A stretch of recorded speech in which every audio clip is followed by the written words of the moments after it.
Again, the Wood Elves have really run roughshod through here, killed a lot of stuff.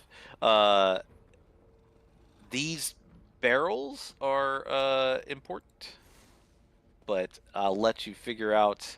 They're really important. This is kind of what we do for training. When you get to the next boss fight, those red barrels play an important part, and we're teaching you kind of what they do here. So as you're going through, you can kind of pay special attention. Poor Chad One thing is is, like, why aren't you looting anything?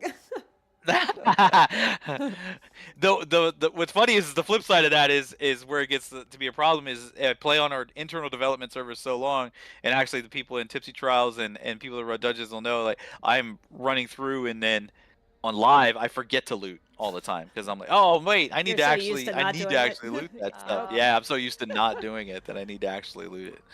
So you can see the axe, or the Lodge of the Axe here. This, like I said, this is their training ground where they teach you how to fight. Each of the lodges has their own kind of like banners. So we're gonna go down here. The Wood Elves, the Recollection, have brought their special creatures with them. Now, the Recollection ostensibly came here to, you know, convince the Oathsworn Pit members to join their fight, because who doesn't want a big army of Malakath followers to help them out? But I know I do. that might not be the only reason they're here, and I will. Oh, I have to kill these guys. That might not be the only reason they're here. Oh, if only you could But use I that will on try live, huh? to avoid the spoilers on that. This is another one. This is the second boss, where I talked about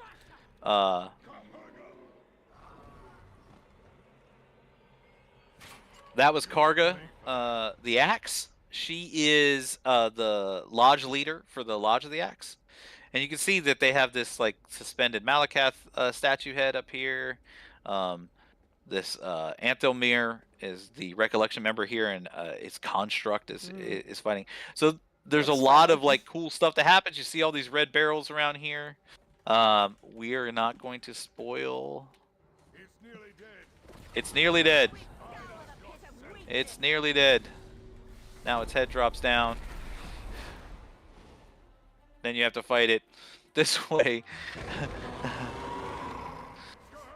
And we defeated it. Yay, now, you saw a little bit of a preview of some mechanics as you're fighting through there. This Malakath head will actually drop down, and then it does some different abilities. Kurga doesn't look like she's doing too good. But Chief Bazrag is talking to her, and we're going to press on. I am loving the Princess Bride quotes, by the way, in chat. I know I kind of threw in a pit of despair, and now somebody was like, it's only mostly dead. Bravo. Very good. Yeah, very good. So now we're heading to the Lodge of the Forge. This is the last of the lodges, and this is the vault within Oathsworn Pit. And you can see the door has kind of been broken open and shattered. There was a... it looks like there was potentially something important in there. Those of you that have seen the trailer, you may recognize that kind of look to what that is. But I'm going to avoid any more spoilers. Well, I'm going to avoid it, but Bazrag isn't. As Bazrag tells you what's going on. Don't listen, earmuffs. Earmuffs. Yeah, earmuffs, folks. So it's kind of a trap in there. You go in there. He reveals some stuff. They poisoned the room, and now some more dudes show up. Recollection, no match for me. So now we're heading to the Lodge of the Forge. Once you've proven yourself with the Lodge of the Fist and that you're a good fighter, and you've proven yourself that you're a good fighter with weapons, then you get to come down here and actually forge your own weapon.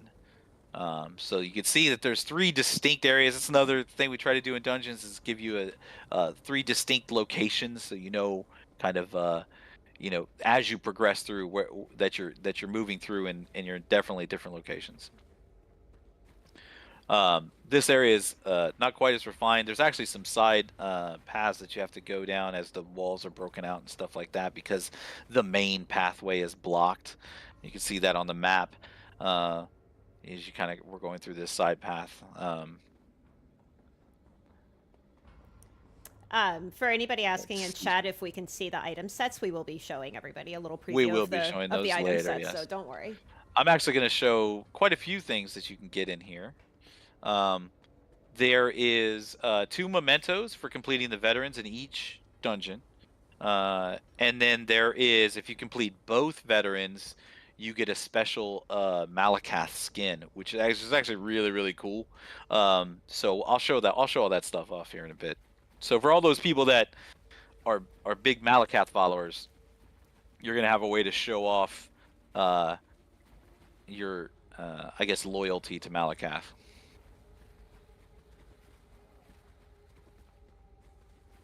Very pretty. They decorated with these nice blue. It is very plants. pretty in here, considering it's like a pit of death. Considering it's a right, a war-torn den. That was nice of them. Yeah, you know, why would you die in an ugly landscape, right?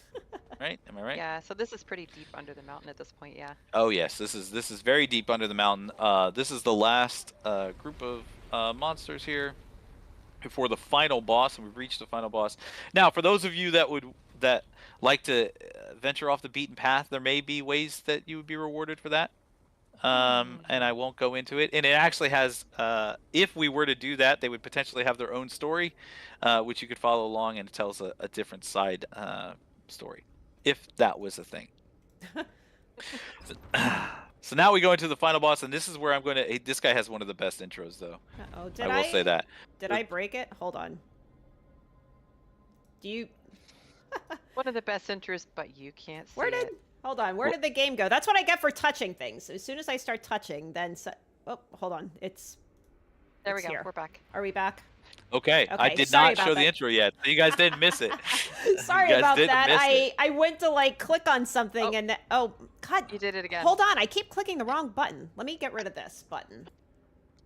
Let me get rid of this button. Okay, here we That'll go. solve it. Sorry, are we in game now? Yes. Yes, we are. Okay. So you can see here's the banners. I talked about there was banners for each lodge, and you can actually see I didn't miss the items, let's go. the 3 different banners. Axe, Forge, and Fist. But we're gonna see this dude, his intro. Maybe I have to get closer. Just his intro though, right? Like we're not gonna show off all of it. Oh.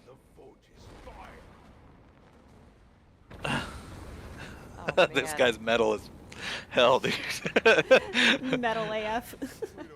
Yeah, I almost said it. I heard you. I said it for real. Yeah.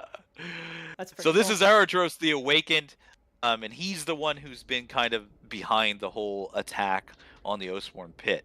So you come in here and you fight. These side rooms may be important. That back there is the Forge. I don't think I'm aggro, so I think I should be able to show some of this stuff. There's some side areas here. They may be important in the fight. The floor is fairly important to pay attention to during the fight. And this is a kind of a forge for them to make unique, cool things, which may play an important part into the fight. But hint, hint. That is the extent of Oathsworn Pit as far as we're going to take it. We're not going to show any boss mechanics or anything like this, but Bazrag's here to help you out. And that is Oathsworn Pit. Just a the taste first of the right? dungeons. Just a taste of it. Well, there's a lot of really fun-looking areas in there. Oh yes. Now, Finn, I know you and your team will frequently kind of pop into Twitch streams when we get on PTS to just kind of observe people playing through for the first time, which is fun. It is fun, and it serves kind of 2 purposes for us. We'd like to see people encounter the new challenges that we have and how they tackle them and how they figure out the problems we're having them solve. But it also helps us. We can identify things kind of in a live environment that maybe aren't hitting like we would like them to. Not meaning they're not hitting as hard, but more like if something isn't able to be figured out. That that highlights that for us, and we can say, oh, okay, we can ease that, or we can make that a little bit easier, or I'm reading why I'm taking damage here. Okay, we can take a look at that and adjust that. So it helps us in testing purposes, as well as kind of as a moment for us to see if the hard work and what we put into it is paying off. Yeah, and for somebody asking if we already showed off the item sets, we haven't done that yet. So I think, Finn, We you'll have probably not. go through the second dungeon, give a little preview of it, and then we can Sure. show some of the Absolutely. set Absolutely. bonuses. So this second dungeon is in Rothgar. And for those that remember, Maelstrom Arena is right up around here. And this down here is called Bedlam Vale. Again, for those of you that know Maelstrom Arena and you remember Fonduit Hen, well, this Bedlam Vale is like Fonduit Hen's workshop, where Fonduit Hen has the barons that move like this. This is where they kind of create new arenas and stuff like that that you would potentially fight. But it also serves another purpose. It's kind of like a remembrance. If you remember, Fonduit Hen doesn't remember a whole lot. That's why Tutor Reparius is here, and so his forgetfulness has kind of led to, you know, how this place is being attacked. So in here, Fonduit Hen and Tutor Reparius It's a funky. How are you? are here because Bedlam Vale is being attacked by a mysterious force led by a very powerful Daedra called the Blind, and her followers called the Blind Path Cultists. Why they are attacking, you actually find out pretty early. They're looking for an artifact in here called the Ekanir, and Fonduit Hen doesn't remember it, nor do they remember where it is. So it's an interesting kind of like dilemma that we should probably protect it, because if somebody wants it, that's not good. But where is it? So that's what we're going to do, is we're going to try to help find out where it is. And you're going to see, you might see some familiar looking monsters, especially if you've played... PTS is out today, so I don't know if like especially we if need you to played look at the Infinite sets or whatever. Here's the Blind Path Cultists. Really cool. They all have these blindfolds because in their devotion to the blind, they gouge their own eyes out and then use her magical powers in order to kind of direct them. Oh, I can't. I have to kill all this stuff. Oh, well, or I could just jump back to the entrance because I forgot what I had typed before. Here's Fonduit Hen again. Let's do that intro all over again. Let's do it all over again. I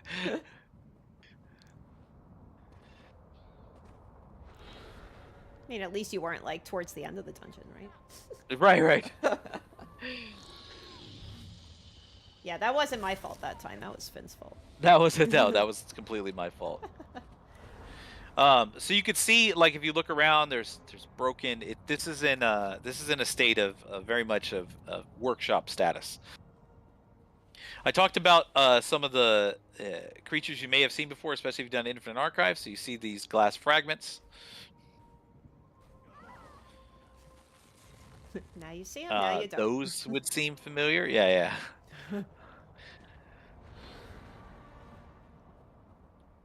These guys are new. The Blind Path Hollow Sentinels. Again, they look like they have this kind of like glass crystal look.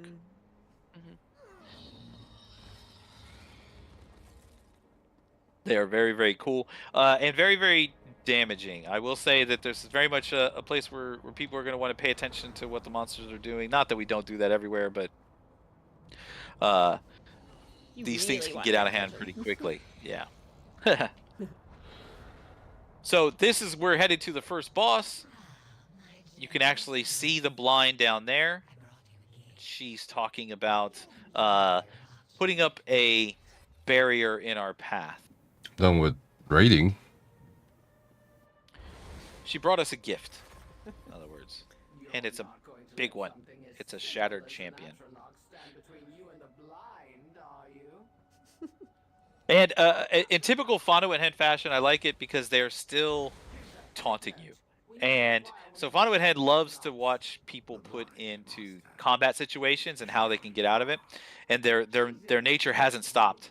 So Fonduit Hen will always constantly kind of talk about, you know, oh well, this is a new challenge for you. Let's see how you do.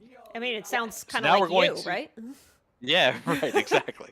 Well, I stand. Fonduit Hen is my spirit animal.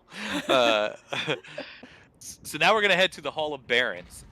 So these are for those that know the history of Maelstrom Arena, Fonduit Hen charged the barons that move like this with creating combat arenas, and 9 of them built combat arenas, and in order to one-up each other, they constantly pushed themselves until they died. So this the Hall of Barons, is kind of like a remembrance for some of them. Yeah. So you're going to see some things that look familiar. So for those of you that have played Maelstrom Arena 6, for instance, you're going to see this guy if you kill him. And then it uncovers that that pylon, which causes everything to be stunned. So we're trying to play off people that there's a little bit of nostalgia here for people that have played through Maelstrom Arena and seen some of this stuff. This is not the correct path, but it shows you some of the other workshop areas that you would see here. Enjoy the magnificent view if you must. And again, this is just like a preview of the dungeon. We know Finn's going through kind of fast. It's just kind of a little taste of what you can expect in this dungeon. It is going to the public test server today. We're currently in maintenance, and then it's launching later in March for PC and consoles. Ben and his team would Absolutely. love watching people on Twitch. Absolutely. It's a lot of fun. You can see a glimpse of the next boss over there. They're the ones that it's setting up, you know, the challenges that you have here. So again, some cool moments. Fonduit Hen talking about basking in the glory of the workshop. But we're going to progress here. I'll be right back real quick. This section, that was the blind. I don't know if you saw her. You're gonna get a better shot of her later. So we're gonna head up here. So a lot of these, like I said, are themed towards arenas. That was themed towards the Veil of Surreal, which is the first arena in Maelstrom. This one is everybody's favorite, Arena 5, with icy water. That actually damages you. I can't take damage right now, but this icy water does damage you, trust me. And you have the ogres and the trolls. This island doesn't go away for Arena 5 players, so you don't have to worry too much about the island being smashed to bits.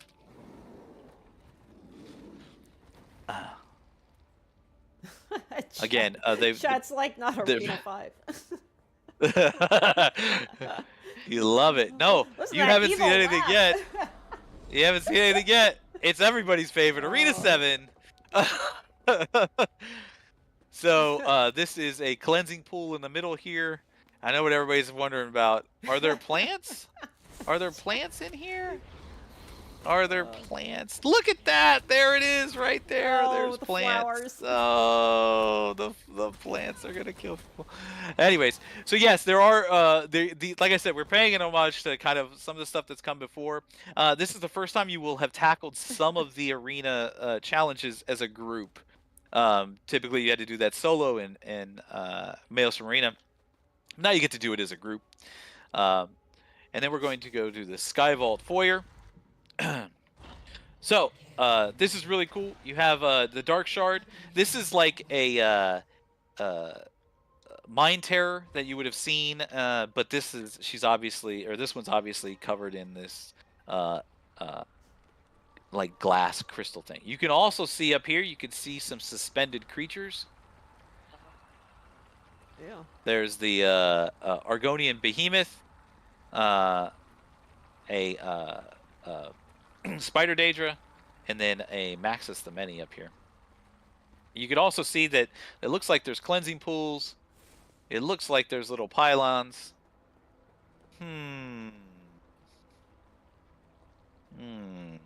All right, we're gonna see how easy we can skip this. I don't think we can there. She's gonna go away. You're gonna see all three phases. Gross. Yeah, you're gonna see all 3 phases here. She's gonna come back. I can't do this without that. She drops this lady down, the Champion of Atrocity. find her, and then finally you get the Argonian Behemoth. Hey, the little spiders. Ugh. And we've killed everything. I'm looking away from the screen for a minute. Yeah, it's like, all right, well, we're not doing this dungeon. So once you defeated the Dark Shard, that gave you a little bit more glimpse into the mechanics, and it's just because of the structure of how it's set up. You'd see that all 3 of these come in, and you fight her as well, or you fight it as well. Yeah, so that's fun, especially for Maelstrom players, especially the ones that love Arena 6 and 7. Yeah. So now we're heading to the Slide Sky some Vault. help. This is this is the actual location where the Ekanir is kept. Again, Fano and Hen not great with memory, so they completely forgot about it. And then it's in a. Oh, that's right. We have this thing here. I forgot about that. Again, you're gonna see some more creatures that you would have seen in Infinite Archive here. These little voroplasm thing or mirror plasms.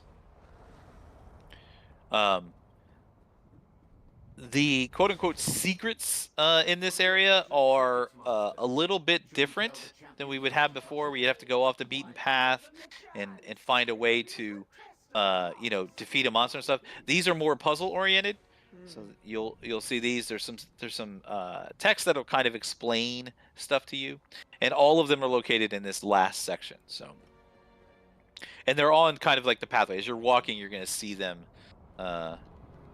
as we go. There's another one.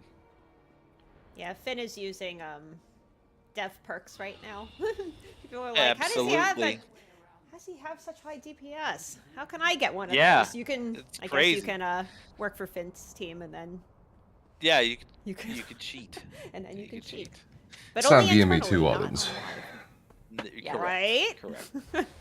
That's absolutely. It's just a dungeon. So we've defeated all this. Oh, no, we haven't defeated. There's one guy left. And now we're gonna head to the final boss, and she is the blind, and she has set up a siege of this. Her preparations are complete. Morning, To Porto. siege How are you? this thing. The Ekanir is back there, and she has set up a way to siege this. I will not get. This is actually a really cool and fun fight that gets hairy in a quick second. But I will show off the blind. You can see her.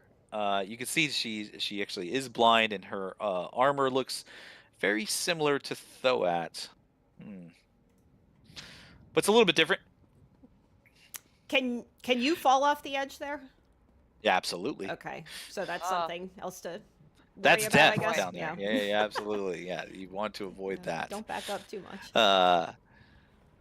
So, and that is, I'm not even gonna attack her because I don't want to spoil anything for anybody.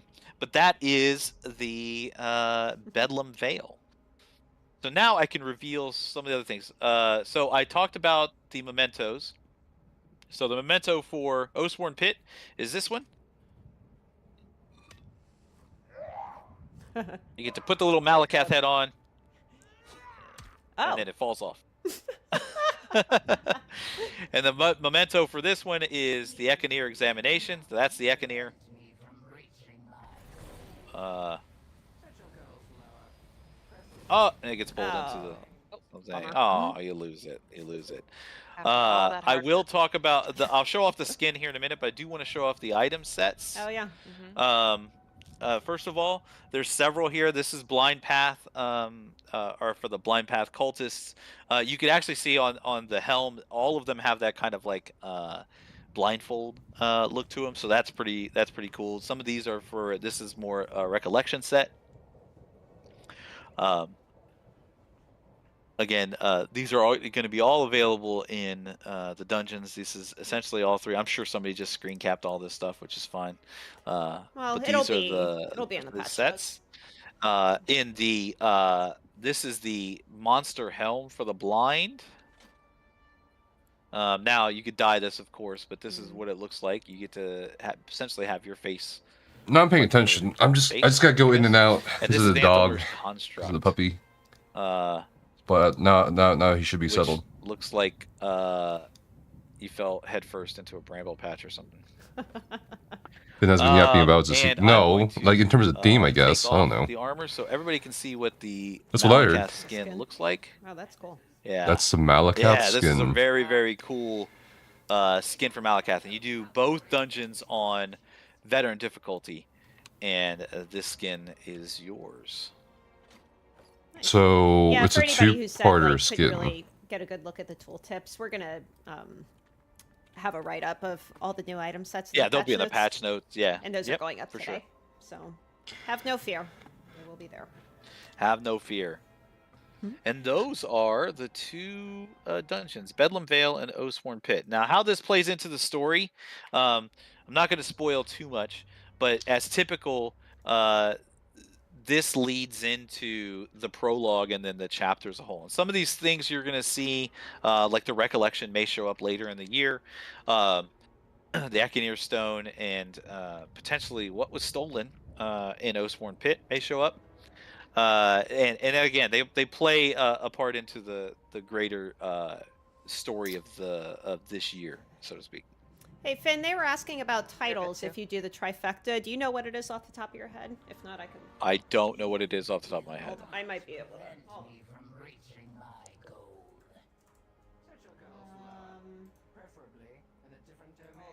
And this kind of picks up from last year a bit too. Yes and no.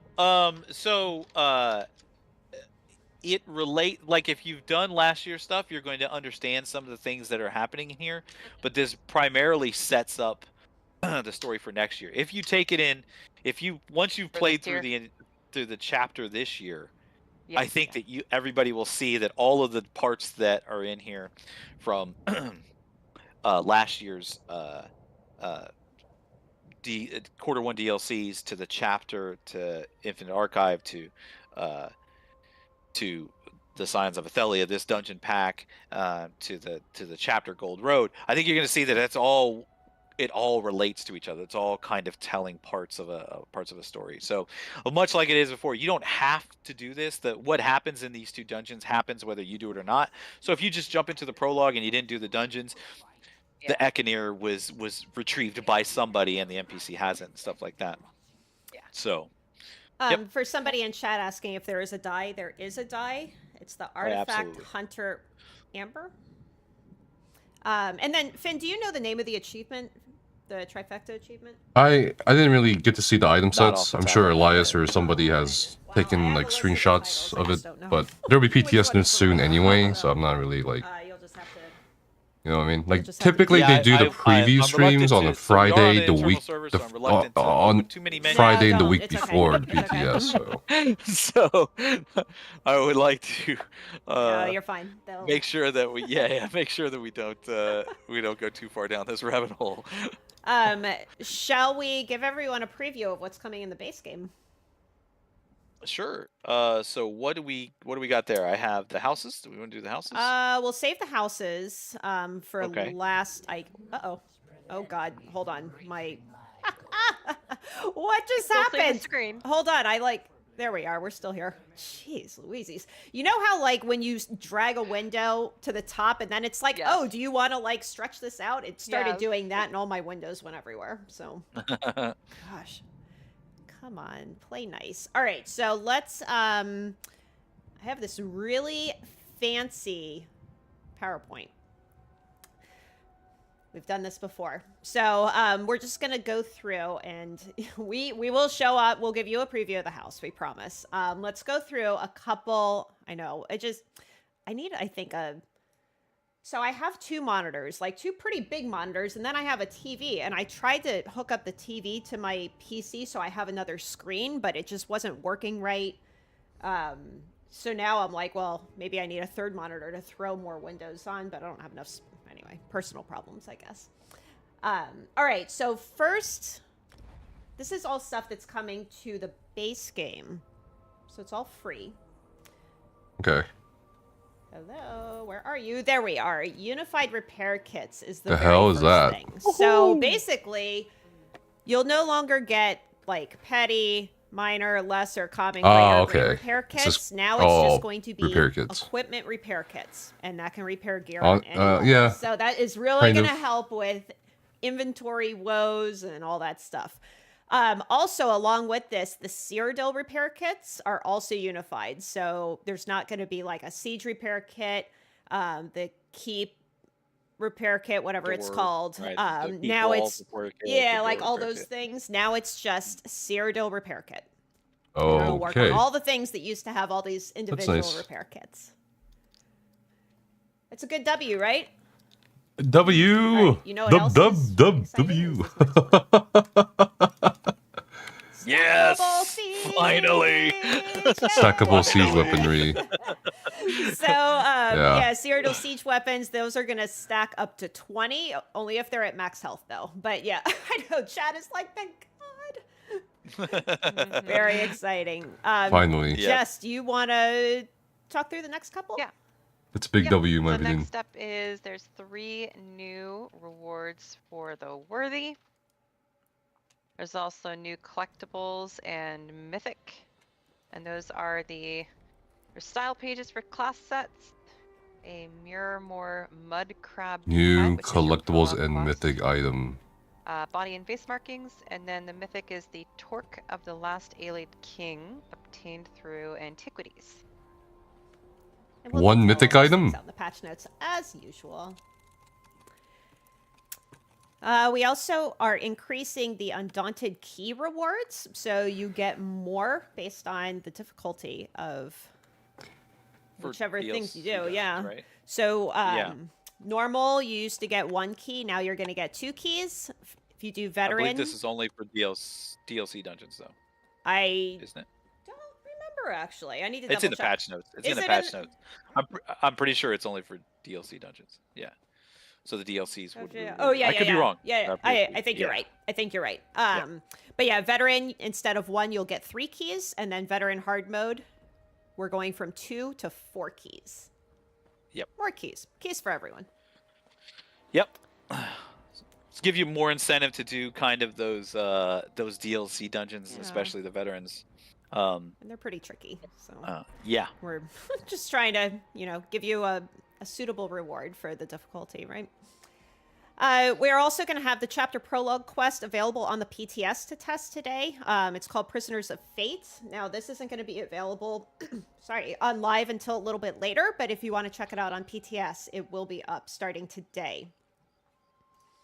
And lastly, we do have some new homes, and we asked Finn really nicely if he could show them off in game, just to give everyone like a little peek at them. We have time, right? Do you have time to show off the houses? Yeah, sure. And again, these are going to be available to test on PTS. They're going to be available a little bit after we launch, but we can check them out now.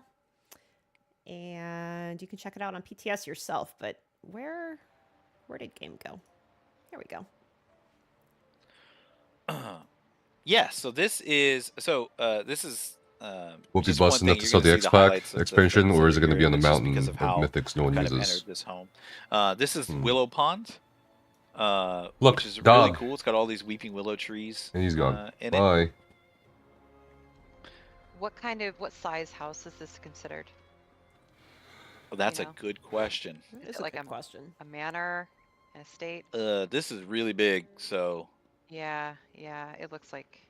It looks pretty big. I don't have that listed. Yeah, I think you're right. It'll be a surprise. That sounds player testable, right? I love it. I'm sure it says as soon as you. Yeah, if you look in the store, I'm sure it says. This looks like one of the big ones. It's gorgeous. Yeah. I want a vacation here. You're right? In the Willow Pond.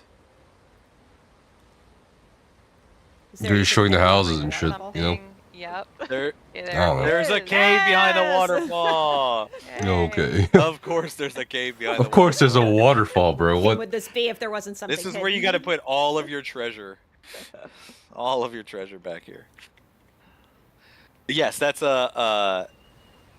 Why does every house have like? What does every new house has a waterfall, bro? Like I said, it's a pretty It's cool been house. years, and they always add a waterfall of some kind. It's very serene. Lava fall, waterfall, frozen falls, fucking waterfalls everywhere. Yes. Looking at the architecture. Every house. I swear to God. Where's the? It's over here in Blackwood. Cool. I want to see the other one. Yeah, let's take a look. So again, these will be available to test on PTS today. Sword Singer's Redoubt is the other one. Sword Singer's Redoubt. Waterfalls are kind of cool. But every house, bruh. Just swinging some swords around at home. Swinging some swords. Well, they had the new furnishings? Probably, bro. Okay. Was that a star? What? What? This is in Banker, right? Where? When you pulled up in the menu. Oh, it's the tent thing in the middle. Yeah, it's the tents. There's Yeah. There's a little star. So, some really cool, Red Guard architecture here, Bankerai and stuff. But so I'm going to show this real quick. I'll run over here so you can see what it looks like. Saw somebody asking about. Saw someone asking the launch dates for this update. You know what? It's on the website, and I totally forgot to write it down. It's hold on. Let me. If I open up any more windows here, it's gonna mess up. So let me go. I've got a laptop over here, and I can check. So this is pretty what's cool up? Good too. morning, It's How are actually, you? if you see down here, Oh, wow. you drop into the. You could drop into. So this there's a big ass you can either hole. drop in there, or you can run down here. And it's got this whole really, really cool cavernous cave structure.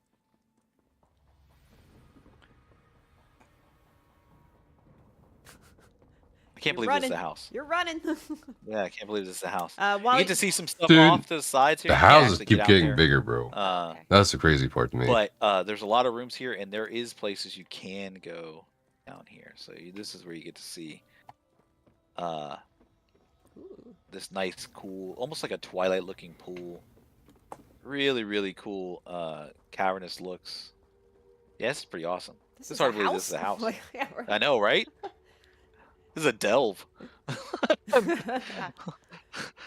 Oh, you can make like some good, I don't know, hide and seek activities or something. Yeah, you could. Launch dates for this DLC and update is March 11th on PC, Mac, and March 26th for consoles. It was March something. So that is on It the was in website. March. This March, in like a couple months from now. Okay. Oh, there's a busket. Oh. When does And it PTS takes you notes back up, up to bro? the top. Very cool. ESO forums. That's cool. What if you just jump down from there? It'll probably be a bad You time, die right? in real life. Oh, I did. I almost died. Good self sign in. Who knows? That is a Sparta hole. Oh, okay. I'm seeing people having some fun with this one for sure. Yeah. Remember when housing first came out? We had all those people put those fake carpets that you couldn't actually stand on, and they would just hide like giant holes. Yes. That's what this is. You just put a giant like carpets up here, and they're like, "Hey, step over here. Let's have a picnic," and Take then a they're just look. gonna fall to their death. Yep, that'd be great. So again, we are currently down for PTS maintenance. So all of this that we showed you today, all of this will be available later today for everyone to test. So the 2 dungeons that Finn gave you a preview of, the item sets, How about the patch notes? all of this stuff. Here, I'll bring this back up. All this stuff here in the base game. I'm using my mouse to point like you all can see it, but all this stuff will be also available on PTS today.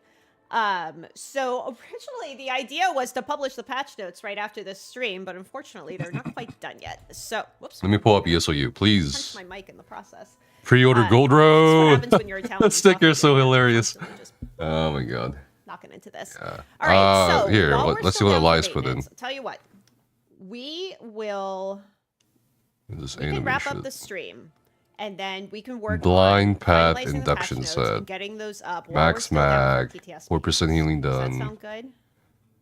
Max I think that's a great mag. idea. I think that's a Increases good strength of idea, your right? Let's damage find somebody to shields by rate it. 13% to you hold on, and let's see if I targets can 15 meters of not- you. Increase your healing done by 13% to targets more than 15 meters away from you. Online. Who's online and is probably going to be going through? I wonder who's going to be going through patch notes today. Stay here and wait with us. Should we just stay online while we prep the patch notes? That wouldn't be very fun. Any Nephis enjoyers? Question mark. I think I think Finn and Jess will start getting really hungry. He's like, no. My stomach is already rumbling. I know. Thanks for the shout outs in their chat. But, gonna. I didn't eat breakfast. I'll work through lunch. I didn't. Machik? Honestly. All right. Who should we raid? Maddie's on. I don't see Skinny on. Skinny is definitely going to be going through patch notes later. He might not be awake yet. Sure. It's a little early for him. Oh, Mini Mari. She must have recently come back. Maddie? We can raid Maddie, sure. When is the next cooking stream? I don't know. We're just going to go through patch notes anyway. We don't have Stick one around planned. A couple minutes. We'll be right now. We'll be cooking some lunch in a few minutes, yeah. Time. Oh, Skinny is sick? Oh, no. Oh, that's unfortunate. Well, he'll, hope he gets better. Okay, yeah, we can raid Maddie, sure. Maddie will be a good time. And then, yeah, we will get the patch notes up as soon as we can. I wonder when the patch notes are going to go up. Might be, I don't know. Why? Just to set expectations. Only tolerance and like 200 reserves fairing Nephis. That's why I'm just fucking fucking I have around. some meetings coming up, so we'll do the best we can. But in the meantime, want to thank everybody for joining today. Finn, what are you staring at right now in game? Oh, it's the hole. It's the pit. Okay. I looked away and then I came back and I was like, thank you, what is tolerance, that? for trying. What are you staring at? Oh, it's the hole. It's the sword swinger's hole. This is a good time to log on. I don't think we've ever been rated after PTS or like live stream. Everyone, thanks so much. Again, PTS will be up later today, so stay tuned. But otherwise, thank you so much for joining us. Thanks, folks. Bye. Bye. All right. That was a pretty short... It's an hour long stream. That was really short compared to the usual. I'm just going to wait for patch notes, honestly. So let's go through the actual item sets that were shown. So what is this? Blind Path Induction Hat, or set. It's going to be... Can I open PTS right now, actually? Let me quit. And then open up PTS. I was hoping for more gameplay, quality of life changes, but what they showed sounded good. And well, I think the biggest thing is stackable siege weapons. And unified repair kits. I think that helps with the inventory a bit. Particularly with siege and PvP. I like Necrom's fucking team. Not gonna lie. Alright, so where were we? Right, okay. Max mag, 4% healing done, max mag. Increase the strength of your damage shields by 13% to you and your targets, 15 meters, within 15 meters of you. Increase your healing done by 13%. I don't... What do you guys think about this one?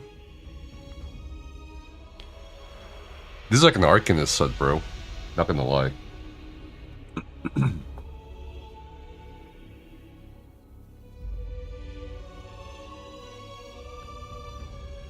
You don't know about that one?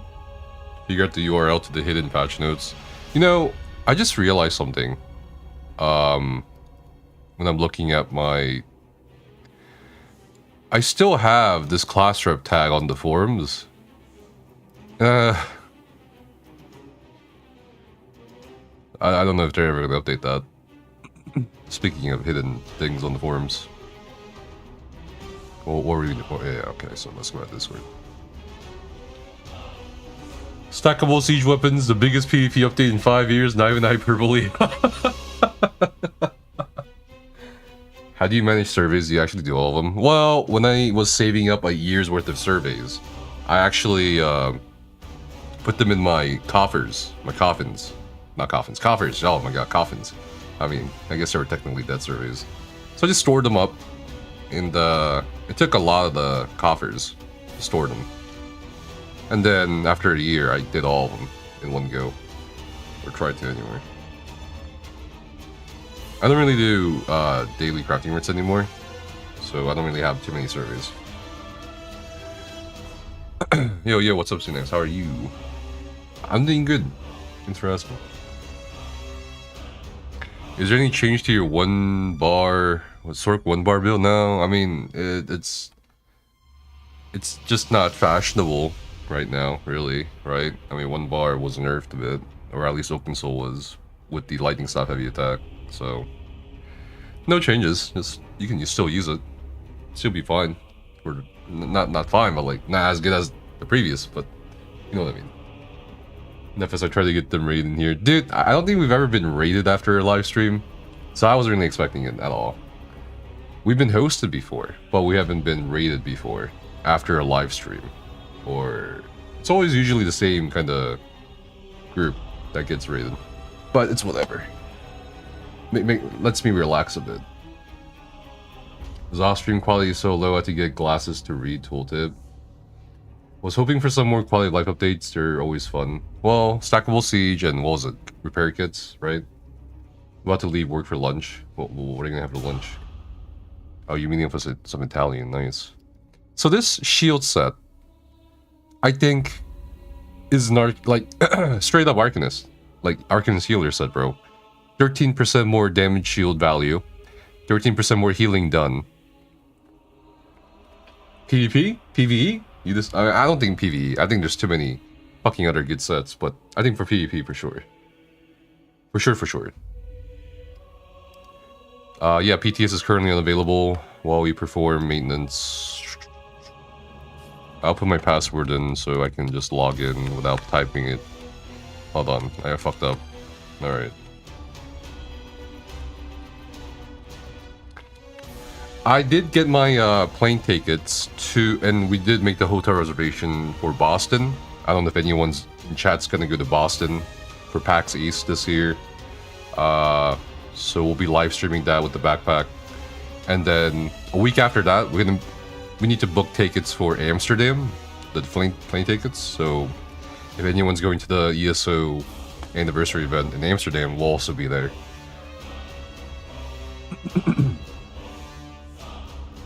Alright, well, what is this? A new heavy set? Looks pretty disappointing. Best way to deal with surveys is to trash the woodworking ones, because I don't think you get hardwood from it. I mean, the extra wood's still nice, right? You want to make a change to surveys, where if you have multiple surveys of the same nodes, I shouldn't do them like 10 times. That would be really nice. We talked about this, I think, in the past with surveys, where maybe just get the materials rather than like a coffer or something, rather than a survey map to go to. But I think they're also interested on the business side of player retention or at least player activity, because it looks good for metrics. This is crazy. Consoles got HDR since 2017, still got no mention for PC, man. Okay.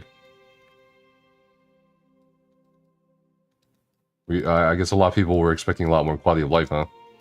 We'll see what the patch is. Maybe they left some shit out. What is your password? It's password 123 exclamation mark 123 123 123. No, it's not. Okay. So that's the first set. Elias is a trooper. You guys can't see it here. I'll read it out loud. The next set is called... Fuck me, what is this? Cinders of Anthelmere. Actually, it's Anthelmere. Alright, so 1487 defensive penetration. Weapon spell damage, weapon spell damage. What the hell? Why is it so blurry? On dealing damage. What? Oh, okay. On dealing damage, summon a cinder moth that chases your target without mercy for 8 seconds. Your target is slain before the moth reaches its... Wait, what? If your target is slain before the moth reaches its goal, it seeks a new target within 8 meters. The first... Okay, the first enemy what is that? That nears the cinder moth causes it to stop and burst after 1 second, dealing 3.5k flame damage and burning enemies within 8 meters. This can occur once every 8 seconds and scales off your weapon or spell damage. Wait, what the hell is this? What the?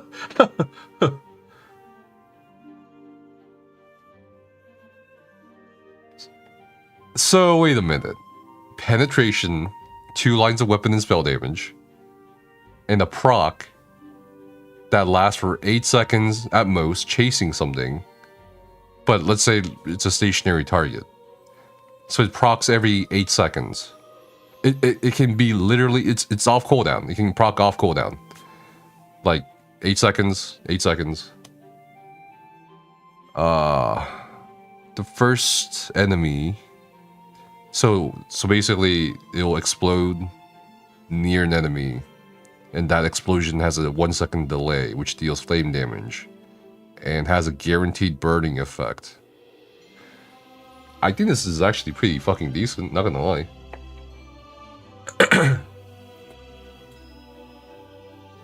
Not gonna lie. I think it's okay. I think this might need some testing. That's about it. Finally, they added the Phoenix Moth as a combat pet. Everyone gets a blast bones. True. Honestly, I didn't think of that. Yeah, what's up, Sundarian? How are you? I'm doing well. How are you guys? Patch notes, no link, bro. They haven't added patch notes yet. I'll fucking refresh, but sometimes you gotta be patient. All right, so that's that set. That's a proc set that afflicts burning status effect and a proc. Okay, next set.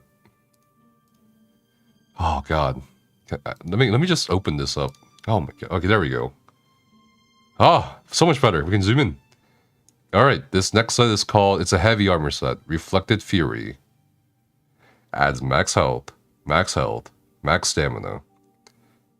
5-piece bonus, when you taunt an enemy, gain a stack of broken shards for 5 seconds, up to 5 stacks max. You can only gain 1 stack every 1 second. When broken shards ends, you release the stacks in an 8-meter blast, dealing 1544 physical damage to enemies hit and applying major maim to them for 3 seconds per stack of broken shards consumed, reducing their damage done by 10%. The damage scales off your max health. Dude, isn't this basically Crimson Twilight, but without the heal, essentially? Kind of. It's basically that. Gina mentioned in stream that the patch... Yeah, I heard that. They were gonna finish up patch notes. You think it's dog shit? I don't know, man. Like, you don't think a PvP tank or something would wear this? Major maim? Push mark? And dealing damage? I don't know. Major maim. But then, hold on. 5 seconds, 5 stacks max. So each stack lasts for 5 seconds. Which means you have 5 seconds to be... I mean, that's doable. I don't know. Major maim. I don't think that's enough, in my opinion. But the damage, I wonder about the damage. Major lame. Stairs needs a siege wheel. Alright, so what's the next one? Okay. Tarnished Nightmare. There's more. Oh, Elias got everything. Oh, Elias. Oh, another one. And I think that's... Oh, there's more. God damn.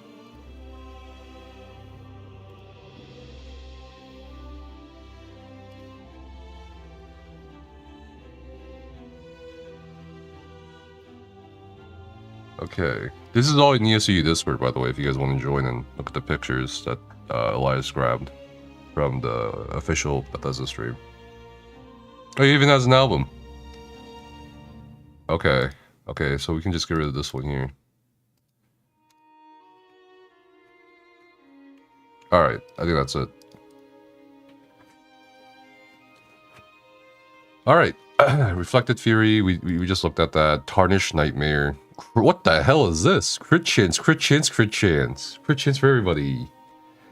When you deal critical damage to an enemy, glass shards burst 8 meters around them, dealing 3,132 physical damage to enemies in the burst, and applying the Sundered status effect. This effect can occur once every 8 seconds, and the damage scales off the higher of your weapon or spell damage.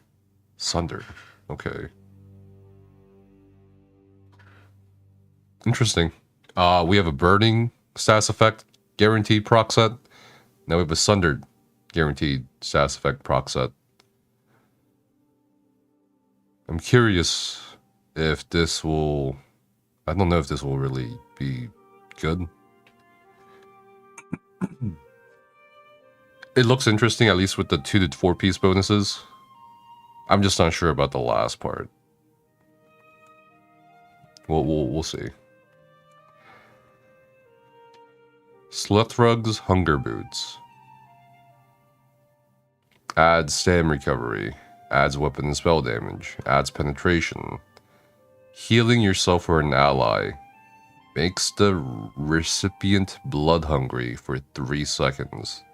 When you deal direct damage to an enemy, the enemy becomes bloodied for 3 seconds. Bloodied enemies take 4% more damage from and deal 4% less damage to blood-hungry targets. What?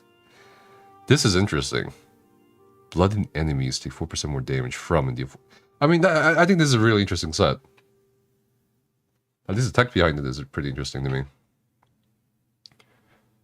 So basically the set allows you to take 4% less damage from the target you apply this proc to, and they also deal 4% less damage to you. No. Yeah, to you. Or an ally for 3 seconds. So it only lasts 3 seconds, but if you keep attacking them... Sorry, if you keep healing yourself every 3 seconds, or you are healed every 3 seconds, depending on the skill you use, and then you have to deal the direct damage to an enemy. So you have to hit them. Okay. Can that be applied to multiple targets? In theory, for example, let's say you have a heal over time that lasts, let's say Echoing Vigor, right? Every 3 seconds on the Echoing Vigor, you're proccing Blood Hungry, but also every 3 seconds you have to light attack your enemy. So you could keep this up for as long as your heal over time lasts, in theory. That's how I'm reading it on paper. So, potentially, this could be a very interesting mitigation set. Or even, what is it? Unique damage set, or damage debuff set. Kind of like MK.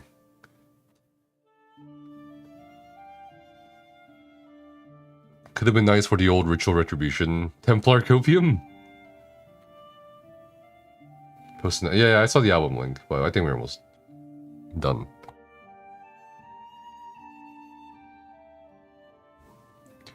Okay. Tarnished Nightmare. Yeah, we just saw this one. Okay. Black Glove. Grounding. It's a heavy set. 4% healing taken. Max health. Max health. After taking direct damage 3 times, within 5 seconds, you create a 5-meter area for 10 seconds that grants grounding. Oh, it's a new buff. Grounding to you and group members, reducing the cost of roll dodging by 20% and increasing block mitigation by 12% for 15 seconds. This effect can occur once every 10 seconds.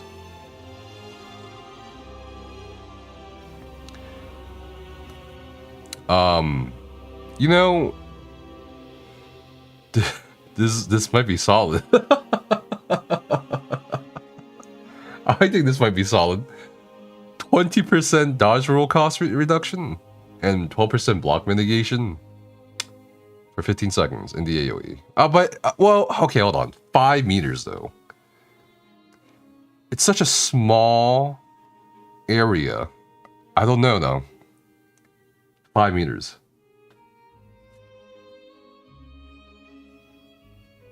Okay, we got the monster sets. Castle, Thorn, Last Boss, Hard Mode. Okay, here's the monster sets. The Blind Visage. Let's see. 1-piece bonus, crit chance, 2-piece bonus. Critically healing yourself or an ally grants them a Hydro Glass damage shield that absorbs up to 2.6k damage for 6 seconds. While the damage shield holds, and for 3 seconds after it ends, the target gains minor force, increasing the critical damage. I think it's useless. I think it's kind of useless. I don't know. I mean, first, the crit chance is nice. I think the 1-piece bonus is just gonna be like another kind of. It's just a worse version of Slime Crawl, right? Because Slime Crawl was given a little bit more crit chance because the 2-piece bonus is a bit redundant. This one, I'm pretty sure, is lower than Slime Crawl. But the 2-piece bonus, to me, it's like, okay, first you have to, there's gates. First you have to critically heal yourself or an ally, right? Which grants them a shield, one at a time, up to 6 seconds. But the shield has to hold for 3 seconds. I don't, wait, while the damage shield holds. Okay, so the damage shield will give you minor force for as long as it holds. And for another 3 seconds. So in theory, 9 seconds of minor force.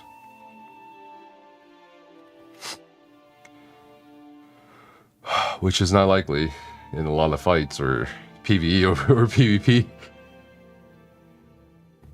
Yeah, there's a lot of gates here. Hoops, as you might say. Lots of checks. I don't know. I'm not feeling the monster set. Whatever. Now, let's look at the Enthomir's construct. Weapon and spell damage. Attacking an enemy with a fully charged heavy attack throws an axe at your enemy. Okay, cool. Dealing 4.3k physical damage and reducing their armor by 990 for 5 seconds. This effect can occur once every 10 seconds, and the damage and armor reduction scale off the higher of your weapon or spell damage. So, you got a fully charged heavy attack a target to throw an axe at them to get 990 penetration for 5 seconds, dealing 4.3k physical damage. But this is a proc with a cooldown of effectively 5 seconds. And the damage and armor reduction scale off the higher of your weapon or spell damage. Interesting. Hitting the axe. Okay. Interesting. The axe drop. There's so much. The axe drops to the ground after traveling to your target for 5 seconds. Okay. Touching the axe reduces the cooldown of the set by 5 seconds. Ah! I see. I see what's going on here. Very interesting. So, most people heavy attack on what? Lightning staff, or that's really it, right? Like lightning staff. Like it's ranged. So it's a ranged proc, which gives penetration based on your stats, your offensive stats. So that penetration value goes up. But if you want a permanent uptime, right, you want to be next to the target, which obviously disadvantages a range build, but not really at the same time, at least in PvE, because you're already going to be on your target. So this could effectively have 100% uptime, depending on how far away the axe drops away from the target you're next to. And I am actually kind of curious about the limit of the penetration based on your spell damage or weapon damage.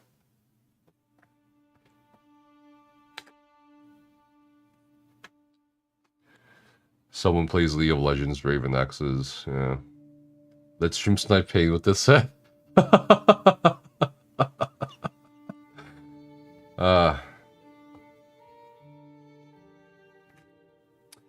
Curious question about the blood-hungry side. Could you, in theory, have a healer run it, like the SPC healer, if it can affect multiple players and put pillagers on the tank? So that was... Oh god, did I kill it? I must have killed it.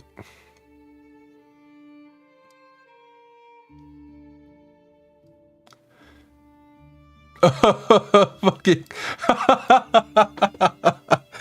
I love how Clem says, anyone have the sets but the images are readable? And I'm like, wow, this is fucking clean as fuck. And then Eliza used AI.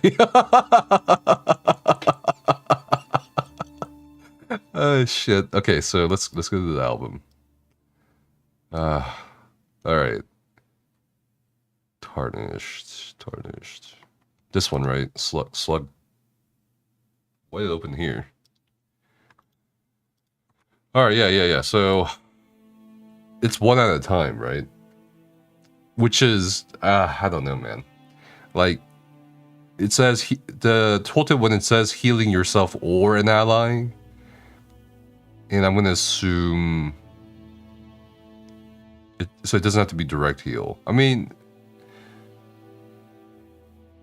I don't know if this is like, gonna proc instantaneously on multiple targets. I think maybe what it's trying to say here is it will proc every second, because there has to be, I don't know, there has to be a second between each instance of a tick, depending. I don't know. It's I guess in theory, if it can affect multiple players at the same time, that'd be really fucking cool. Really fucking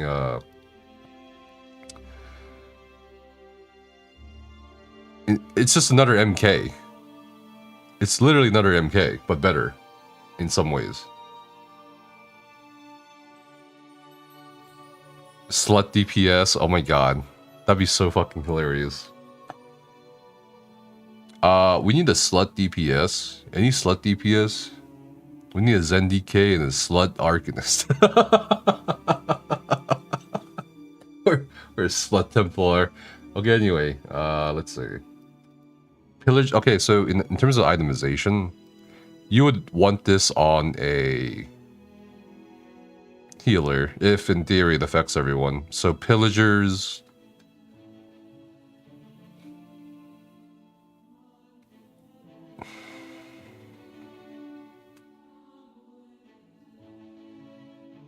God, I don't know, that'd be hard. It would have to stay on a healer, or worst case scenario be moved to the tank, for sure. Just depends, I guess, at that point on the trial. You tried upscaling, wait, yeah. Slutplar, Slutkinist, true, very true. Is PTS up yet? Or not PTS, is patch notes out yet?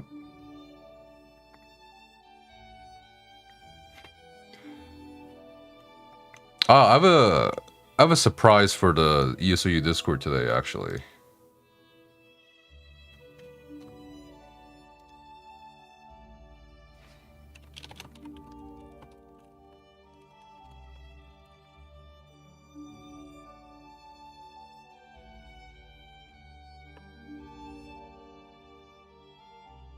I really do enjoy the background music. I don't know, I think it's one of the best ones they've put out.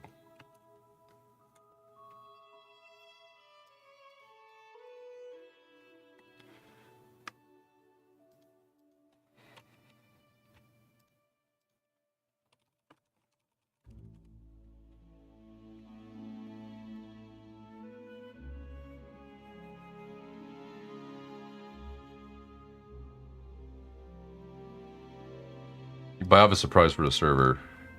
For sure.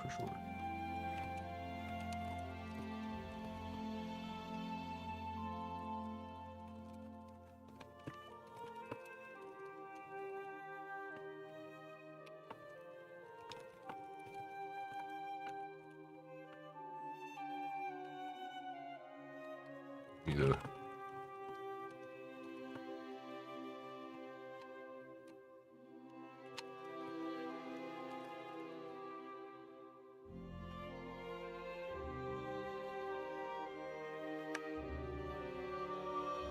I'm setting up this prize right now, actually. It's gonna be fun. It's gonna be funny.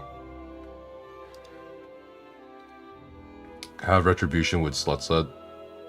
Surprise. An hour or two. Brian finished the site. He's cooking something. I can smell it. Barbecue? Question mark?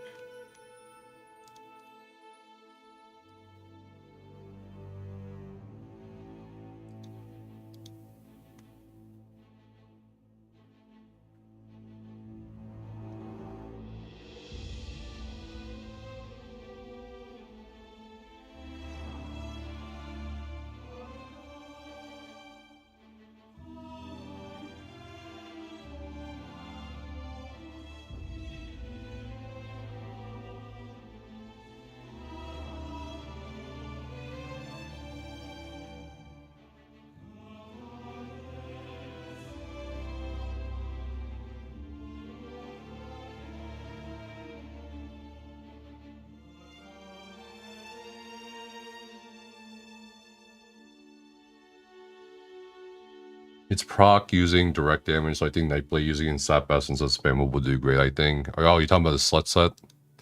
Slut drug.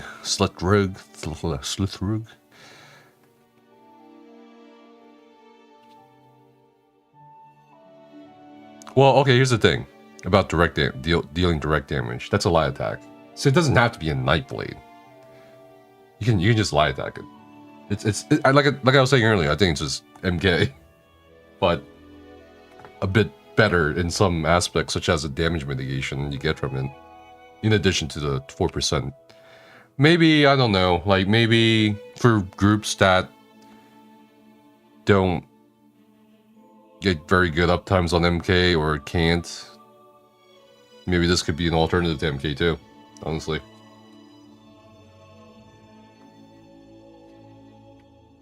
Yeah, what's up, Alfia? Welcome in, everybody. Are patch notes out already? Soon. We're just kind of looking over the item sets we saw on stream.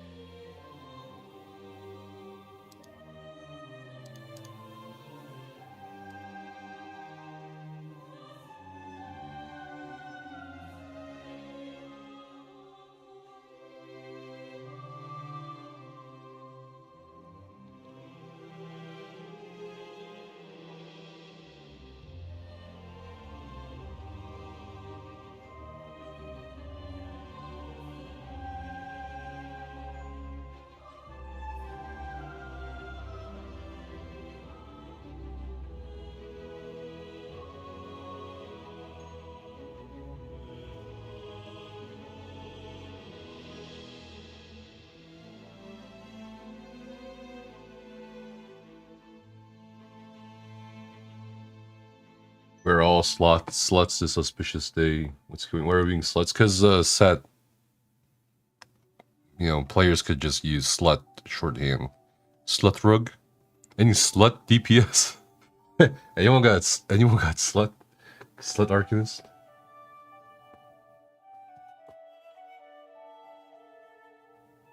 Slut Knight. I can see it already. Zos getting spammed with complaints of players saying slut. Probably.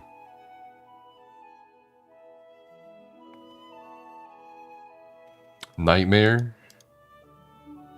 I think the crit chance bonuses are definitely very eye-catching. Like that's to me, I was like hooked onto this. I was like, oh man, that's what you want. That's what you want. But then the 5th piece bonus is like, I don't know, man. I don't know how to feel about this particular 5th piece bonus. Do you guys think this will be good? 3.1k physical damage. Of course, this can scale off, you know, how high your weapon or spell damage is.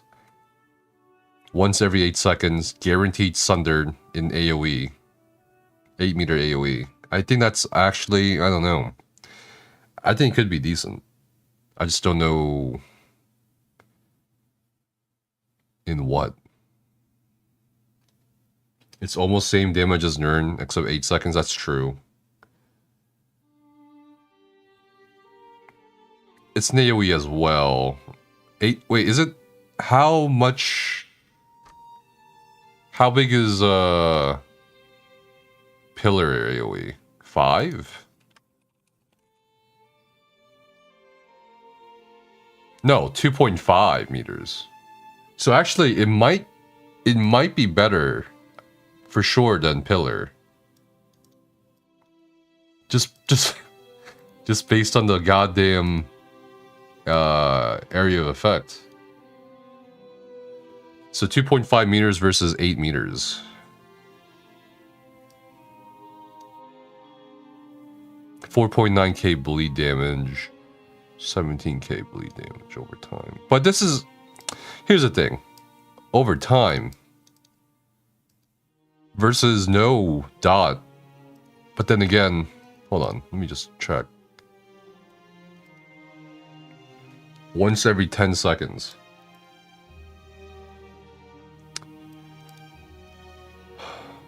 I mean, it's very similar stats too. Just pillar is missing the crit chance.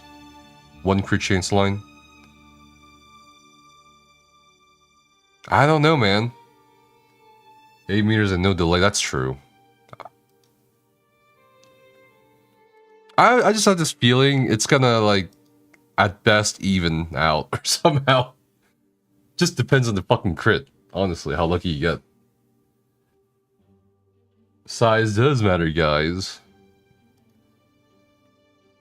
Combine both. You know, I think one thing I will say is I'm not too overly impressed by most of these. And I think it's just because I think just there's so many goddamn sets in the game. It's really hard to come up with, like, something new-ish, exciting, you know what I mean?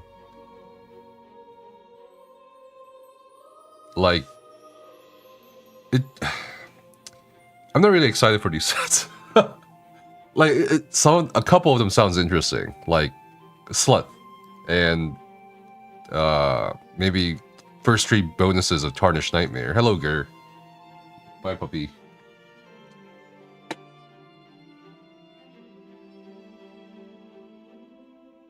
I don't know. I'm not too excited about it all, but I can see some interest in a couple of these sets. Don't worry, guys. An FSQS trademark. They got us. Okay. Yo, what's up, Skinny? How you doing? They're bad from what we are seeing. What do you mean? There are still good ideas to be had. Fire Moth. I think that sounds okay. I mean, guaranteed burning AoE. I mean, guaranteed burning status effect in AoE form. With a proc every 8 seconds. Not bad. And it lasts for 8 seconds, apparently.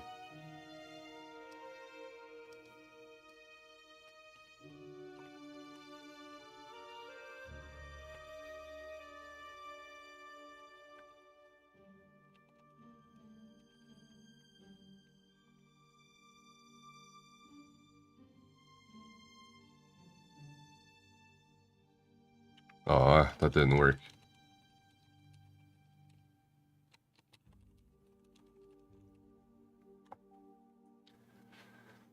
Slut will be mandatory for that one person the group dislikes. I don't know. I think this is probably the most interesting set to me. 4% mitigation, 4% more damage on the target.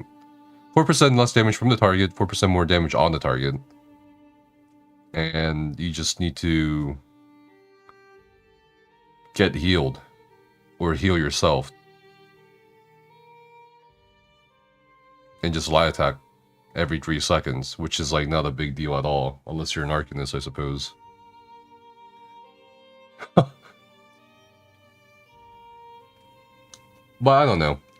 You know, they said at the press meet that they're also kind of running out of ideas. I can see that. I can see that in these sets. Like, I don't know. It just feels like a reskinned version. Like, even the heavy sets, I felt like when I was reading the Reflected Fury, I was like, this just sounds like Crimson Twilight with Major Mame. without the heal. It's just, I don't know. We got stackable siege before stackable treasure maps. Benevolent Bodhi and Shambles, true. Anything new with pets or summoning pet sets? No, well, there is rewards for the worthy sets, right? Let me refresh the page. It's still not up, bruh. Expect a ping, by the way, in the ESO Discord, because again, I do have a surprise for the people in there. It's a free something. Mythic, so it said Mythic on the PowerPoint slide, or whatever they use. And I'm like, just one Mythic? That's fine, I guess. I wonder how good the fucking Mythic is. They didn't show the Mythic. They didn't show the Mythic.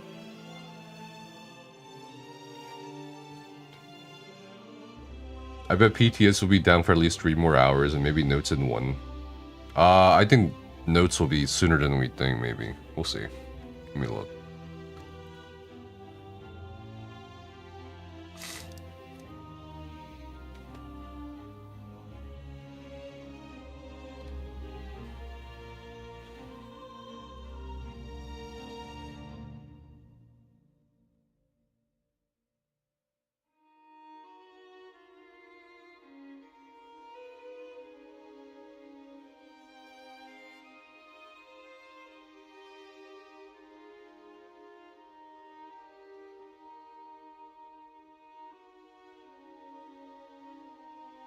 Okay. Yeah, we'll see. Maybe less than an hour. We'll see. Way too many sets to come out with unless they're... Okay, so... I don't think we're addressing the elephant in the room when... You know, I saw a lot of comments in both the Bethesda Twitch chat and in our chat here about the item sets.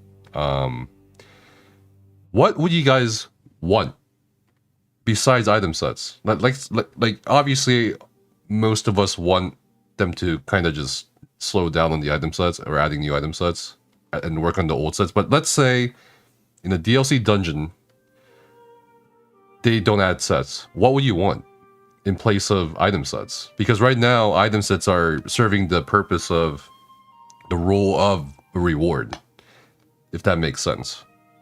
So in the place of item sets from DLC dungeons, which they want people to buy or get ESO Plus for, or to be incentivized to at least, you know what I mean? Like get in some monetary form, what would you want besides item sets?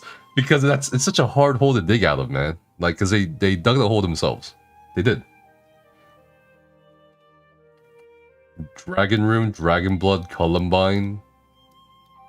Flying mounts. More 3-piece sets. Less 5-piece, just add 3-piece sets as adds more variety building. Plunder.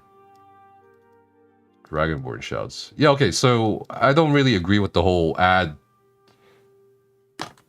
3-piece bonus sets. Because that's the same problem in the end. I'm just trying to think, because that is what's not ever discussed usually. What do you want besides item sets? Because there's no way they're going to keep adding item sets at even the current slow rate. Because clearly, I think, based on these sets I'm looking at, it's like, well, there's not much more, I feel like, in the ideas department. And if there is, it'll be either completely broken or underwhelming. And that just doesn't solve this issue of the item set problem. Pizza? Okay. I mean, what if for every dungeon you got a free Domino's pizza? That'd be a lot of dungeons, bro. Not gonna lie. Let's see. You know, Indy? No, he's not dead. How like the item sets are combat related. Item sets are not combat related? Like I said, that gives you more carrying capacity but slows your movement? Or a set that increases... Okay, so they seem to be relegating that to the mythics sometimes. Or in terms of concept at least. There was that one mythic where it would have given us like 15 or 10% more from harvesting things, but they never released it with Blackwood. They just held off on that. So I can kind of see where you're coming from. For sure. But I think that's still a sort of same issue here in some ways. Let it be like random rewards and you get to choose. So like random flowers, gold, random potions, perfected row RNG. Does Domino's count as pizza? No. I think Domino's is dog shit. No offense to any Domino's fans out there, but it's awful.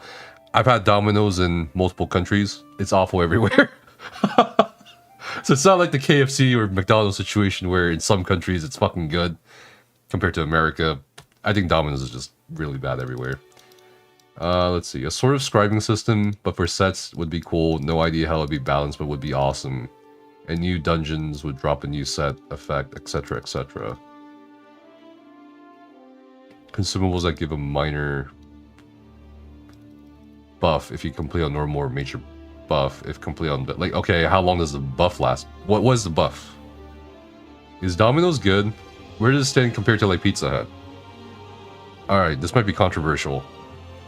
Okay, I'm speaking objectively in terms of just taste. Pizza taste. Or nothing else. Not the branding, whatever. But, out of the three, Pizza Hut, Domino's, and Papa John's, I think Papa John's is better than the other two. Like, straight up. Dungeon should give, like, another currency when you finish vet dungeons. Like, no, bro, I think... Dude, adding another currency, man? I feel like this game has enough currencies. How many currencies does this game have right now? 7, I think? The problem is what's gonna keep you doing it than just a one and done. Right, that's the problem here, right? Because you go to a dungeon to complete your sticker book, right? You farm item set pieces. So it has to be something kind of one time, but also something repeatable. You know, some of you guys have suggested, you know, alchemical regions and, you know, hard to acquire materials like Perfect Row. I think that's a good start, at least in terms of perennial rewards. But like, is that really enough to get people to get a DLC instead of new item sets?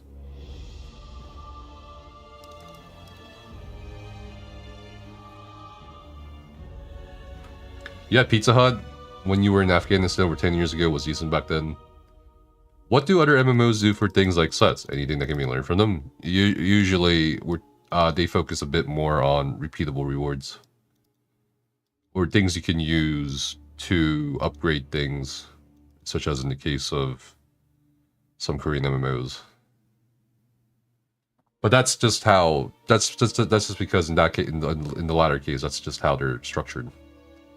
Around progression, player progression. The in-game currency tab has 12 currencies, bro. That's too many. No more. No more currencies, please. Make it so the dungeon drops whatever weapon jewelry you set it to and can drop any collected. Okay, but that'll remove playtime. Quite a bit. I don't think they want that. It is what it is. We got a place here in my town that puts those places to shame. Bro, I shouldn't show this. Because people get mad at me for showing it. Hold on. Where's my food? Where's my fast food tier list, bro? Anyone remember that shit? We got, what is it? Combat overhaul, graphics overhaul, animation overhaul. All of these things are some of the worst in the genre and what keeps people away from the game. That's, I don't know, I think that's a 50-50 on the combat. Animation, graphics, subjective. Combat, also very subjective. Hard to say if those are, like, the main things. I think what the main things are really is ESO gets you in, but can't keep you for very long. Now, why is that? And a lot of that has to do with difficulty, especially with the MMO crowd. Like, it's, like, compared to New World, because I tried New World. If you guys have seen the video, this past December, I really liked New World's Overland compared to ESO's Overland because I could die, and I really liked it. I don't know, I enjoyed it quite a bit. Even though the story was dog shit. I feel like if there was a game with New World's difficulty for Overland and ESO's storytelling or the better storytelling it's had, it'd be a good fucking experience. Something stronger than monster sets, like a blend of mythics and monsters. That's mythics, though, already, in some ways. RNG upgrades? Honestly, you wouldn't say no to upgrade materials.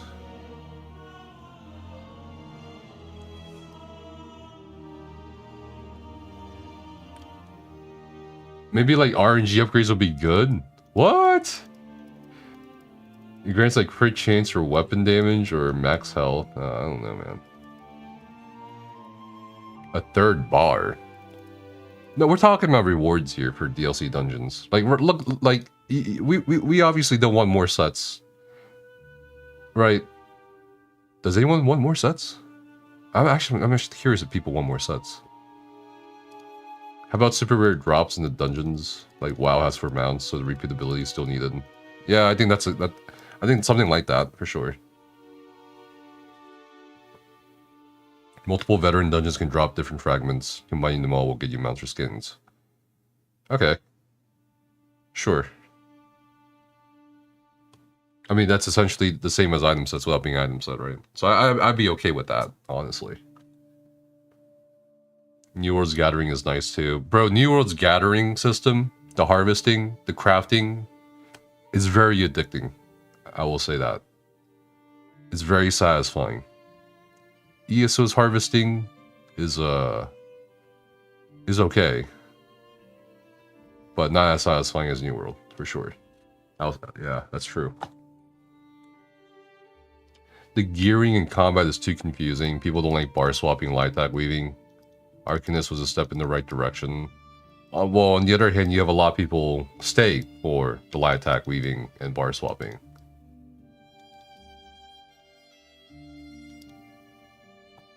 It's not like the concept of bar swapping puts people off. I mean, look at New World again. They have bar swapping. And I will say the bar swapping in New World feels fucking awful compared to ESO's bar swapping.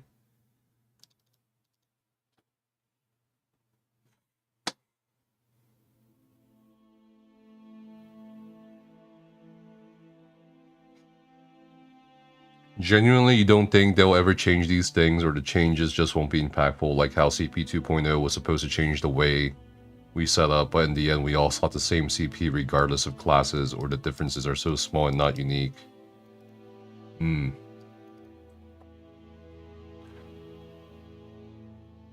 Make a poll in chat. Do you want more sets? Okay, I'll make a poll in chat.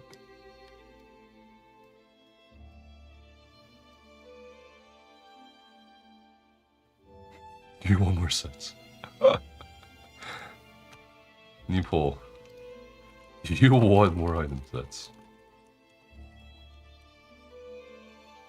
I'll run it for like, I don't know, 3 minutes or some shit. Oh shit. Wait. Let me do a new poll. I don't want people to like rig it.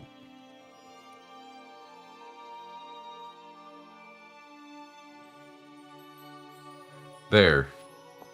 Poll. Arc is boring.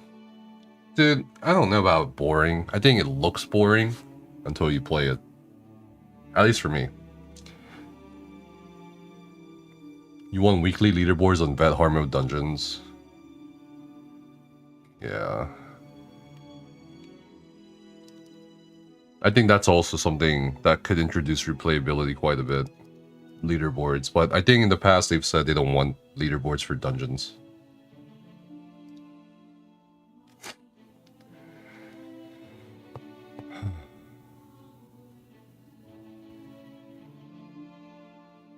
Can't remember any item sets from Sandy's Edge except for On Soul.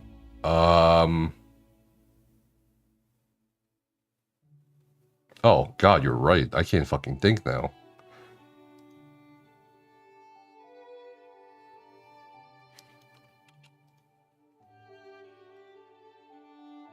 On what the hell is there besides On Soul?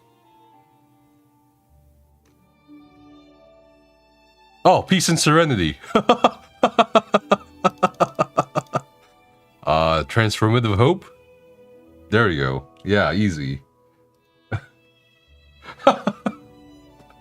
They should update decades old. Come on, man, you're making me feel old. It has not been decades. Alright.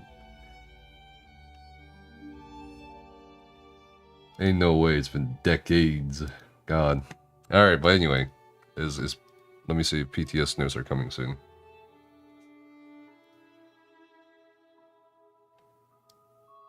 Let me look at this shit. Okay. 11 of you voted yes. 17 voted you no. So there are more people than I think that want more item sets. I don't know who these people are, or what their reasoning is. That's okay. I wonder if it's because, again, I think that has to do with rewards, bro. Patches downloaded, and it's the server maintenance is still ongoing.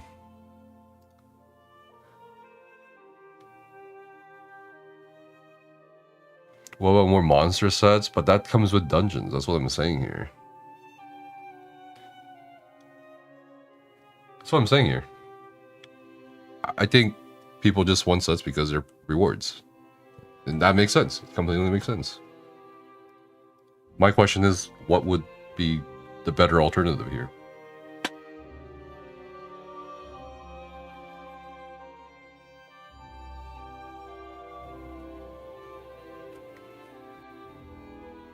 You would spend crowns on custom weapon attack animations? Ah, bro, I don't... that sounds hard to do. Maybe. Like, stances? I get what you mean.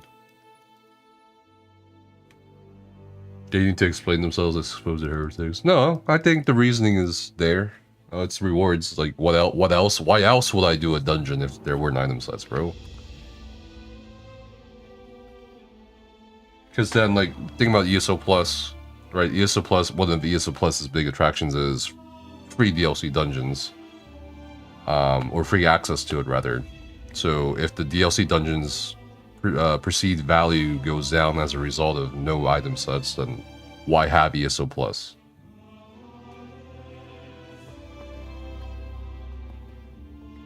They just haven't added any sets that I personally find interesting in a while. They add more sets when 90% of them are slop. Right, and I think that's a problem. I mean, they've straight up admitted in the press meet 2 days before the global reveal that, you know, it's hard now for them to come up with more item sets at this point. So they've been internally discussing what they could do about that. And again, that has to do with what I am putting forth here on the stream. Like, what would you want besides item sets? And so far, people seem pretty diverse in their opinions.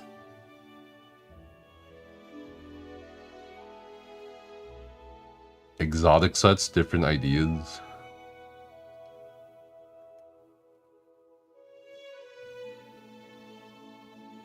Maybe put some quality time into updating old sets that are relative. Yeah, okay. I think everyone agrees on that, but like, what would you want besides new item sets? If they had to stop. Some sets are like add spell damage, and some are like summon the magical sweet roll that gives you random buffs. Okay.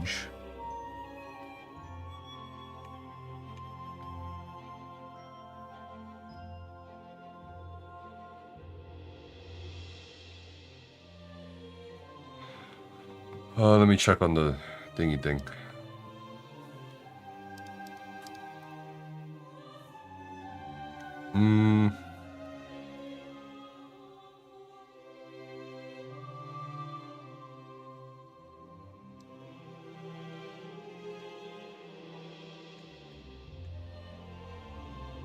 No word yet on patch notes.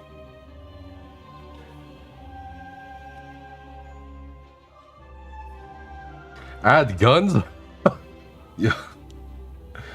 Just increase gear cap? Oh my lord. That's the one thing I don't ever see ESO doing. Ever. Again. Increasing gear cap. How do you keep the older players to stay? It's easy for new players because it's a new experience. No, well, okay. ESO's problem is that it's not that they can't get new players. They can get many new players, whatever. Usually, Okay, I'll fucking draw a graph, bro. Where is it? Where's my... Why isn't it working? Can I... You know, sometimes what happens is, like, my search bar on the Windows just never loads. It's so fucking weird. I don't know if this is like a bug with Windows or what.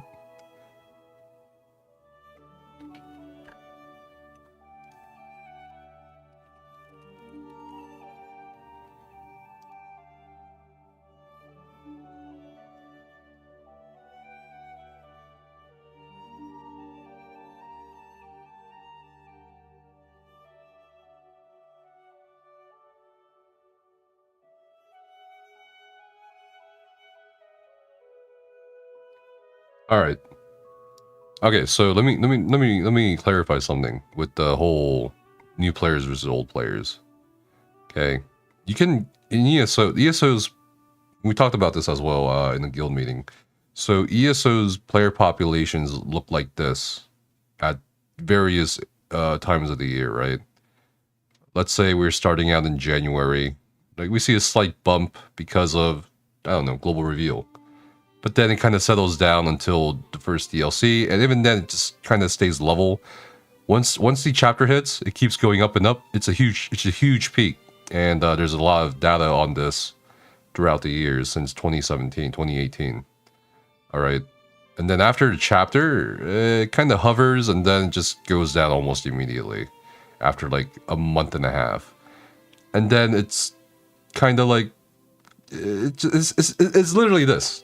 And this is for new players and old players, bro. Like, the new player retention is really bad in ESO because most people come for the features or, like, the hype or the story. And then that's really it. And during this time, they just kind of... It's seasonal, right? You just kind of play other games. And that's it. It's a seasonal cycle. Easy. Earnable... Crown chance for ESO Plus. At Pal World Discourse? There may just need to be complete overhaul with sets in general, condense it somehow, maybe turn a bunch of the 5-piece ones into 1 to 3-piece, adjust power levels accordingly. More furnishings, motifs, and custom animations from the dungeons? I mean, again, yeah, I think that's fair.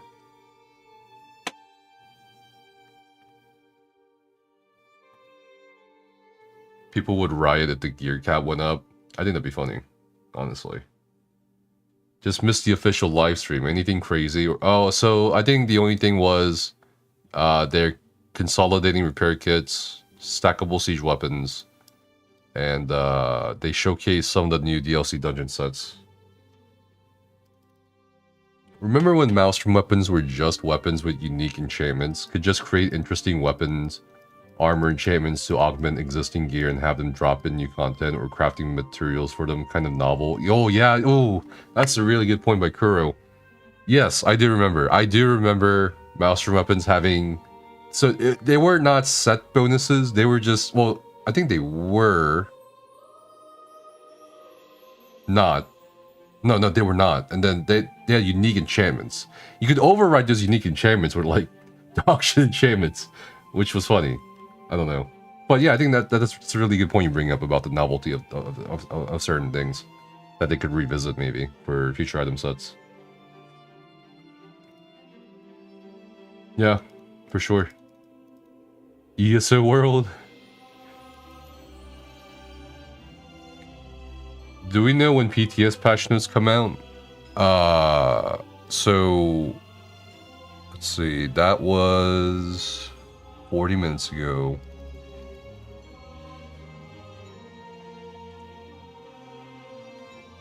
So Gina says that she's gonna work through lunch to get the patch notes out for us, so maybe another 30 minutes to an hour.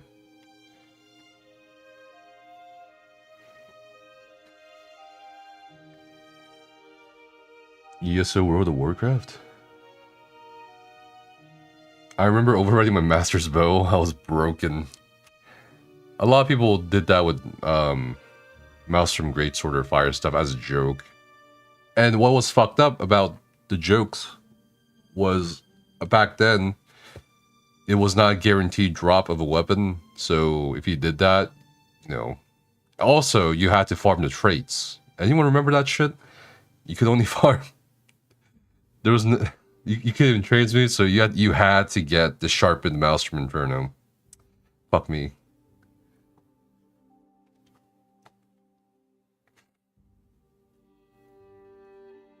My friend accidentally put a new enchantment on their Maelstrom staff and contacted support to fix it. The support person wrote a long message back about their own struggles in VMA. What? do you have the email? Or like a screenshot? That'd be funny. Pre-Clockwork City, you had to farm for traits. Yeah, you had to. That was... Well, when was Clockwork? 2018? 2017? Around 2018?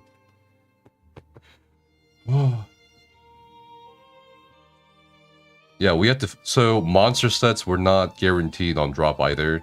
I knew a guy. He's long quit the game. I had a friend who farmed veteran Darkshade Caverns, because back then there was no 1 or 2. It was normal or vet.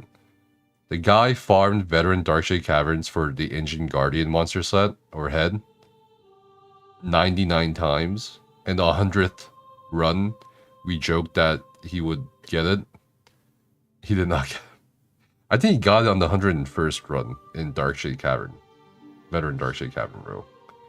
That's how bad item set drops were back then. So, and you had to have that in the particular trait. So, also you couldn't trade other people in your group, which I think was fucking insane, looking back. Because like, if I got the Ancient Guardian helmet and he didn't, I can't give it to him, or I couldn't give it to him. No passionates yet. I think another 30-ish minutes, maybe. And we'll go through it together. And there will be a surprise for all of you in the ESU Discord server when the ping goes out.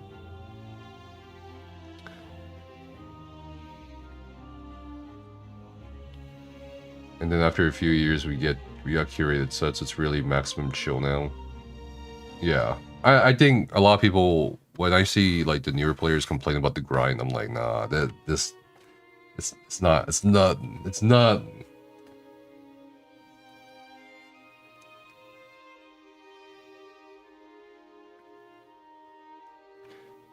There's so many. Remember? I remember. Do you remember when you had to all sit outside dungeons for 2 group ups since there was no group finder? That was really early though. That was like 2014 shit. They added a group finder, I think. Well, not like right now, but they added a really bad group finder. I think mid 2014, wasn't? They had trials and Zerodead in the group finder, so we've kind of come full circle. But the group finder didn't work very well for that. You did 155 runs of Arx Corinium to get the Medusa Flame Staff, and I only got it because a friend got it and gifted it to me on the 155th run. Jesus, 155 runs, bro? 155? Does that include chess? Remember when there was no outfitter, we all had to look like hobos in mismatched styles? Remember when there was no housing? And I was like, bro, the fucking hero that saved the fucking universe is homeless? Scale to your... Yeah, that's a big thing.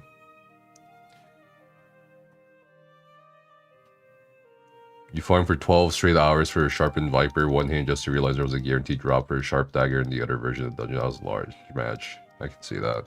I remember people were doing quests, by the way, to get a specific item set piece in a particular trait, some of them.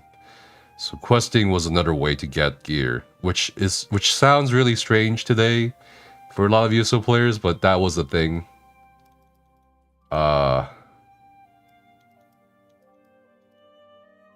We have transmute too, yeah. Remember dynamic ulti and 12 DK reigns? Bro, Vampire Lord DKs, rolling Cyrodiil with an Iron Fist with uncapped CP, with dynamic ulti, hell yeah, brother. Why does nobody use a group finder? Right now? I think a lot of people do. Remember Life Before ESO? Oh my god, yes, I absolutely remember Life before ESO as a gamer. I was the most toxic piece of shit in Dota.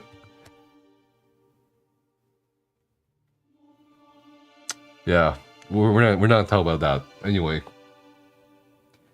Yeah, there's a mythic, one mythic supposedly. So we'll see.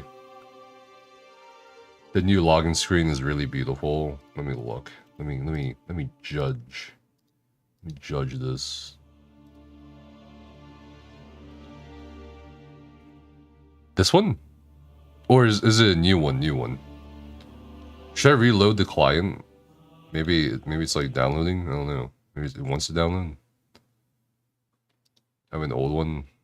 Okay, yeah, it's downloading. Okay, perfect. Okay, PTS is downloading. What became of your League of Legends arc, by the way? I don't know.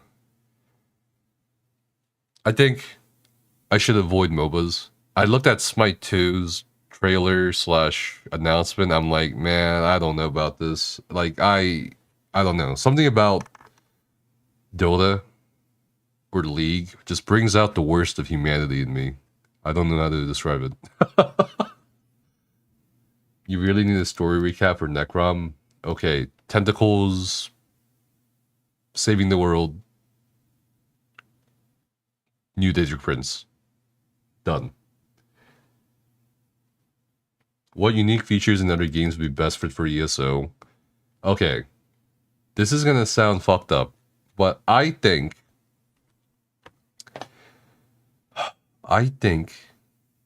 we should have flying mounts.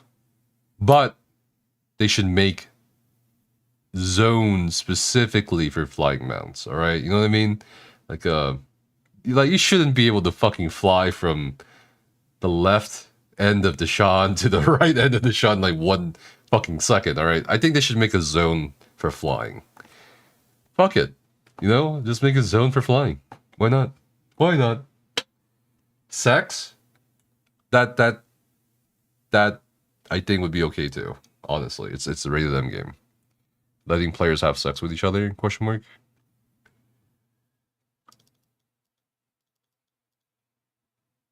Harder overlaying content, flying mounts. Every time I look over at Guild Wars 2 and WoW, I'm just like, man, like it makes me want to play those games more.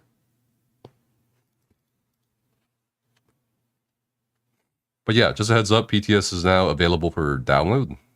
Make sure you download, or just, if you are going to go to PTS, make sure to keep your launcher up. It's applying patch. It's like fucking 70 goddamn gigabytes left. You know what's funny? I think it was 2020. Storm reduced the size of the game from like 83 or 89 gigabytes to like 63 gigabytes. And now, how big is the game, bro? Let me look. I want to see how big the game is.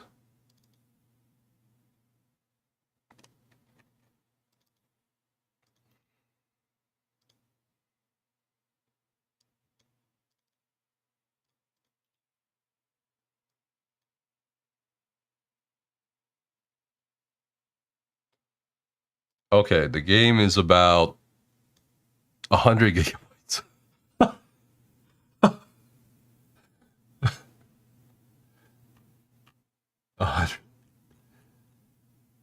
I have 200 gigabytes of ESO on one drive because PTS is basically the size of the client, or a bit more.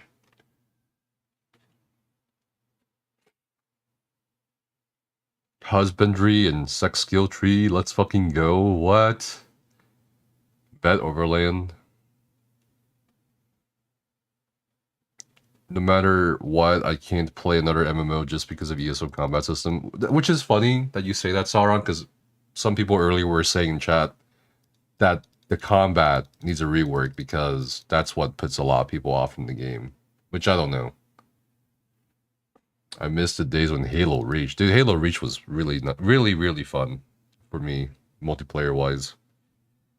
I think Halo 3, Halo Reach were the best, like, multiplayer experience I've ever had. in general. Like, it wasn't as bad as COD lobbies or anything like that. It was like, it was kind of wholesome in some ways. I don't know. But also, like, really fun. So hear me out. Be able to plant and harvest alchemy mats in your house. So like 4 planters, and you can plant like Columbine and harvest once a day. That'd be nice.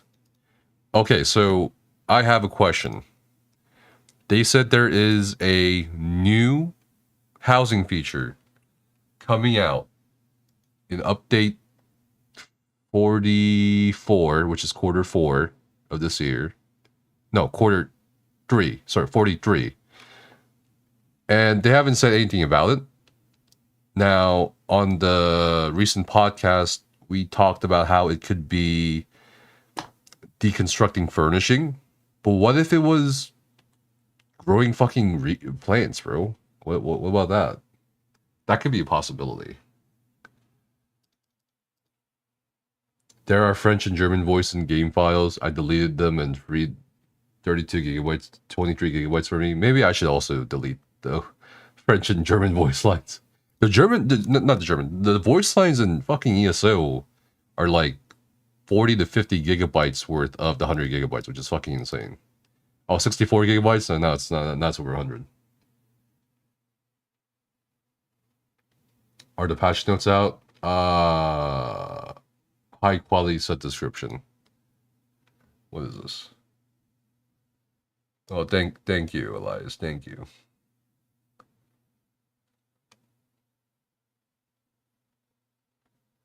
But I think we'll have patch notes hopefully soon.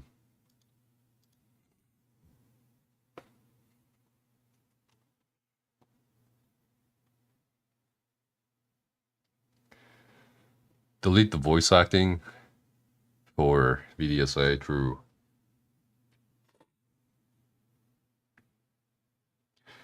Is there something ESO would need to do about the economy? Like, I know a bunch of stuff now are like jacking up the price, or is it good now as it is? Depends on the platform server we're talking about. Which server are we talking about for economy? Because every server's economy is very different from one another. It's not like a blanket thing.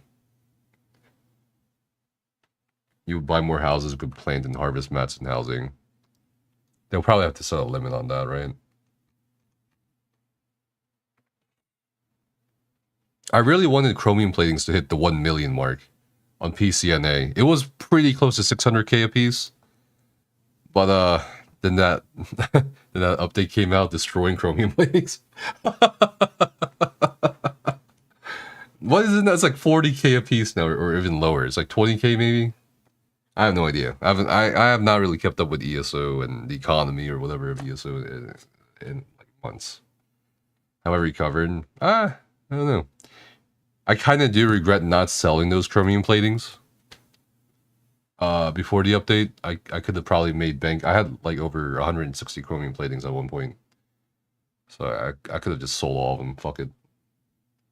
It's 33k now? Oh, Jesus. What is that, like 100? That would have been real good. Like, really fucking good.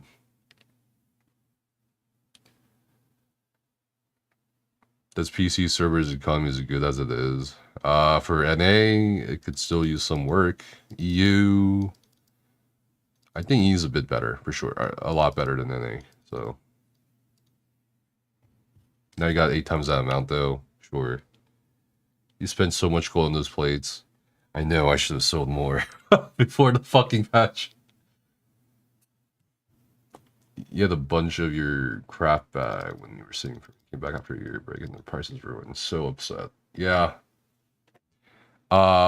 So, you know, as we predicted, right, on the channel, what happened after they did the jewelry changes was that people obviously want to inflate things, or at least the sellers want to inflate things and mark up things for higher, just like they did for chromium. Like, they kept flipping it higher. So I predicted that the things that they would flip for higher would be things like Columbine or Dragon Room, Dragon Blood.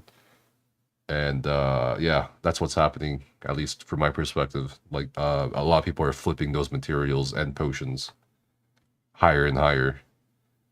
Because there's not really much else besides chromium. Like, there really isn't. I think Hakejos are being flipped too now at this point. So, maybe get in on that. Hakejos, dragon materials, Columbine.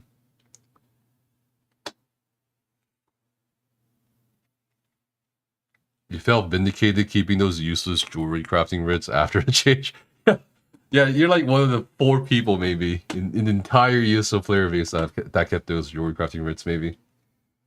The login screen also plays a new chapter theme music, and it's pretty poggers. I can't wait until we download this patch and get in. It's a pretty big fucking patch, Jesus. How much is Columbine in room on PC and Xbox and A, brother?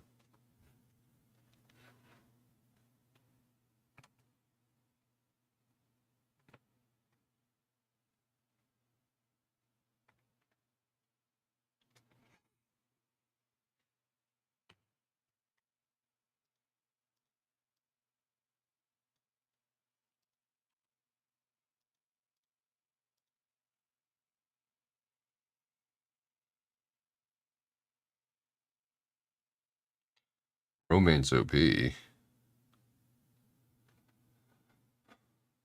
because people don't need to save gold for plays and can pay what 100k per wax now.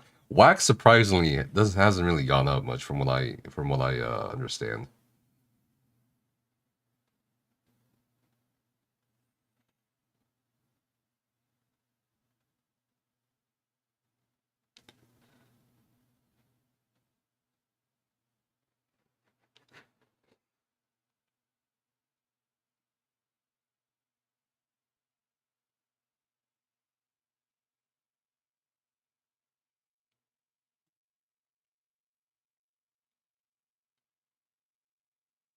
Realistically, how many patches do you think until Arcanist gets the Necro treatment?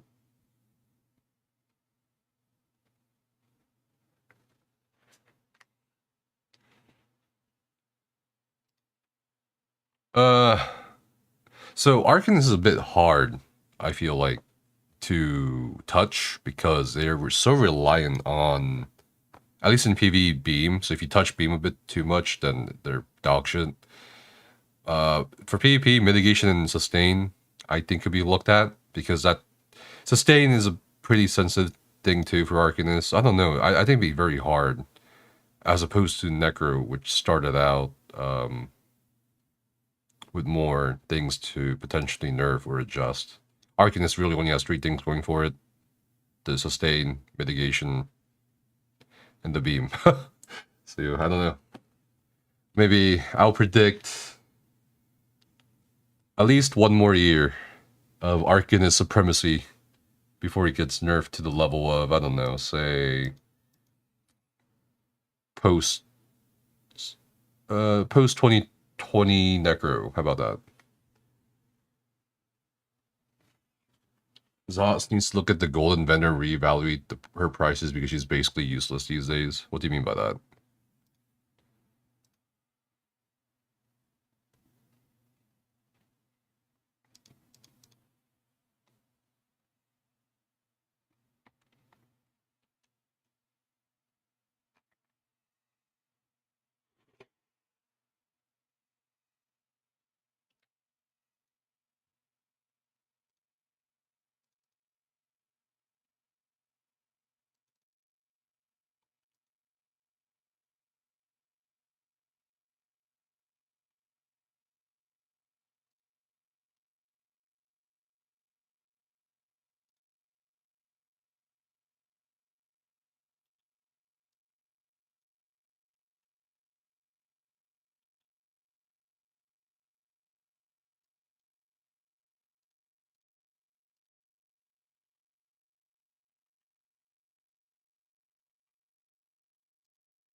Time to upgrade the dial-up internet.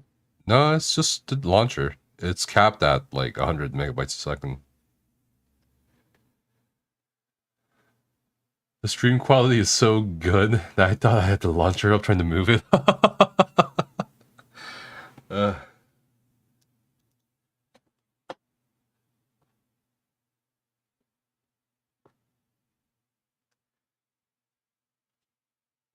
Where are the patch notes? We don't even know what we're downloading. Soon. Trademark. Soon.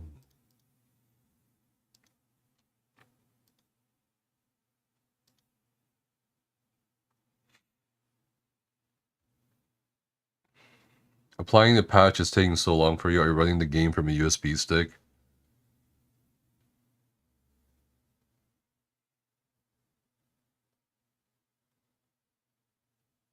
No. It's just a launcher. Maybe also, just maybe, it has something to do with the fact that I'm streaming at over 6,000 kilobytes per second too at the same time, you know? Becca's not home right now. The price of jewelry crafting mats are so low that in many cases you lose money buying from the vendor, not to mention that there are a lot of sets that just don't benefit from gold. What do I mean by 41 points? 41 points. Oh, PTS is public test server. PTS. It's the preview of what's to come next patch on PC. Strongest Starlink enjoyer. There we go. It's finally applying the final shit.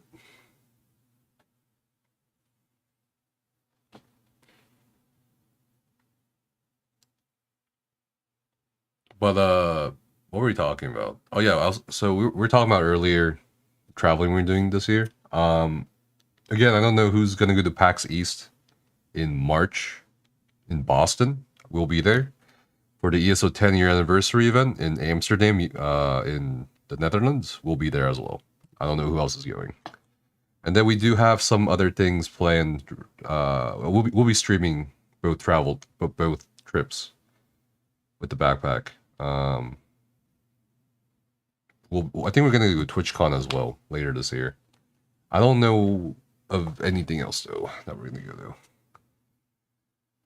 Arcanist nerfs this patch, yay or nay? No, I don't think they're gonna. So I don't think they're gonna do too much of a major. Oh, okay, it's downloaded. Major combat patch. I think they'll maybe aim for chapter patch to be the major combat patch, as it should be, if they have to do it, in my opinion. Also, what the fuck is going on?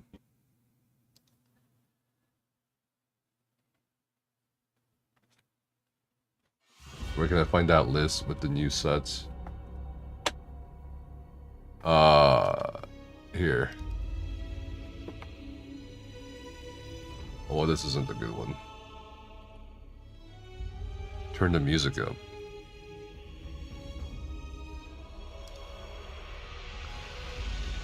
Audio. Where's Gold Road? Oh, default? Okay.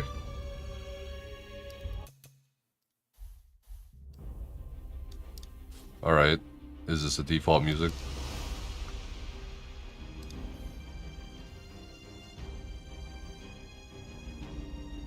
Default road.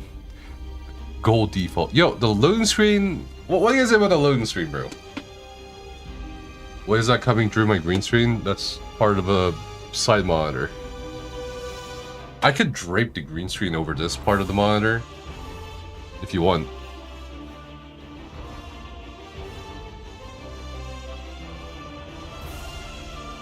Okay, alright. Music's not bad. It's just same iteration. Looks goldish. Looks like Hogwarts Legacy. You're a wizard. You're a wizard, chat. You're a wizard. Chat, did you put your name in the goblet of fire? Oh, shit. 50 trillion points to Gryffindor. Dude, that shit's rigged, bro. I swear, that shit's fucking rigged. Oblivion flashbacks. Yeah, that is what is that? Fuck. This is it. This is Southwest Cyrodiil.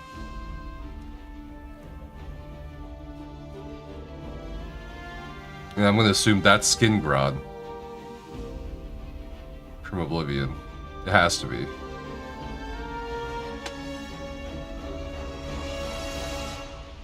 Reskinned Oblivion soundtrack. Where's the Nightblade buffs, bro? I highly doubt Nightblade will get buffed. Would this zone be north of the Gold Coast? Hold on, I'll show you. I will show.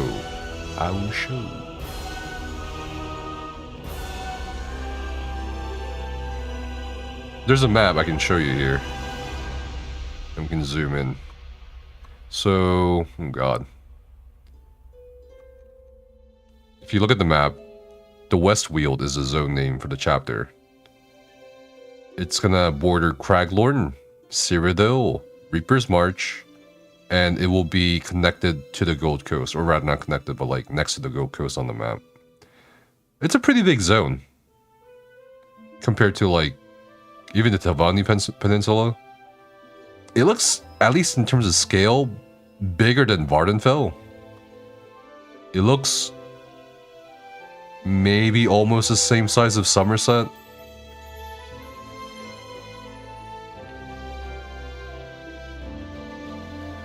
Alright, let's see.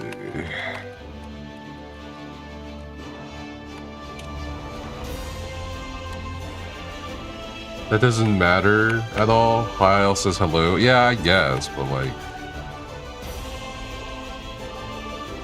we'll see.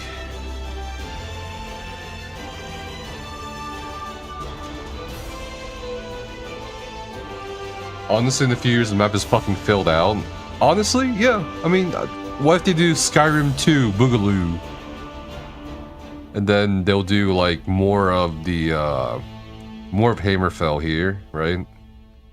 And that's really it, except the Black Marsh. And then it's done. I think that's it, just 3 more areas in ESO. Yeah. No, well, what's this area next to fucking Shadowfen Deshaan? What is that area? That's Cyrodiil, right? That's Cyrodiil as well.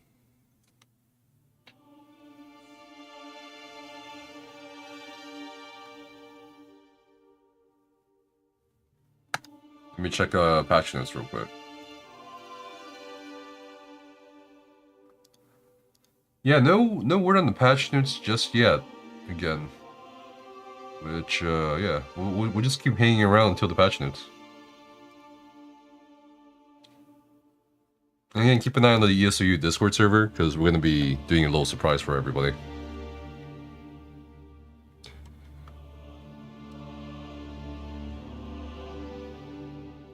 Let me just redo this.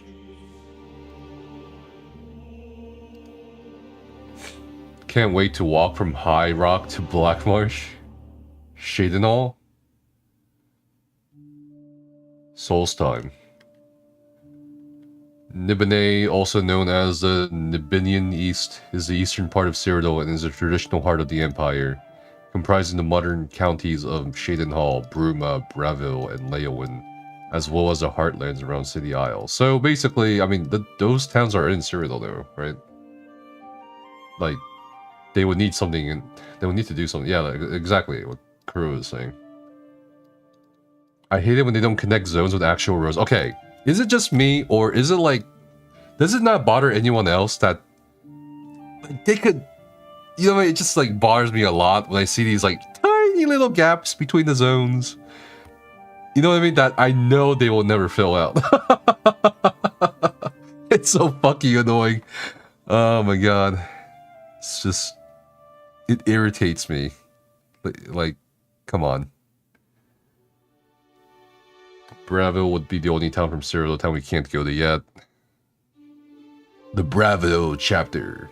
Mehrunes Dagon is invading. Again. I don't know much about that part of Cyrodiil, but it looks like a lot of empty space with no major city. Yeah. Maybe they'll, I don't know, maybe Makeup should.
I wonder if there's anything they added.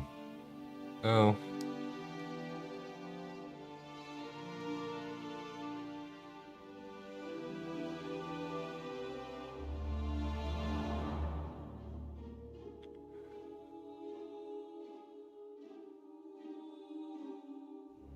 The occlusion culling will use more of your CPU to reduce. Oh yeah, okay. I could do it maybe.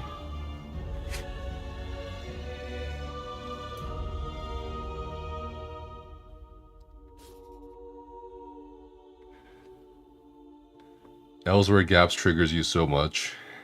I got you. ESO being a canon game and having to remain in the state where timelines the other test games make sense really holds it back. So, what do you guys think about the new Daedric Prince? I've seen a lot of discussions, at least on like fucking Twitter about it. A lot of people don't like the new Daedric Prince or think ESO's not canon because there's a new Daedric Prince. I don't know.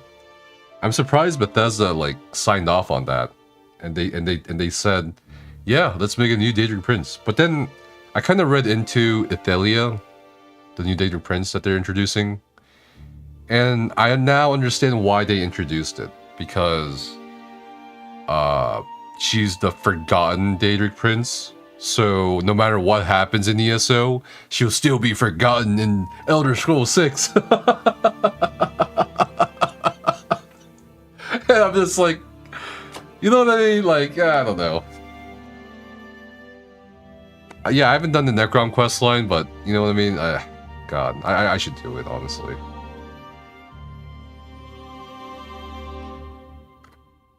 Didn't they add Gigalag and Shivering Isles? Who cares? I'm pretty sure Gigalag was mentioned before that. I don't think Ethelia, the new Daedric Prince, is mentioned anywhere before ESO or whatever.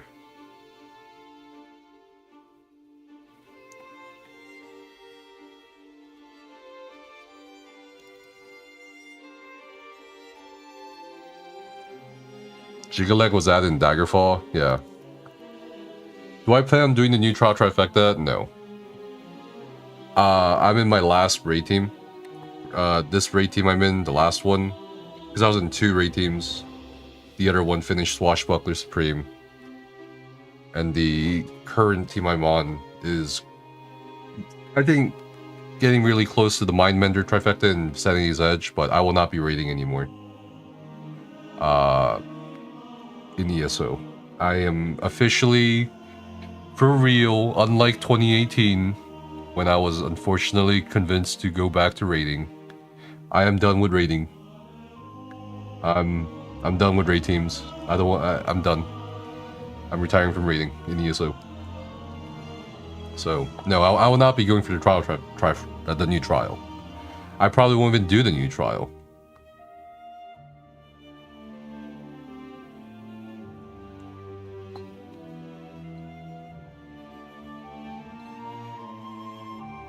Oh my god, there's animals.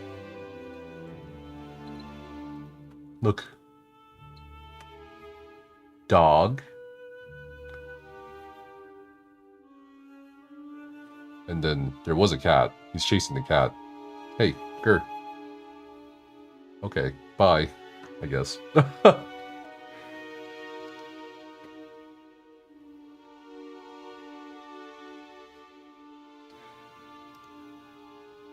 It was also Bethesda proper that created the Shivering Isles, so they can do whatever they want.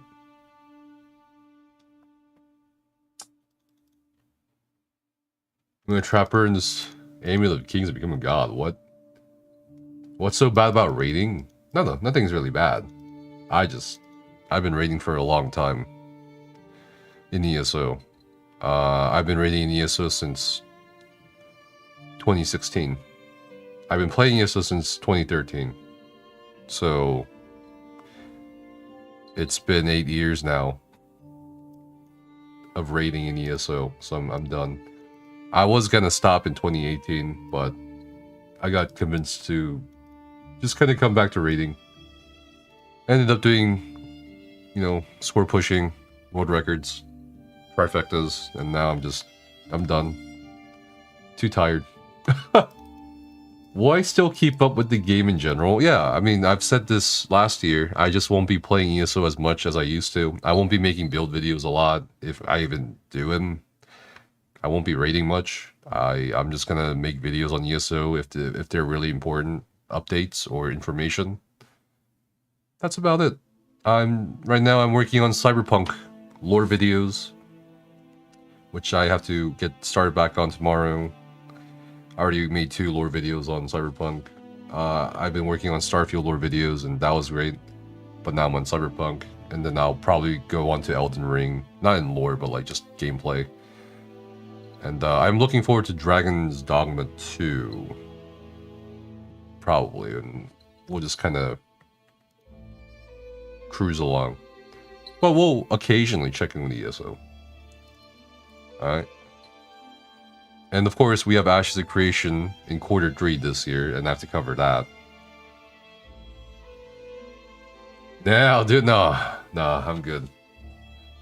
So one thing about raiding is it does take a good portion of your time away from other things you want to do.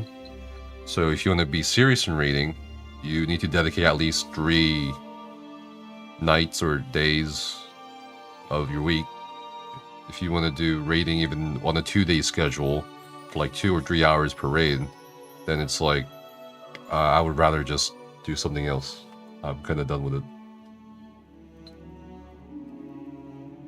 That's sad. I enjoy watching that content. It's the same thing, over and over, in essence.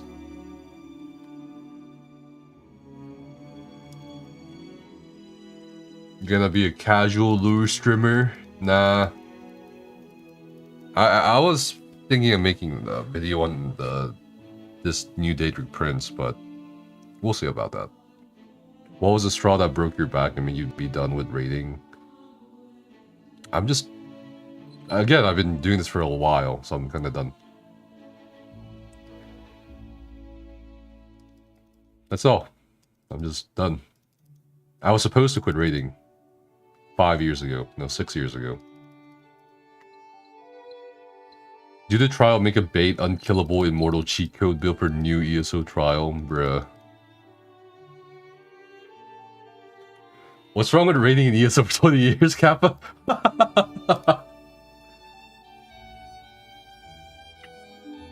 Yeah, I want to play a bunch of games. Can you talk about what actually happened at Arasaka Tower? Based on the source books or based on the game? I think a mixture we'll have to do, yeah. Technically. What are you doing then in ESO? Just casual. Thanks, Kuro. Thanks for checking the lore videos out. I've actually been super addicted to Cyberpunk the last month. Game is super fun. Love the world. Yeah, there's a lot of lore to go through. A lot of lore. I think I'm done with the Starfield lore videos for sure. That popped off a lot. Hundreds of thousands of people views watched it. Grateful for it. But I'm gonna wait until the next. I'm gonna wait until the Starfield DLC Shattered Space comes out to do more. And Cyberpunk has grabbed my attention. We'll actually be playing Cyberpunk after PTS today, and then after that I'll probably get started on Elden Ring because I'm I want to play. I want to like play Elden Ring without like advice. The first playthrough we had a lot of advice. You know, oh, do this build, do that build, go here. I just want to explore Elden Ring on my own, and then I want to prepare for the DLC coming out this year. And then there's Dragon's Dogma 2, so that's going to be interesting. I admit, I'm not a regular viewer, but when you play Elden Ring, I'm going to be there. Yeah, I'll probably start Elden Ring next week-ish. Hopefully. Am I rating Ashes Creation? Okay, that's a big one too, because Q3 this year, Ashes Creation, I'm going to be Alpha 2 testing it. I'm really looking forward to that. I am looking for a great MMO experience without Ashes Creation. There's also another MMO that caught my eye recently, PAX Day. Might check that out too.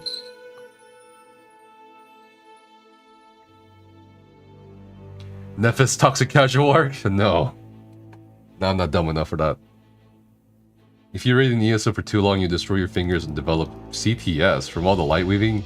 So you can call. I imagine streaming the game plus doing the PTS burns you out faster than most. It's not a matter of burning out, it's just I don't want to do it. At what time is the ESO stream? What do you mean, at what time is the ESO stream? I watched the ESO stream and saw someone message Fix Starfield as a first-time chatter before their message got immediately deleted. Lol. Is Cyberpunk good now? I never played it or even looked up a video because of the horrible launch. They improved the game vastly compared to launch.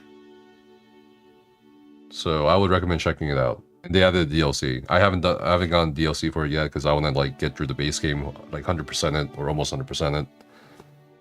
Go through all the lore from the source books, because it is originally a tabletop RPG in terms of YouTube content, and then I want to get the DLC, make content for that, and then I'll move on to Elden Ring fully and Dragon's Dogma 2.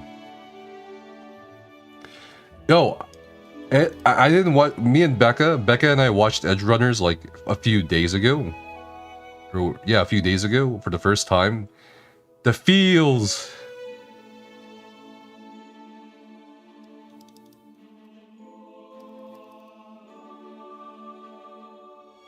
Do I play Lost Ark? I tried it out at launch for North America, stuck with it for maybe a few weeks, and then I really enjoyed the questing in Lost Ark, but I saw the Korean MMO elements, and I was like, listen, I'm Korean. I don't want to play this. I just keep getting proven right. I'm like, I always tell people, hey, you know, I would not recommend the Korean MMO. And then, you know, Drones and Liberty, that I think flopped as well for the most part, because again, there's a lot of aspects to Korean MMORPGs that I don't think are healthy for either the consumer or gamer. So that's why I'm looking forward to Ashes Creation.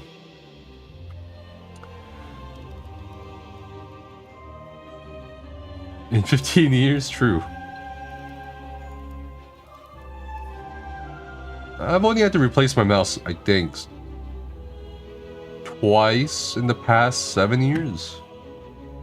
Which is not bad, honestly, considering I use it so much.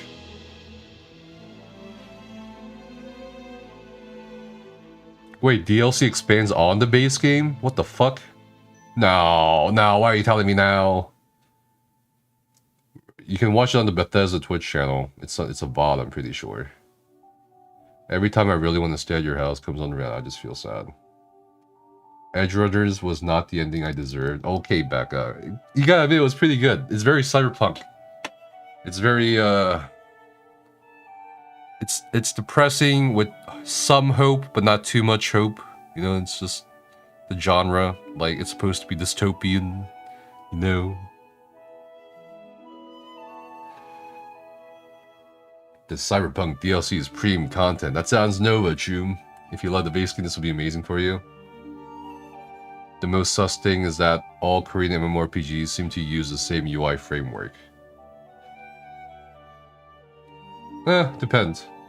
There's a shooter. There's a Korean MMO shooter by NCSoft called Project LLL. We looked at some time ago. I don't know how that's doing in terms of development, but I really, every time I think I should give Korean MMOs a chance.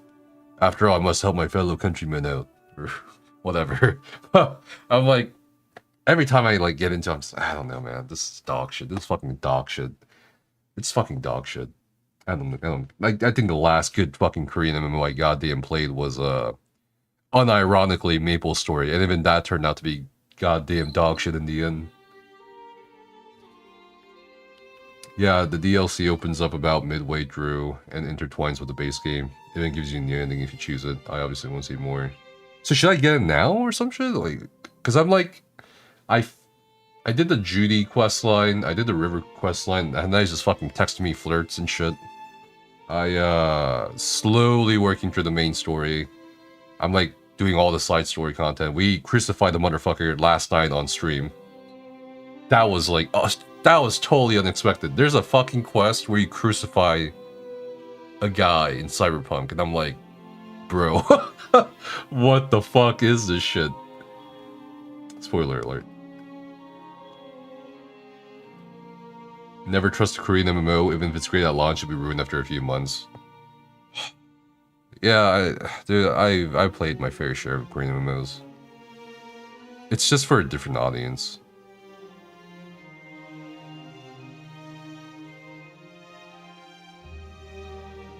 The DLC opens up after the Voodoo Boys are dealt with. Okay, so I haven't not gone to the church to meet with the Voodoo Boys. So should I get the DLC before I do that? Or should I just finish the base game then to do the DLC?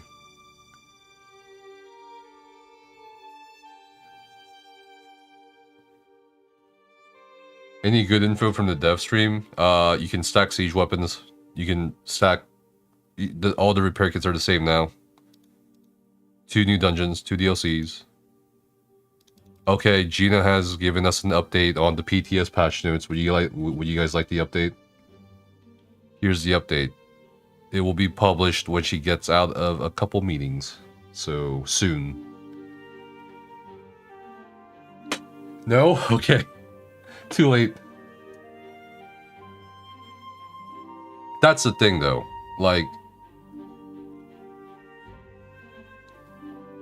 Koreans in Korea, I feel like, are also getting tired of this same bullshit, bro. That's what I'm saying, though.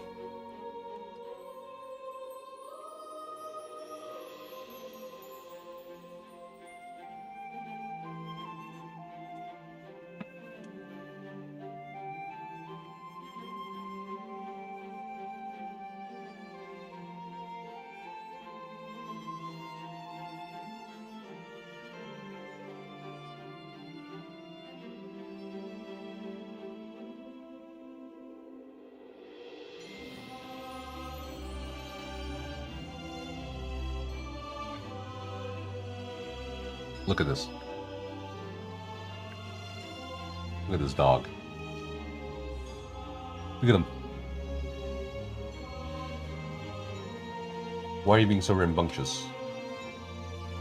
Hmm?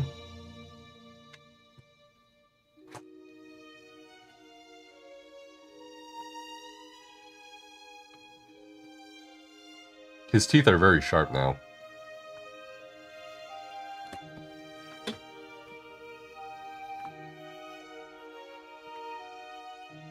He's a 14-week-old puppy.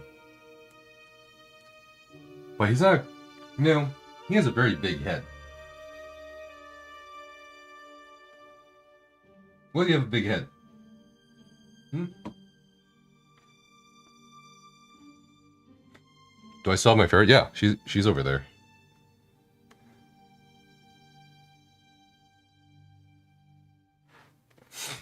We have a cat, a ferret, and a Great Pyrenees puppy.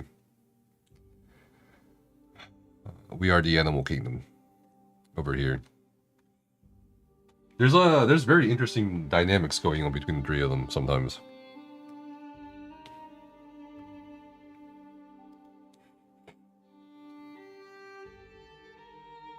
Club Penguin, best MMO, no debate. Okay.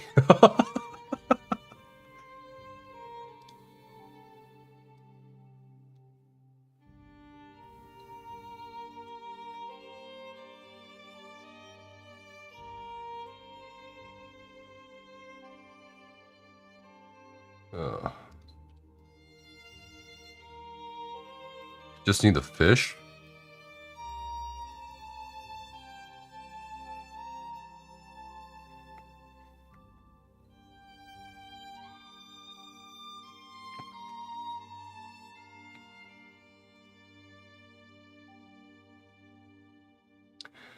You can technically do the DLC at any time. I just say that if you're opposed to the idea of a second playthrough, maybe just go ahead and get it now. Shit.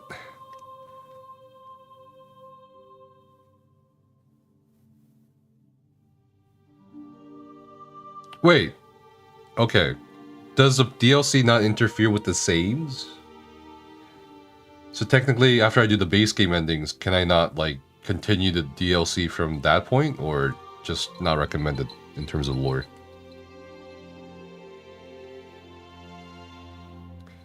No fish? If I had to get a fish, it would be a motherfucking, like, jellyfish, bro. I know they're not fish, but, you know.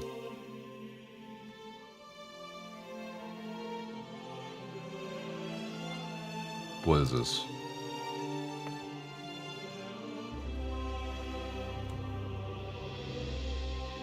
What? This is for Dread from 2022. Who necroed this?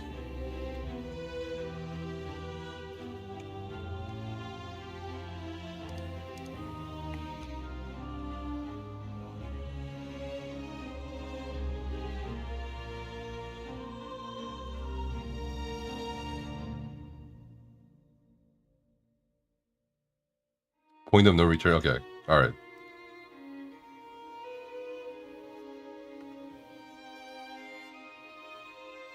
I think my dog wants to go outside. I'll be right back.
Alright, I'm back.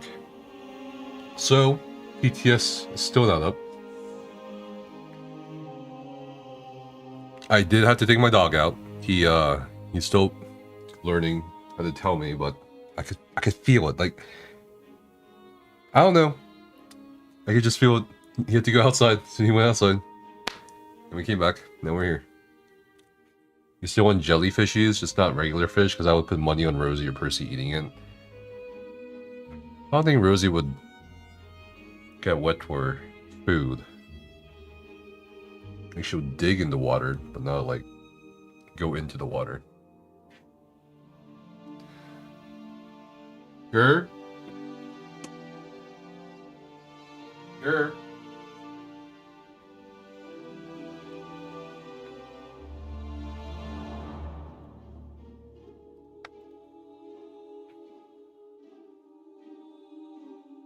Come here.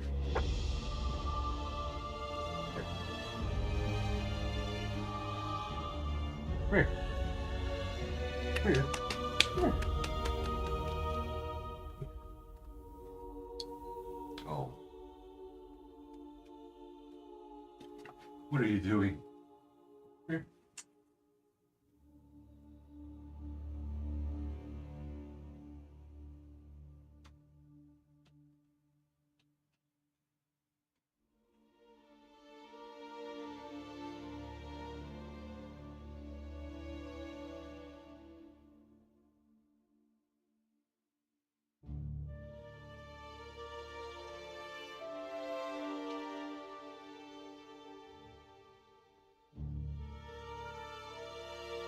Oh! Oh, here he is.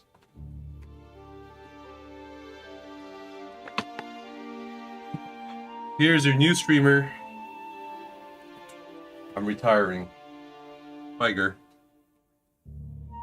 Here's your headset.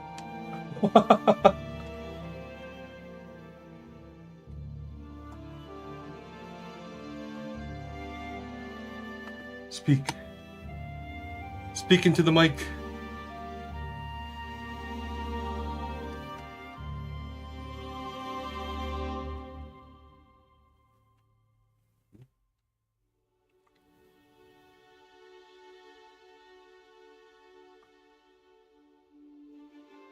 Yeah, he's teething still, because he's a... I think they said about 6 months they stopped teething, the Great Pyrenees puppies.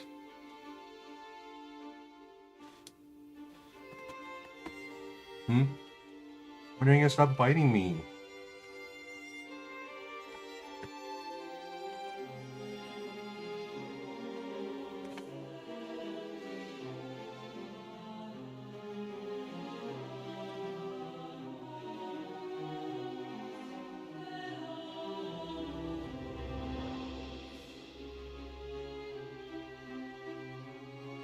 What?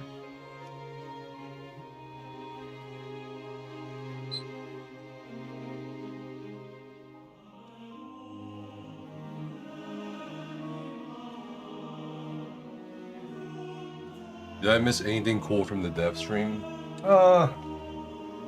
Putting repair kits together. Like all repair kits will be... Hey, no. Don't buy the chair. Whoa. You're a streamer. You can't... Streamers don't bite their chairs, I think.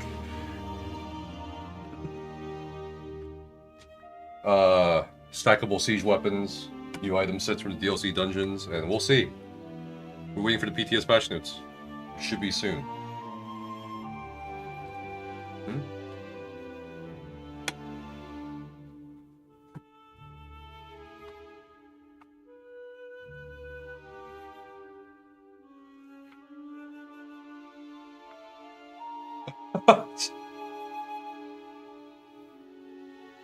Huh? How old are you now? He's like 14 weeks old? God, his teeth are so sharp, chat. So much sharper than before. It's kind of crazy.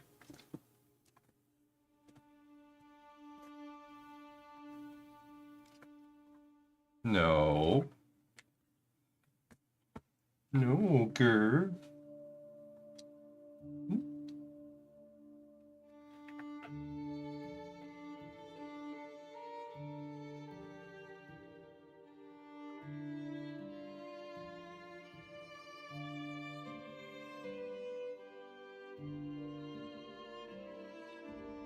We have a, so if you look at my Instagram, we have, like, lots of animal, dog, parrot stuff. He does have a TikTok account. So he's already beating me.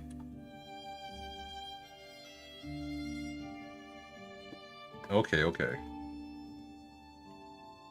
Yeah, that's true. Maybe if he had a toy. Maybe. You want a toy? Alright, I'll get you a toy.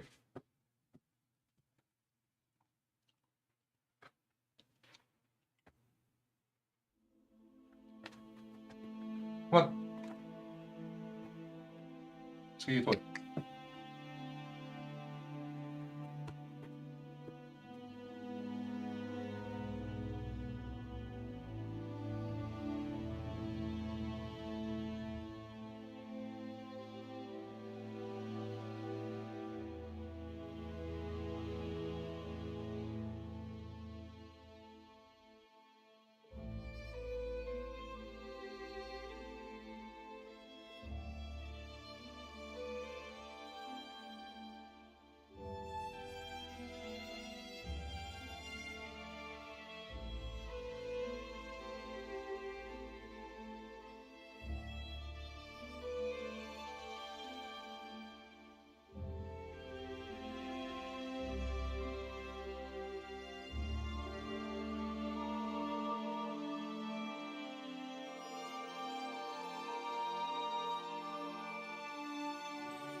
Alright.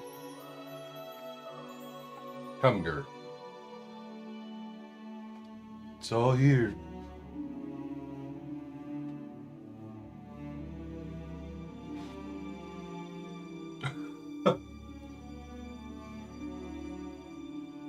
My guy's so heavy. Why are you so heavy? Huh? Sit. Sit.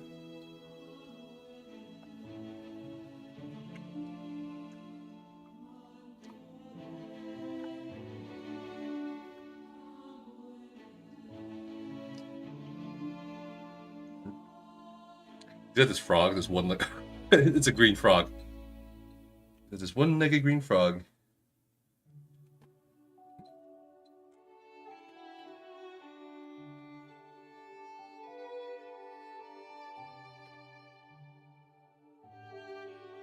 Okay, Becca. I'm familiarizing him with the chair.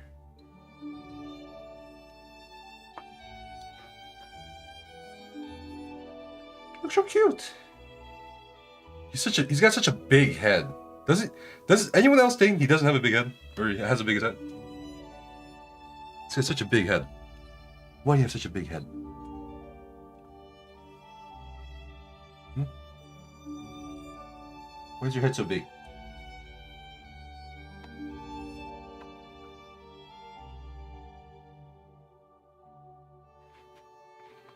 Hmm?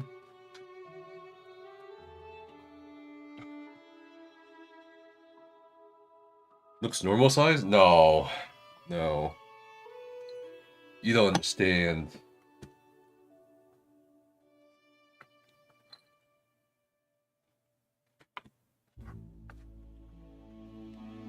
Got a big head just like his daddy.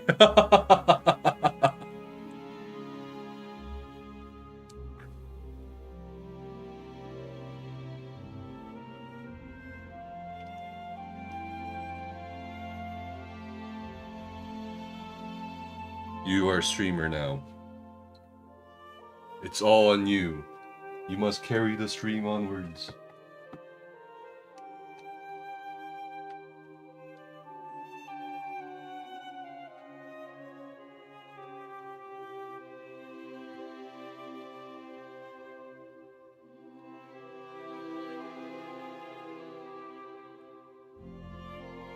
He doesn't like that ring, maybe?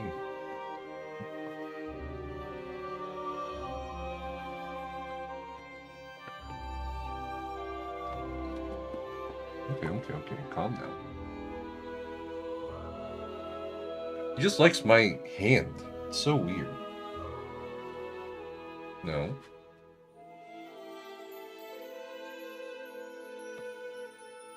No.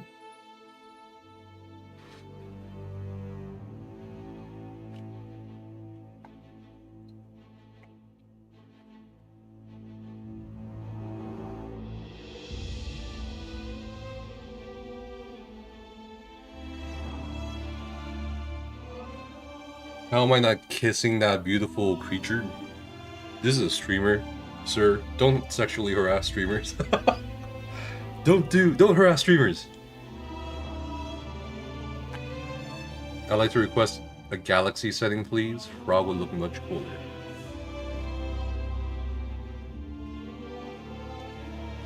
Streamer? What do you think about the lack of PTS patch notes, Gur?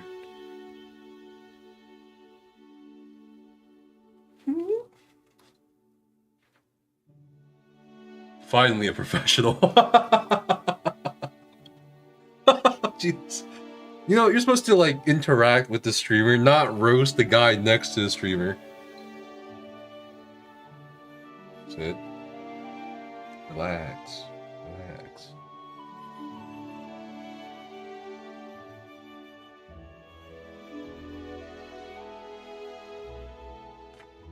No. Yeah, eye boogers. Calm down.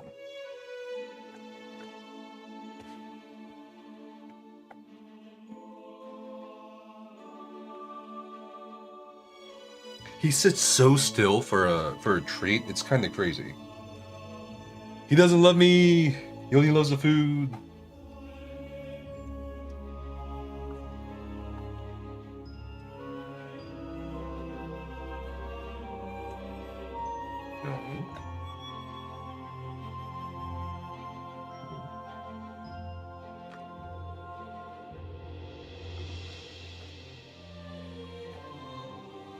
Careful.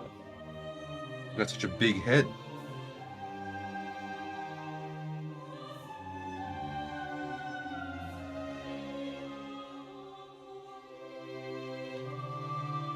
No.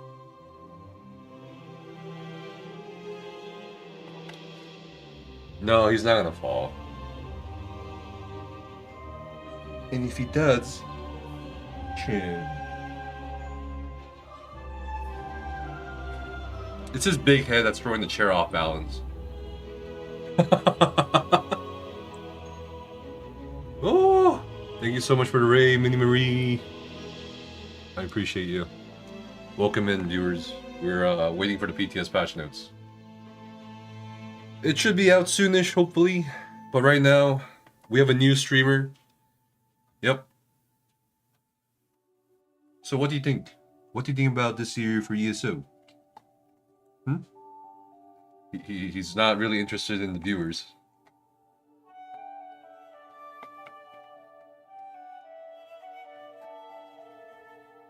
If I could, I would put my ferret with him on the chair, but she would probably just jump off the chair. Hey, hey, no. Streamer, you have a raid. Look, you have a raid. Say hello.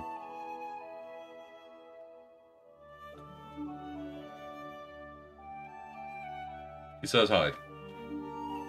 You know what's crazy? He's so quiet. He's so quiet. And the Great Pyrenees is supposed to be like loud, but he's only loud when he like really wants out of somewhere or wants something.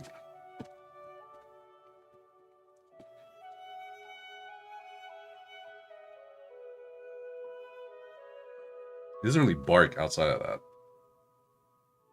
Whimper. Or cry.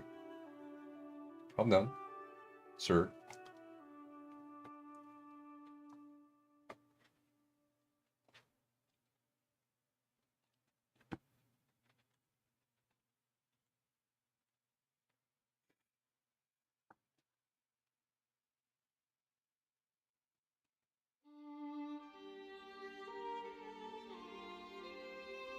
Thanks again so much for the raid. Welcome in, raiders. Again, we're just kind of waiting for the patch notes. The PTS is still down.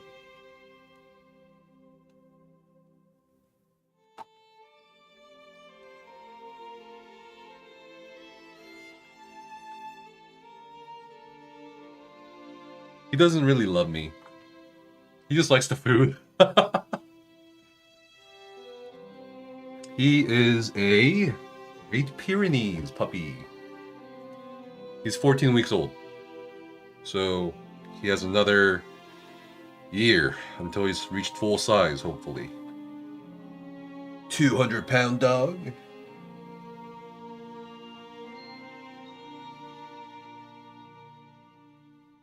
No. You wait. You wait. So we've taught him some commands, like sit, and that's it. No, no, no. That's why you want to sit. That's why you want to sit. Sit, sit, sit, sit.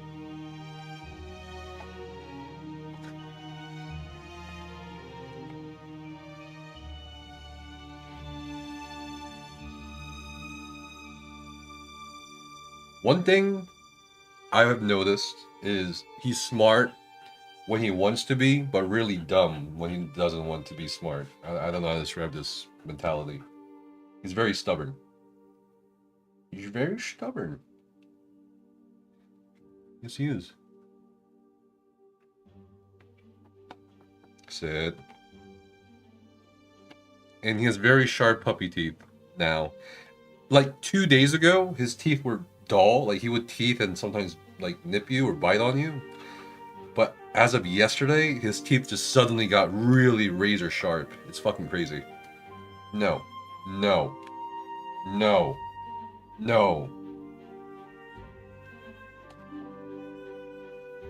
Calm down. Calm down. Shh. Thank you.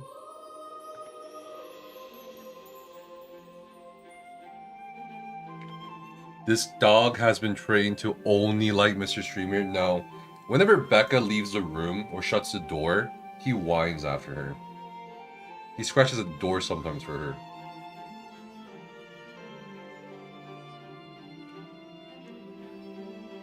So he's like Nephis.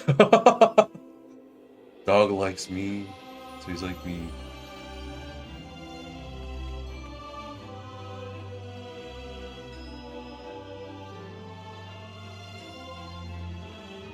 Hey.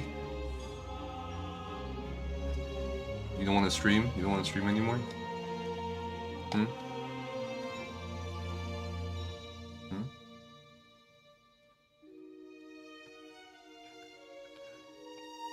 No, no, Gur. No. No. No. You wait. You wait.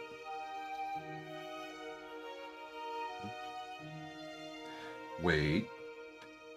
Wait. Why are you being so naughty all of a sudden? Huh? Is it because of the raid? It's like, oh, there's more people that have to act bad and awful. Get him a shark hat. Why a shark hat?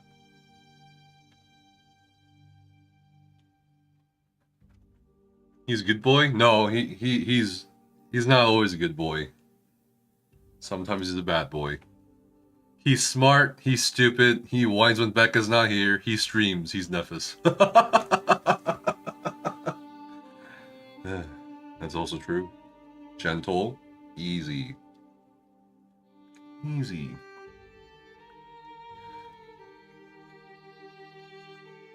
I'm gonna teach him to be the quietest dog. Slowly but surely.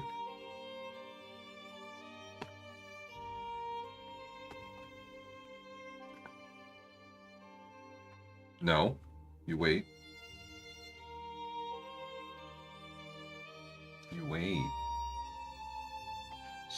No. No.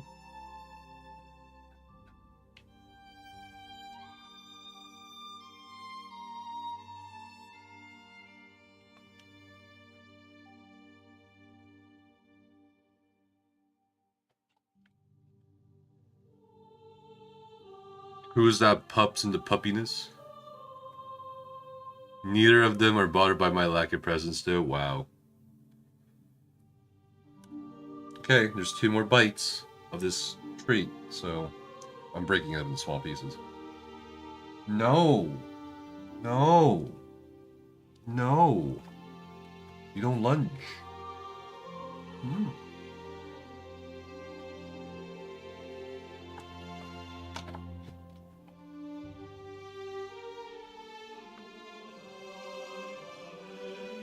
I'll probably give him some ice cubes after this. His teeth must be bothering him.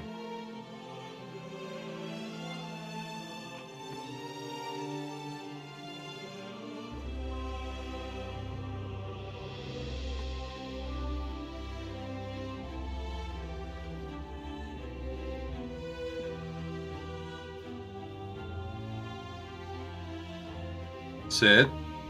No, Gur, sit.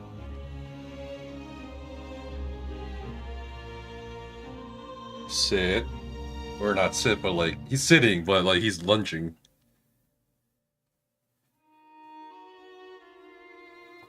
No.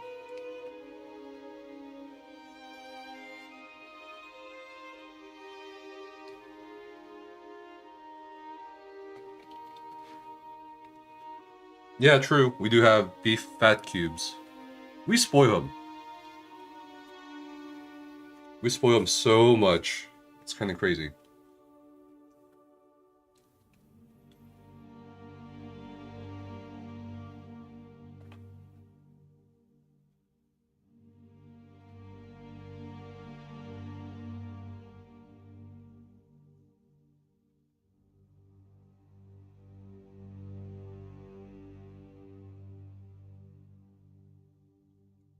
No. No. No. No. No. I know. No. No. No. You good? He's just lying down. Sure.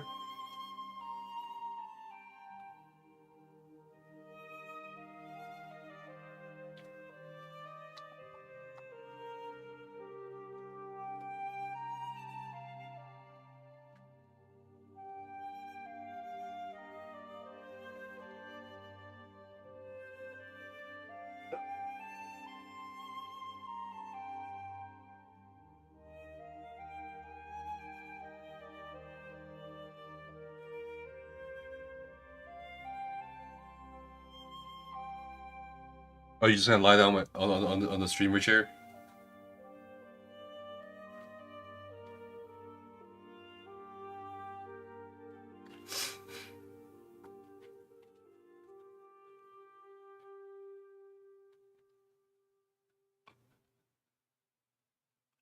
You did good finding a caretaker for Nevis? What?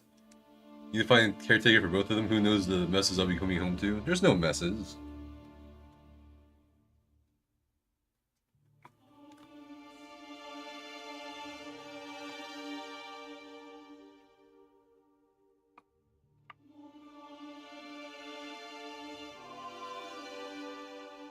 A frog?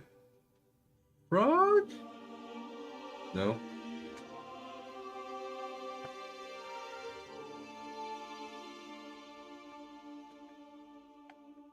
Okay. Come here. You just climb over here.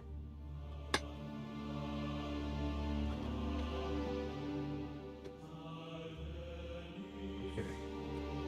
Oh, oh, no. Oh, gosh. All right.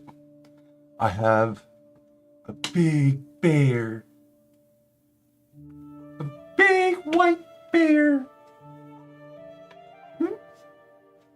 Yo, what's up, Gina? Get him. Okay.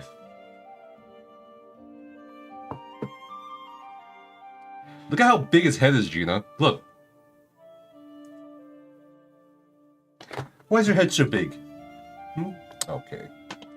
Oh my god, he's so heavy. He's only 14 weeks old.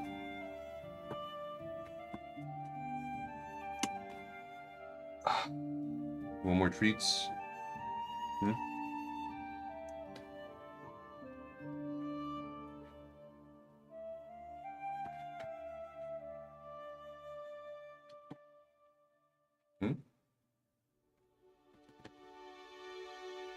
Such a big head. Such a big head.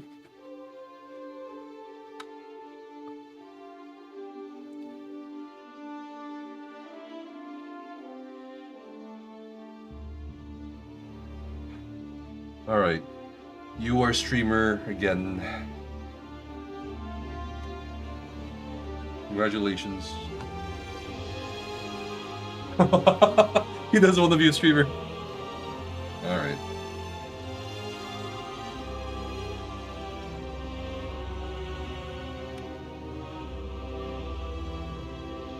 Okay. Okay, he wants more treats. I don't know if he had a dental treat yet. Becca, did he have a dental treat yet? He's probably too warm. True. I'll turn off the fan.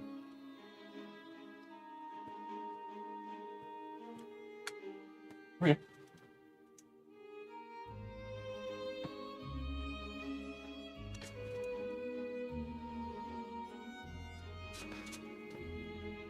You climb down.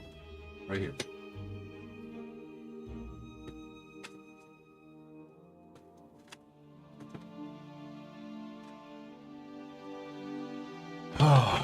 We'll bring him back soon.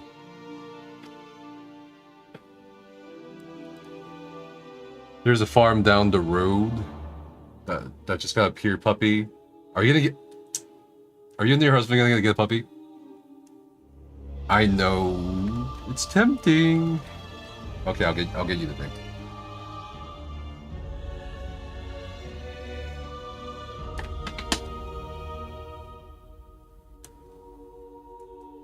All right, I'm coming.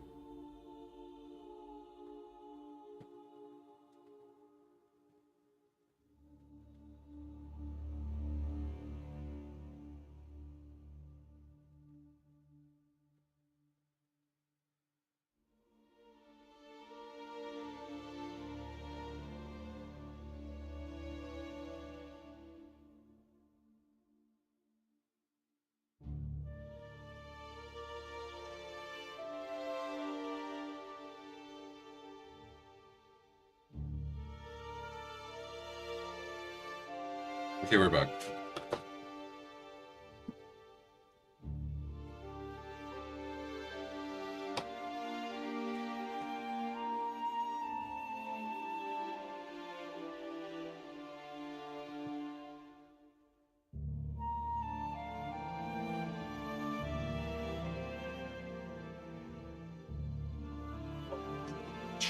Okay.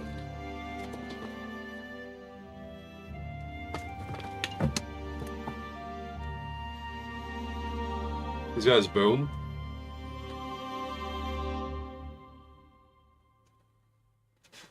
No, you don't want the bone.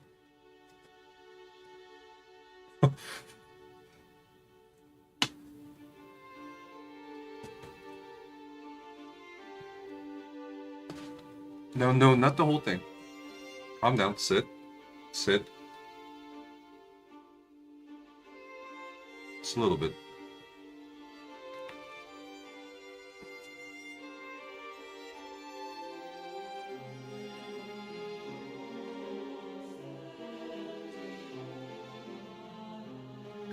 Good boy.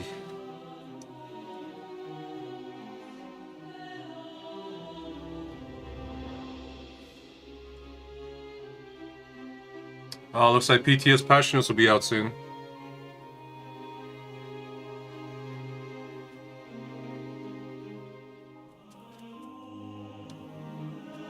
No. No. Talk about this. No, Mr. Streamer, no. No. No.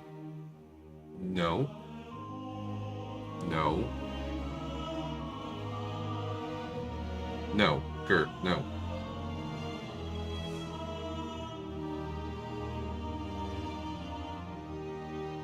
Thank you.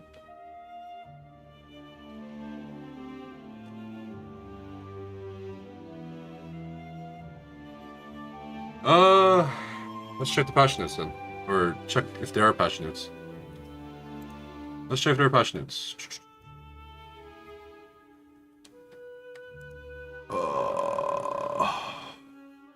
What the? I can never find my... I have so many tabs open, bro.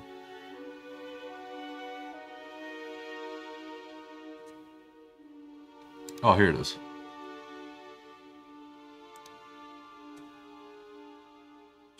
Not yet. Alright.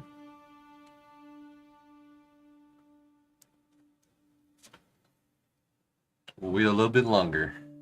It should be publishing soon.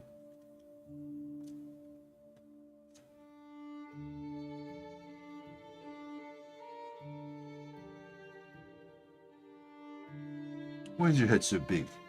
Hmm?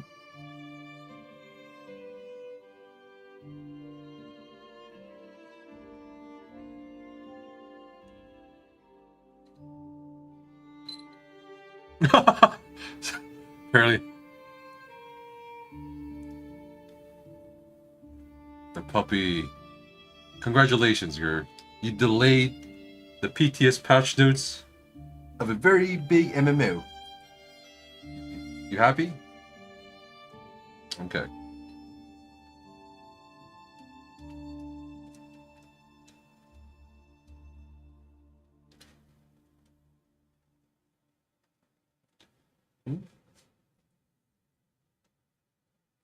God, your teeth are so sharp.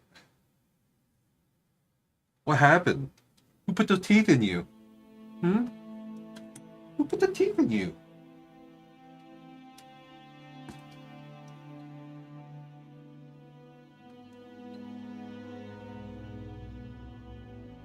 No, no, we talked about this just now, 5 seconds ago. You wait, I give.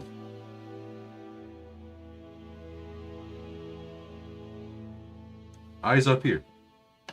Thank you. No. No.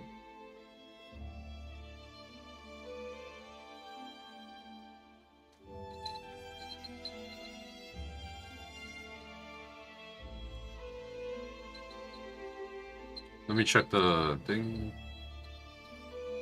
Oh! All the other PTS notes are disappeared. I don't know if you can see this.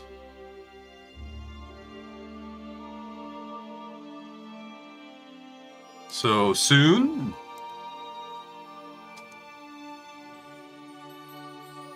Puppy needs to be in the next preview stream. Passions will come out the next day.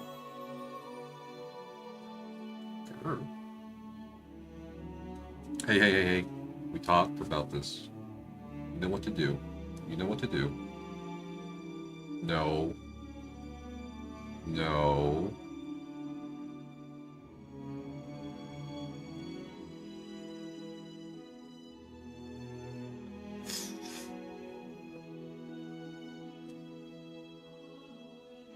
No.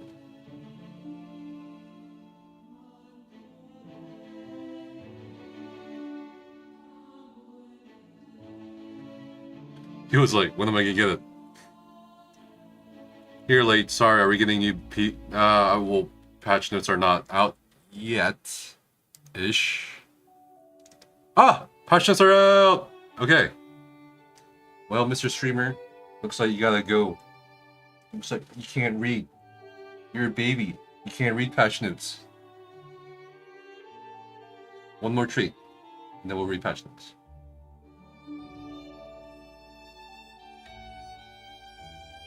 Alright, little puppy.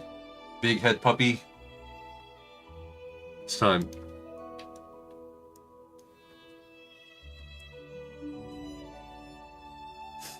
Come. Leave. Leave the chair. Come on, girl. Down, boy.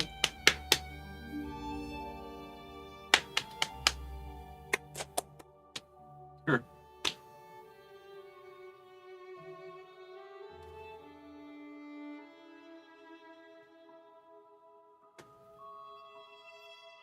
Come on.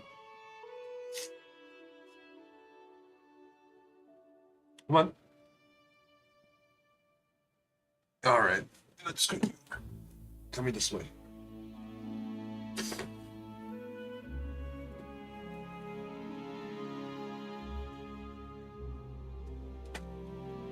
All right. Sorry about that. We are now ready to review Update 41 PTS patch notes. Now I'm the streamer. Okay, so yeah, you want me to link it in chats? I'll link it in YouTube and Twitch chat. Okay. So, this is going to be the first quarter DLC of 2024 for The Elder Scrolls Online, version 9.3.0. It's called Scions of Athelia. Okay, so let's just read the summary. 2 challenging new 4-player PvE dungeons. Not sure what the difficulty is yet. We'll see on PTS or when it comes out. We also do have names of it. Oathsworn Pit, Bedlam Vale. It's Malakat. One is Malakat based or Orc based, and the other is Master Marina based or Fanuit Ren based. They've also added 3 new PvP item sets, which we did not see on the live stream. We did see screenshots of the new dungeon sets. They've also basically consolidated all types of gear repair kits and Cyrodiil repair kits, so that will help a lot in inventory management as far as those 2 categories go. Siege weapons will now stack, which is also huge and significant in my opinion for inventory management. Undaunted keys for rewards has been increased, so we'll see exactly how that is either on PTS or in the patch notes, depending if they covered it. And they've also updated graphic settings presets and the minimum specs for the game. More than likely, they've been adding a lot of graphic options, such as, for example, software occlusion culling. So we'll probably see more improvements on that end, on the back end. And we'll also probably see minimum specs being raised as time goes by because you have newer technology being used for the game. Okay, so it's gonna be, let's keep going. So they did show off the new skin, unique skin, the Blood Marks of Malakath, available for those who complete both dungeons on Vet, and that should basically, you just need to do both dungeons on Vet to get the skin. We get a unique die, several titles, 2 unique mementos. And here are the sets. Let me also lower the PTS volume a bit. Light armor set, blind path induction. We went over this earlier. Max Magicka, 4% healing done. Max Magicka increases the strength of your damage shields by 13% to targets 15 meters or closer to you. Increases your healing done by 13% to targets more than 15 meters away from you. I just see this and I'm like, okay, this is an Arcanist healer set. Just in general. I mean, damage shields from the Arcanist healer, plus the healing done, it's just natural. Medium armor set, Tarnished Nightmare. This is a very interesting set to me, at least in terms of the 2 to 4 piece bonuses. It's like Pillar, but Pillar has a weapon and spell damage bonus, now the crit chance bonus for the 4th piece. So we have a lot of crit chance here, which is very attractive. The 5th piece bonus, it's bigger than the Pillar of Nirn AoE by about 6.5 meters. So that's a plus. It does apply a guaranteed sundered status effect, AoE, in that 8 meters.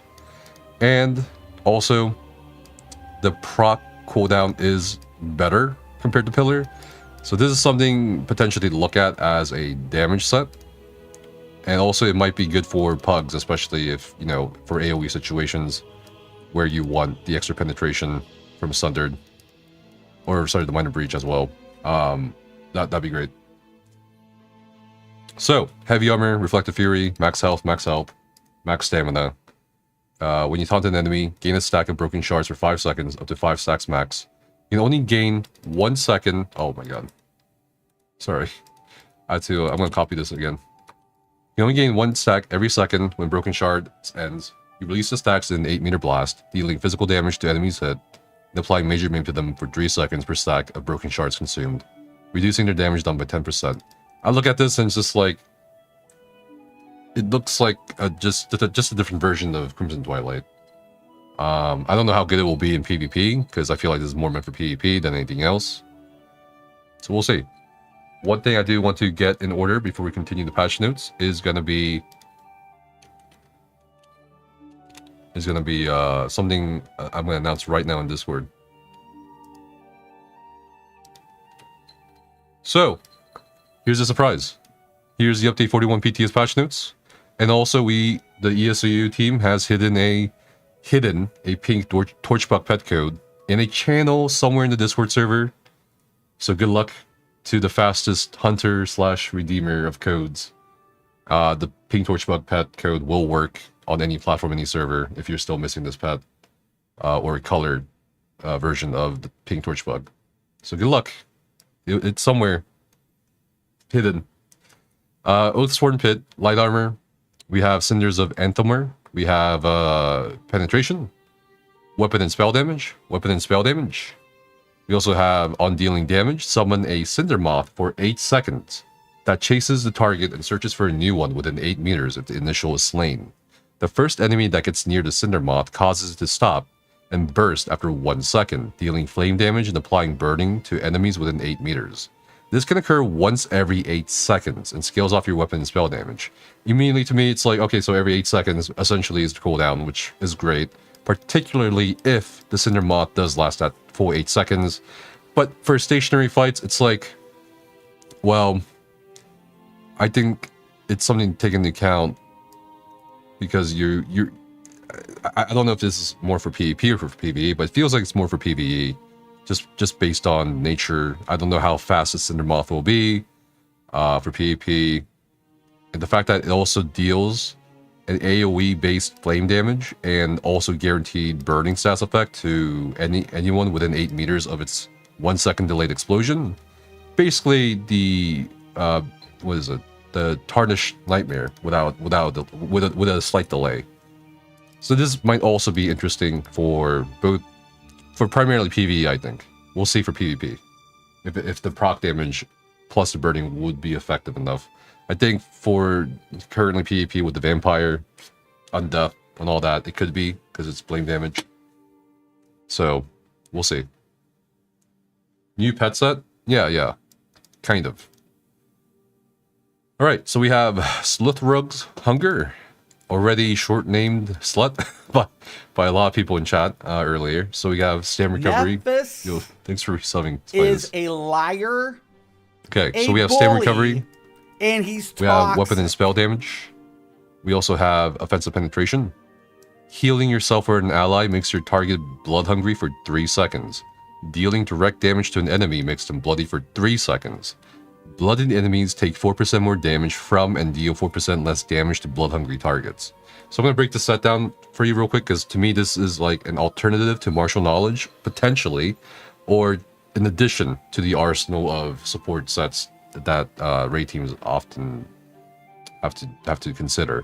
So healing yourself or an ally, the tooltip implies that this is perhaps a tick at a time.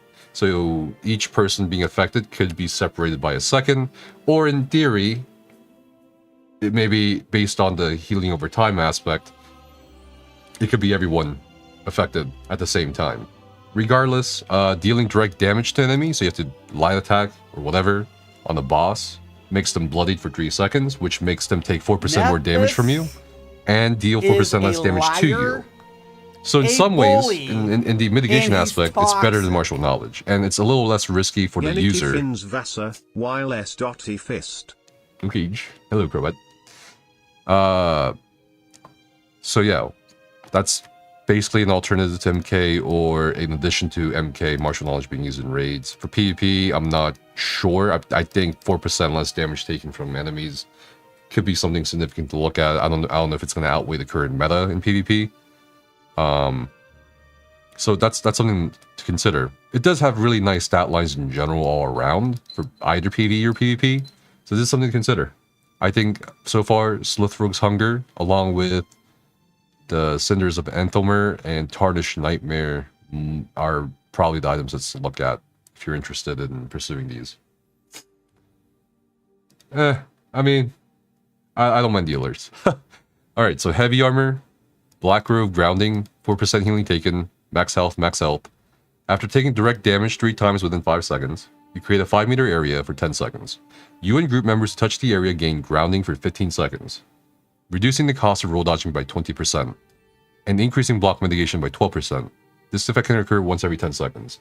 On my first read-through of this earlier, I was like, wow, this is really cool. But then I'm like, wait a minute, a 5-meter area for 10 seconds. And then you have this like additional gate of needing to be hit 3 times within 5 seconds. And it has to be a specific type of attack, like direct damage. And then we had to touch the area, right? The 5-meter area to get the grounding for 15 seconds. Now, I think what this is saying is you don't have to stand in that AoE. You just get the buff grounding, regardless of where you are, once you touch it. So the dodge roll cost reduction by 20% is nice. And the block mitigation increasing by 12% is very nice. I think this will be potentially a good set to look at in either PvE or PvP, depending.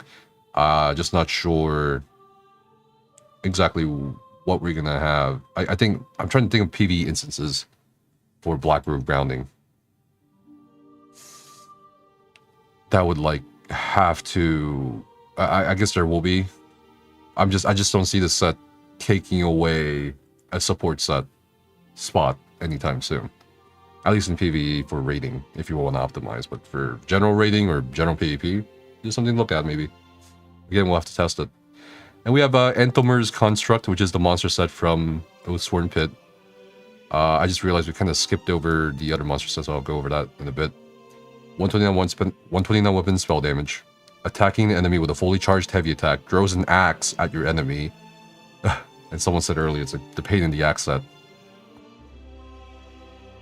Dealing physical damage and reducing their armor for 5 seconds. This effect can occur once every 10 seconds, and damage and armor reduction scale off the higher of your weapon or spell damage. The axe drops to the ground after traveling to your target for 5 seconds. Touching the axe reduces the cooldown of the set by 5 seconds. So I get what they're trying to do here, because most fully charged heavy attack builds, you know, things like with Lightning Staff, are ranged.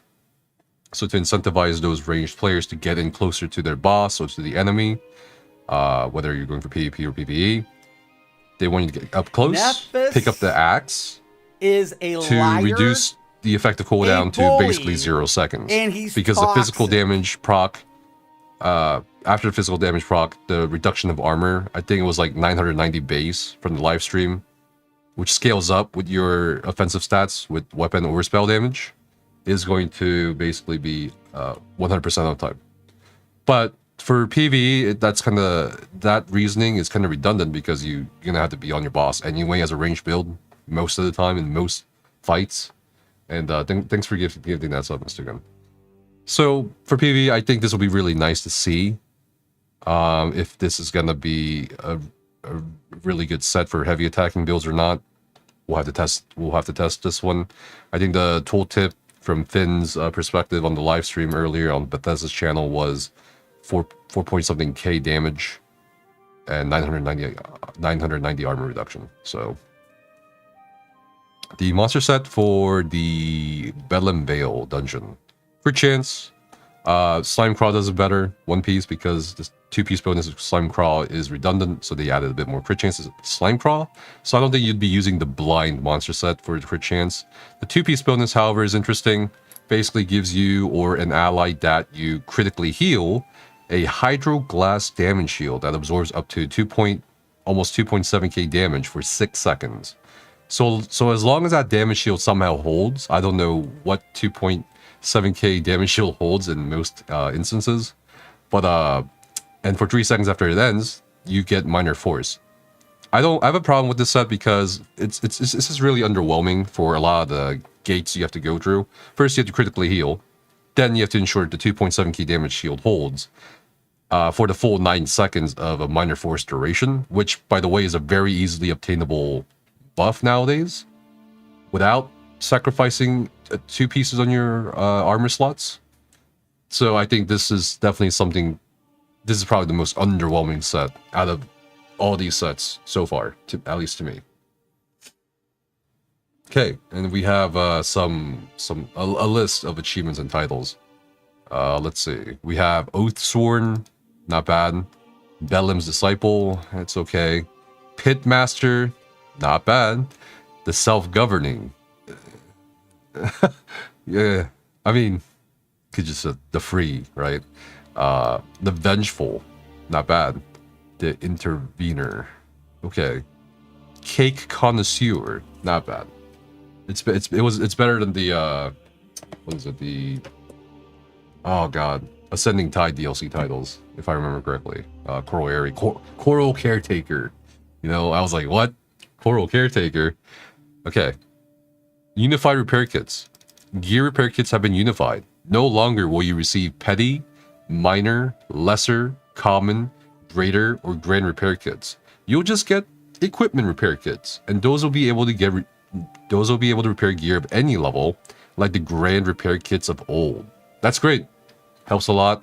It also confuses less players because, again, you don't really need, based on the pace of the progression in ESO nowadays, you don't really need to have either the materials or the repair kits to fix your leveling gear, because you just outpace your levels so hard in terms of your XP gain and your leveling, your actual leveling. So things like, I hope they look at things like void steel, hide, leather, sanded oak, sanded birch, things like that, and consolidate those materials too, because I don't know, there's not much use for it outside of the very niche crafting scenarios usually. But again, we don't have the data on how many players level up often, or how many times often. Okay, so additionally, certain repair kits have also been unified.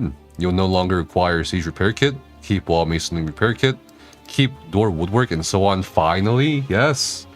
Now there's just a Zerodead repair kit that worked on all things, like siege weapons, walls, doors. These can be purchased for 250 alliance points or 90 gold from various merchants. Below are the repair rates for different items. Keep door 5,000, keep wall 5,000. Wow, okay. Mile gates 5,000, siege weapon 20,000. Finally, Zerodead siege engineers have figured out how to condense siege weaponry so it stacks. So finally, you can stack siege weapons. Yay. Zerodead siege weapons will now stack up to 20 if they are at maximum health. When placing siege weaponry from a quick slot, it will use the siege weapon with the lowest health in your inventory to help ensure your bag space stays fresh.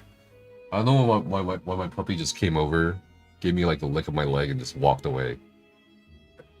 Interesting. Okay, so Oak Father's Retribution, 129 weapon and spell damage, just all across the board from the 2 to 4 piece bonuses. We also have gain 449 offensive penetration against enemies for each major buff if they have active. Wow. I think there was a similar set last patch or something, or 2 patches ago, right? Like you gain more penetration. I think that's the medium armor version, and this is the light armor version. Correct me if I'm wrong, chat. Gain 20 weapon and spell damage against enemies for each minor buff they have active.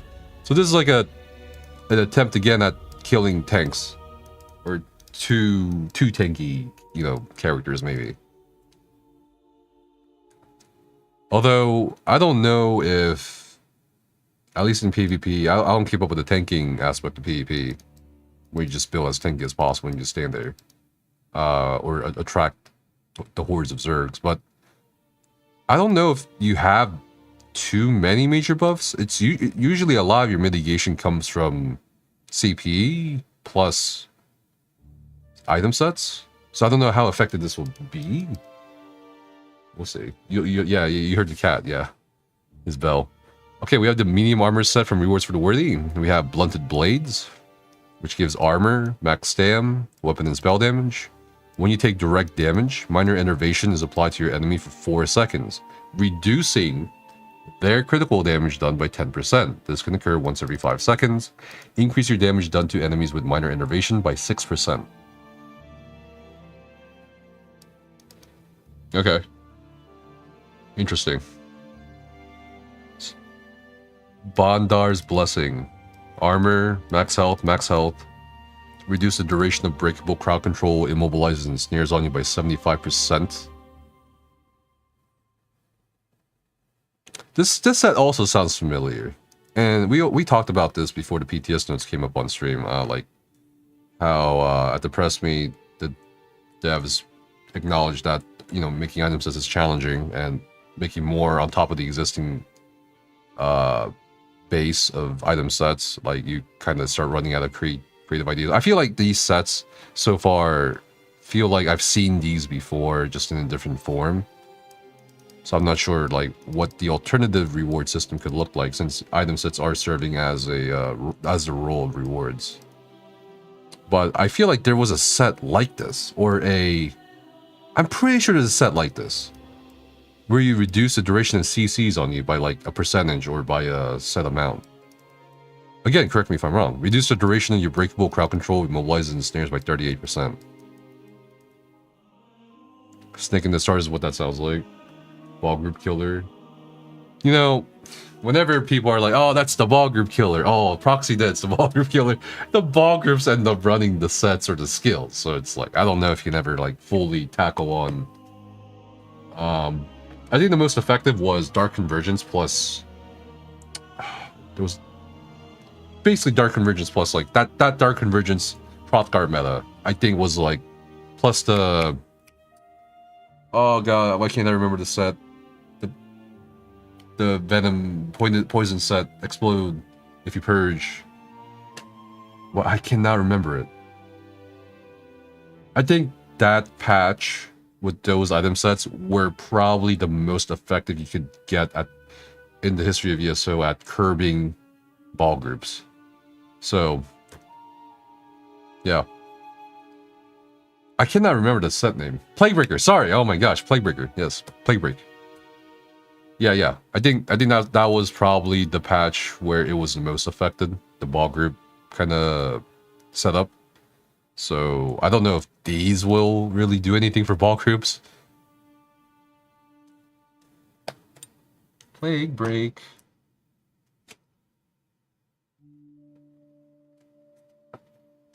Okay. So they've added one mythic to the quarter 1 DLC.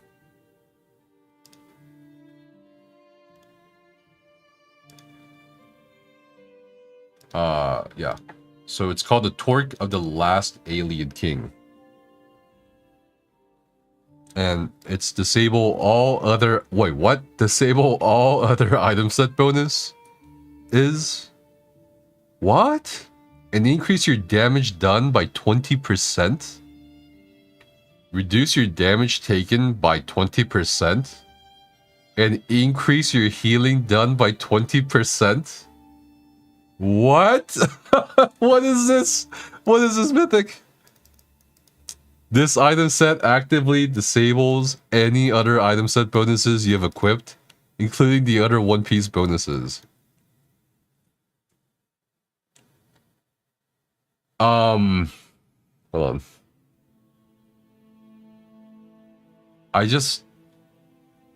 Why?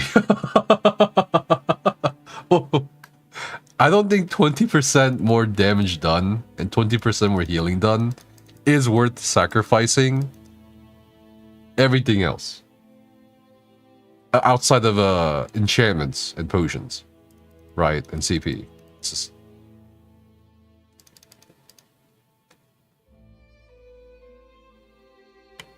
Like the 1 to 4 bonuses? I think it's all bonuses. Every bonus, right? There's no way it's all bonuses. It has to be Dude, even if it was just proc bonuses, it's like, what? Even then, it's like, why? Ultra easy gear build. Click now. Oh my god. That's so funny. I think that's funny. Honestly, I don't know. I don't think this will be useful. Why? I feel like they missed the mark here, and that's okay, because this is PTS. You know, things can change. So I would say, you know, if you want to keep the core idea of disabling all other item set bonuses, you gotta make it more worth it than 20%. I don't know what the number is. Even double or 100% is like, I don't know. Like I don't know if I would use it. I don't know, man. I don't know how to make this useful apart from it has to be like a good amount of damage done and healing done. It has to be, because you're sacrificing a potential of 2 to 3 item sets for 1 mythic. Again, I guess we'll see on the PTS. Maybe. I'm not sure when PTS will be up, but yeah. We might go there today, we might go there some other time. 20% of 0 damage without sets is 0. No, dude, that's exactly what I was saying earlier. I was like, 20% of what? Is that a troll? No, this is in the patch notes. The guy was the last alien king for a reason. Oh my god, that's the funniest comment so far.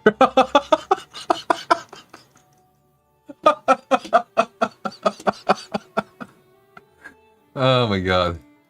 Yeah, armor passes will work. It's just item set bonuses won't work. You feel like a word is missing? What word are you missing here? It's very straightforward. Just disable all other item set bonuses, which I take it to include, worst case scenario, the 5th piece bonus plus the stat bonuses. Because the stat bonuses are bonuses. They're called bonuses. And increase your damage done by 20%.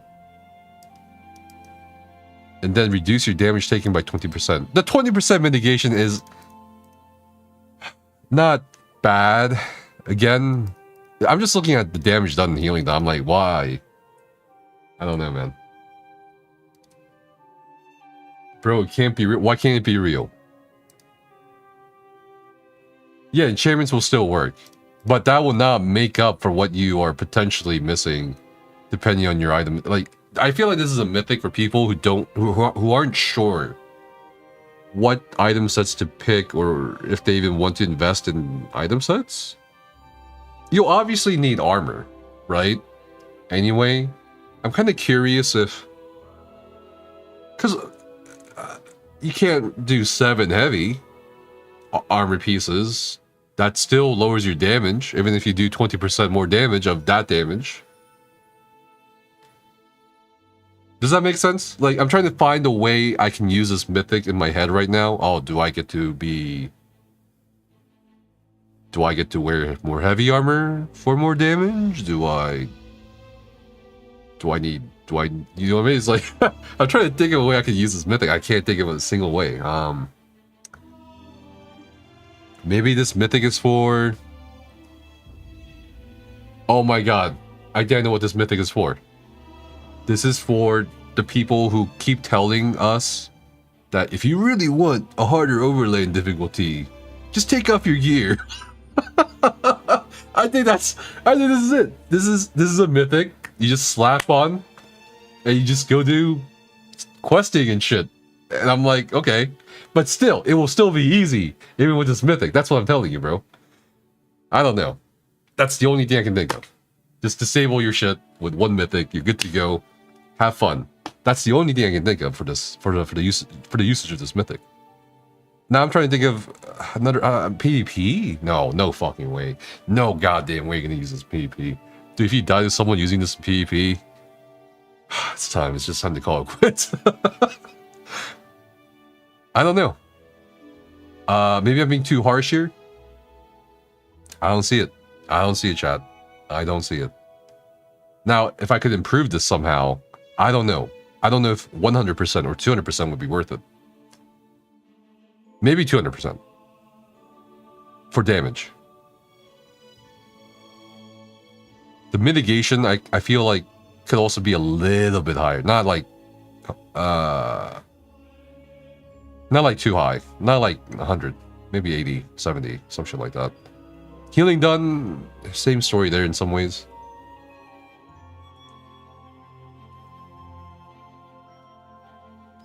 If we change to just 5-piece bonus, it'll be cracked.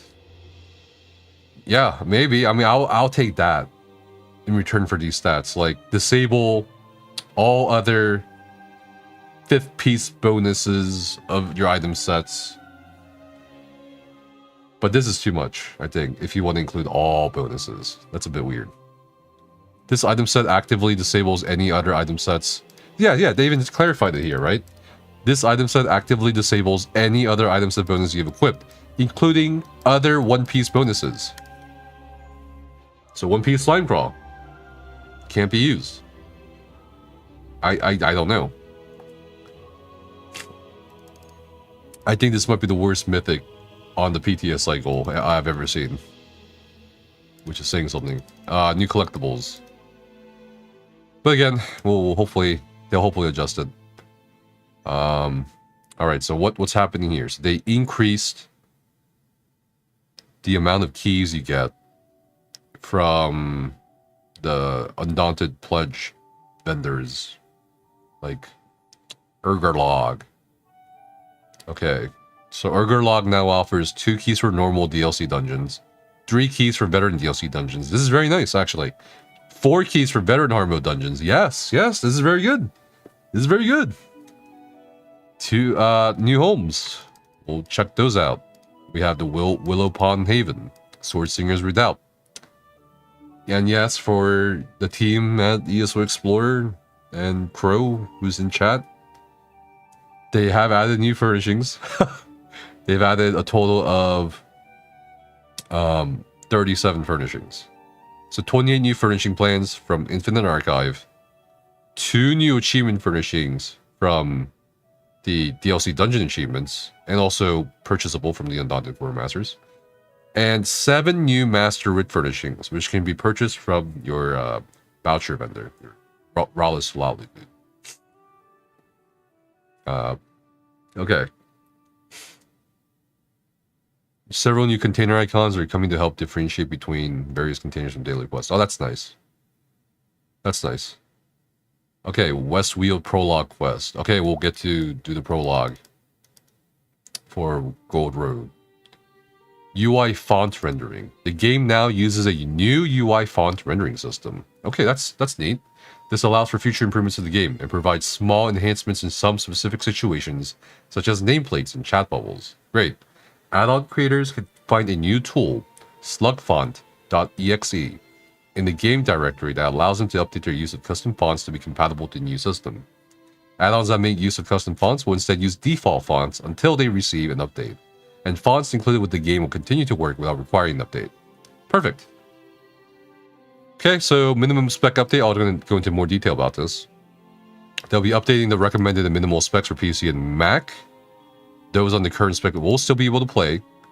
While ESO has been highly optimized for a wide set of hardware over the years, this slight change in the minimum spec is necessary to ensure a continued level of performance for older systems. With this shift, we'll be able to maintain that performance with newer content as well. In Update 41, ESO will no longer be supporting the Windows 7. Yo, who's still on Windows 7? Who's still on Windows 7, bro? What's going on here? For future compatibility, bro. Even I'm behind. I'm on Windows 10, right? You'll still be able to play on Windows 7, but there's no guarantee that this will continue to be the case moving forward, as we're no longer including Windows 7 in our testing. Windows 7 is goated? Nah. Windows Vista, bro. Windows Vista. Okay? Alright, this will also impact technical support for ESO Windows 7. However, with this PTS cycle and Update 41 release, nothing will impact you from playing if you stay on Windows 7. We encourage everyone to upgrade their operating system when you can. For Windows 7? Okay, with official Windows 7 support from Microsoft having ended in 2020, Windows 7 is no longer getting security updates and is more susceptible to malicious attacks. Wouldn't Windows 7 be less susceptible because people don't give a shit about Windows 7? And so they're working around Windows 10 and 11? I don't know. Alright, operating system. Okay, these are just the new requirements. I'm not really going to go over it. It's just get Windows 10, guys. You're good for ESO, right? Updates to graphic settings presets. Okay, so they are adjusting the default loadout options for your graphics when you start ESO. And honestly, to be fair, I wish they did the same thing for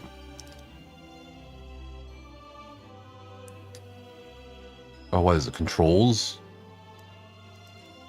Character to character? like as a concept. I don't know. But basically, you got the medium, high, and ultra. They've been updated, changed. Banks run on old Windows, so they are more prone to attacks. What? During this PTS cycle, okay, template, combat and gameplay. Oh! We actually got combat changes and stuff. It's been a while since anything was radically changed in the past, since about update 37.6. So it's been kinda stable or mostly the same kind of meta for the past few patches. So, greetings, a new year's upon us, and a particularly exciting one at that. Okay, 10th anniversary. The combat team has been working diligently at preparing the game for scribing, and this update holds a few of the meatier adjustments and balancing to prepare for that system. Traditionally, the first update of the year focuses on targeting the larger systems within combat itself, as well as more in-depth reworks or additions to existing abilities, item sets, etc. This will be seen as well. Granted, they might not rock the boat as much as other years, since after 10 years, the boat is pretty huge. Okay. They want to improve the experience of status effects. They want to make damage shields slightly more interactive with the major minor system. They want to improve taunts visibility and readability. Great. They want to target some underloved playstyles and abilities with shakeups for functionality and visuals. Okay. Status effects were our main priority, as almost all of them have received new additional functionality changes to help make them feel more diverse from one another. Fair. For example, poison has been adjusted to deal execute scaling damage, while concuss deals bonus damage to recently affected targets. Please see a doctor if you experience repeated concussions, okay? In addition, all of the direct damage status effects, Sundered, Overcharged, Concussed, Chill, and Diseased, have received significant damage increases to help them compare better to their overtime counterparts. Not bad. Not bad. Not bad. At all. Not bad. I mean, at least on paper. Of course, with the adjustment to stats effects comes plenty of knock-on effects. So we have other changes to abilities, passives, and item sets in tandem. Damage shields now will interact with will now interact with major and minor vitality. Okay, and defile. Okay. To make building around them or countering them more available. Return to the Sork? Question mark? Taunt will now display how many times the target has been recently taunted in the buff tray. Do they mean like the default tracker? Because, man, I don't know about that. Taunt immunity now displays unique visual effects to help improve clarity and understanding. And taunt immunity is both harder to experience and less devastating, but you still don't want to have it happen. Okay, perfect. Our primary focus for class adjustments this update was on the Sorcerer class. Yo, Sorcerer update? Sorcerer patch?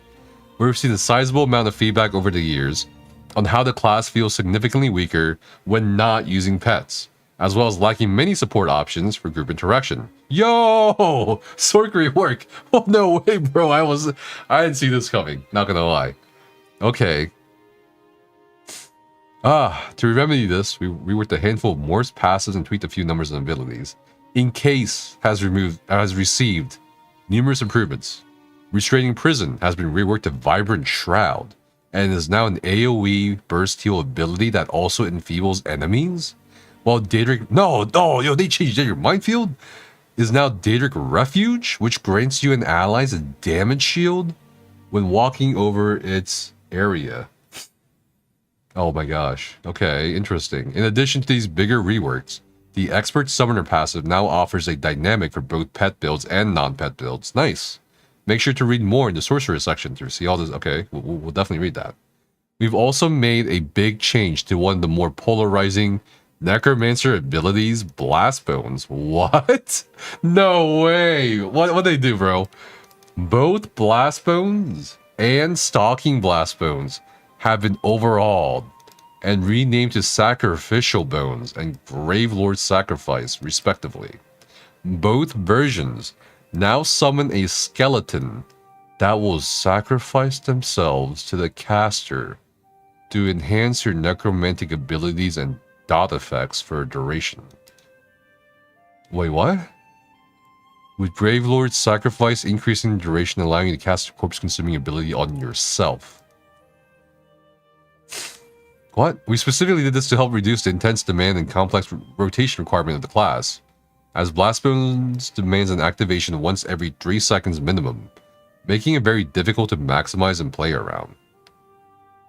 For those who do enjoy the class's current flow, however, we've made sure to leave Blighted Blastbones as its original form, albeit slightly cheaper to cast, so you continue summoning skeletons hell-bent on blowing your foes to the hereafter. Okay, so here's how I understand it. You can have one morph of it called Blighted Blastbones, which is the current Blastbones. And the base skill Blastbones and the other morph, Stalking Blastbones. No, not Stalking Blastbones. The base skill and Stalking Blastbones have been changed to Sacrificial Bones and Gravelord Sacrifice. So Gravelord Sacrifice is the morph. Sacrificial Bones is a base skill.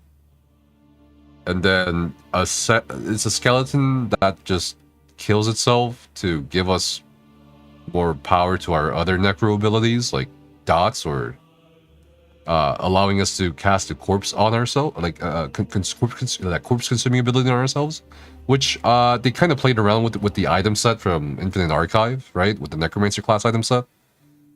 So I think they kind of saw that tech and was like, maybe we could use this for the actual skill. It'll be interesting to see or compare the rotation plus the numbers between the traditional Blastbones, which they're keeping in one form, versus having a passive, a bit of a more passive skill. Okay. So they'll continue to do additional balance tweaks, bug fixes, and other miscellaneous adjustments. Wish you all Happy New Year. Yep. Cool. Happy New Year to you too. Okay.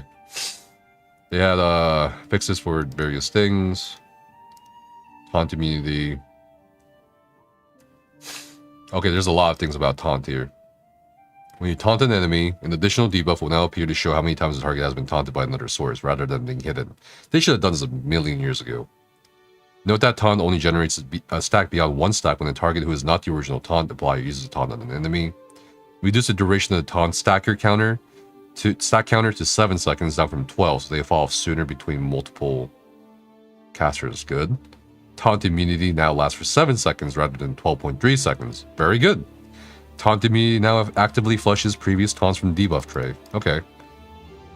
Taunt immunity now plays very distinctive visual effects and displays an additional icon to denote when a target has become taunt immune. Note that targets that are naturally immune to taunt from their own effects and mechanics will not display this. I like these changes for the taunt. Made several adjustments to stats effects to ensure that they are closer in power to one another. Okay. Rather than clearly favoring dots like burning, poison, and hemorrhaging for like years at this point. Okay, wow. We got some nerfs, we got some buffs, we got some adjustments. Burning. Reduce the damage of burning by 6%. Not bad. I mean, it could be worse. And they're using that new value. Or the old value as a standard power? Okay.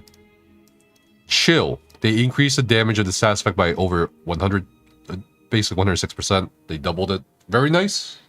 Might help wardens, maybe. Concussed. Increase the damage as well by the same value as chilled. Now deals an additional 15% damage to targets that have recently been concussed. This operates the same way Wall of Elements conditional effects do. An additional 15% damage to targets, bro? That's crazy. For concussed? That's definitely an even more higher priority, for sure. Diseased. Increase the damage of the stats effect by 88%. This effect now also deals additional damage in a 6-meter radius around the target. Apply minor defiled to all enemies nearby up to once every 4 seconds. Wow, okay. Interesting. They gave it an AoE portion. And I'm assuming since they gave it an AoE portion, apply minor defile, and additional damage, they just did not give the same value to disease as they did chill or concuss, which is fair. Hemorrhaging, they reduced the damage of the stats effect by 58% per tick. Oh shit. This effect now stacks up to 3 times, increasing its damage by 100% per stack. This will result in a 25% damage increase and at maximum stacks when compared to before, while dealing less damage if you cannot consistently keep the stacks active. As such, the damage now updates dynamically per tick. Huh. Okay. Interesting.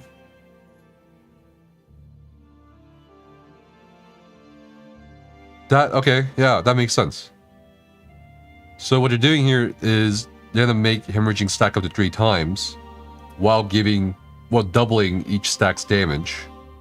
And according to their math, they're saying that this will result in actually a damage buff compared to before. But if you can't keep up the stacks of 3, then you lose damage, obviously, compared to before. And it updates dynamically per tick. And it no longer applies minor mankle. Okay. Lightning Staff meta, making a comeback? Maybe. Overcharged. Increase the damage of the stats effect by double, or 106%. This effect now also instantly restores 65 magicka to its activator. Nice. Poisoned. Oh, okay. Reduce the damage of the stats effect by 30% per tick. Reduce the duration to 4 seconds, down from 6. The damage now is considered execute damage. Very interesting, and deals up to 100% bonus damage to targets under 100% health. As such, the damage now updates dynamically per tick. Not bad. Sundered, they buffed Sundered's damage, but it will also now grant you 100 weapon and spell damage for 4 seconds. For too long, had the status effects of burning, poison, and hemorrhaging reigned supreme over their direct damage cousins. In efforts to both align the power of status effects and improve the flavor each of them provides, we've done a large pass on their values and functionality in hopes that the system becomes more impactful for builds that use damage types outside of flame, poison, or bleed. Overtime status effects now have minor differences that give each of them a purpose and edge. Flame damage is a staple that offers consistent damage. Poison shines in execute phases, while bleed shines when constantly applied and maintained. Direct damage status effects now deal much more damage than before. Granted, they'll still deal less overall damage per application, as they offer other effects as well.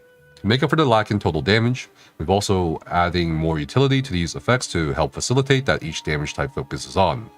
We've opted to not enhance Chill's additional effects, as it already has a unique functionality for those frosty ones out there. I think for now it's more than fair. I think the status effect changes are actually pretty interesting.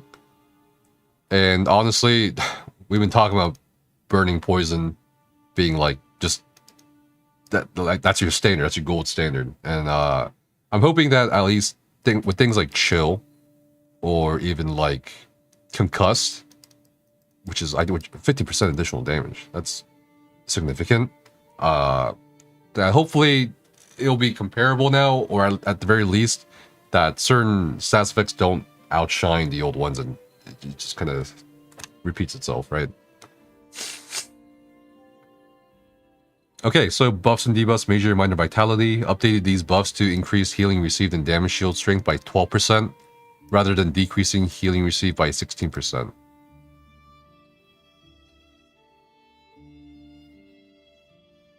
Okay, so, well, that's actually really significant.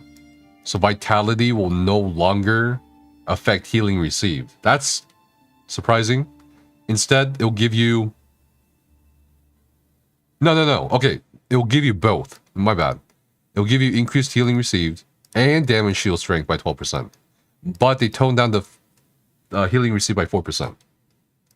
Okay, I see what... Okay, I was confused. That's not too bad. 4%, but then you also get a 12% damage shield strength bonus. That's pretty good. Yeah. Major, minor defile. Okay, it's kind of the same thing, polar opposite. We're cautiously bringing the values on defile down to match vitality, since the effect will be generally more useful. We'll keep an eye on how this interacts as a whole with battle spirit, of course. Okay, wait, what is this? We're removing the health recovery penalty from the debuffs of major and minor defile. Oof. As Battle Spirit already applies a hefty reduction to the stat. Okay. Herald of the Tome. Arcanist. Fate Carver. Reduce the damage done by this ability and morphs by about 7% per tick. No way they touched it, bro. Oh my god. I was like, no, there's no way they're gonna touch it, man. I was like, no, I mean, bro. They touched it. They touched the beam. They touched the beam. They touched the Arcanist beam. I was like, man, if they touch the Arcanist beam, they better be really fucking careful here.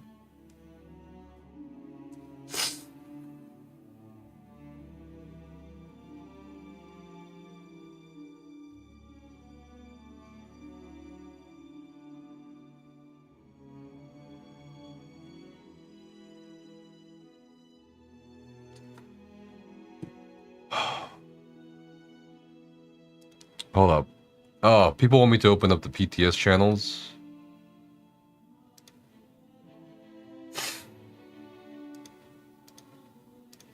It's already open.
Okay. They shouldn't nerf Arcanist so bad, man. What? Alright, so they reduced the damage of Fate Carver and its morphs by about 7% per tick. Reduce the potency of the damage shield this morph offers by 16%. No! The shield did not have a max health limit. I mean, honestly, it's fair. Because, like, it is a little ridiculous. A lot of damage for little, like, not as much effort for other classes. But also, the shield for Pragmatic Fate Carver for PvE is, like, pretty insane. Lets you get away with a lot of things, but at the same time, I don't know. I didn't think they would touch it so soon. Now that the Arcanist has been out for over half of a year, we're utilizing a lot of data we're seeing to make cautious adjustments to the class. Our goal is here to slightly peel back the ease of damage production the class has, in hopes to incentivize slightly more complex rotations to regain the damage. Ooh, what? While simultaneously cleaning up some morph power disparity, and oversight with Pragmatic being a little too defensively powerful, and not following typical damage shield behaviors. VIP Arcanist 2023 to 2020. Okay, so I read this reasoning, I'm just like, slightly more complex rotations. What does that mean? Like, okay, maybe they changed other skills here. Woo! They nerfed it. Psychic Lesion. They reduced the pass's increase to applying status effects to 55% down from 75%. To, of course, adjust for the status effect buffs for Update 41. Imperfect Ring. They increased the radius of Imperfect Ring and the Fulminating Rune Morph to 6 meters, up from 5. The Rune Break synergy from all versions of this ability is now also 6 meters, up from 5. Increased the radius of the morph of Rune of Displacement up from 8 to 10 meters. Apocryphal Gate, fixed an issue. Zenas Empowering Disc, fixed an issue. Okay, I have a lot to say here about this reasoning, which does not make sense. Okay, so the reasoning is they want to incentivize slightly more complex rotations. But they changed Blast Bones because it was too complex? What's like the degree of complexity we're looking for here? as a target aim. Also, how do we incentivize slightly more complex rotations if you do less damage with slightly more complex rotations on an Arcanist?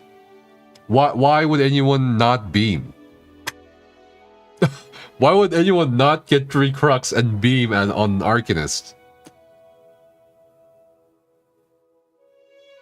Like, no one's gonna... I don't know, dude. No one's gonna be like, oh my god, I'm doing 100k DPS or whatever with this rotation.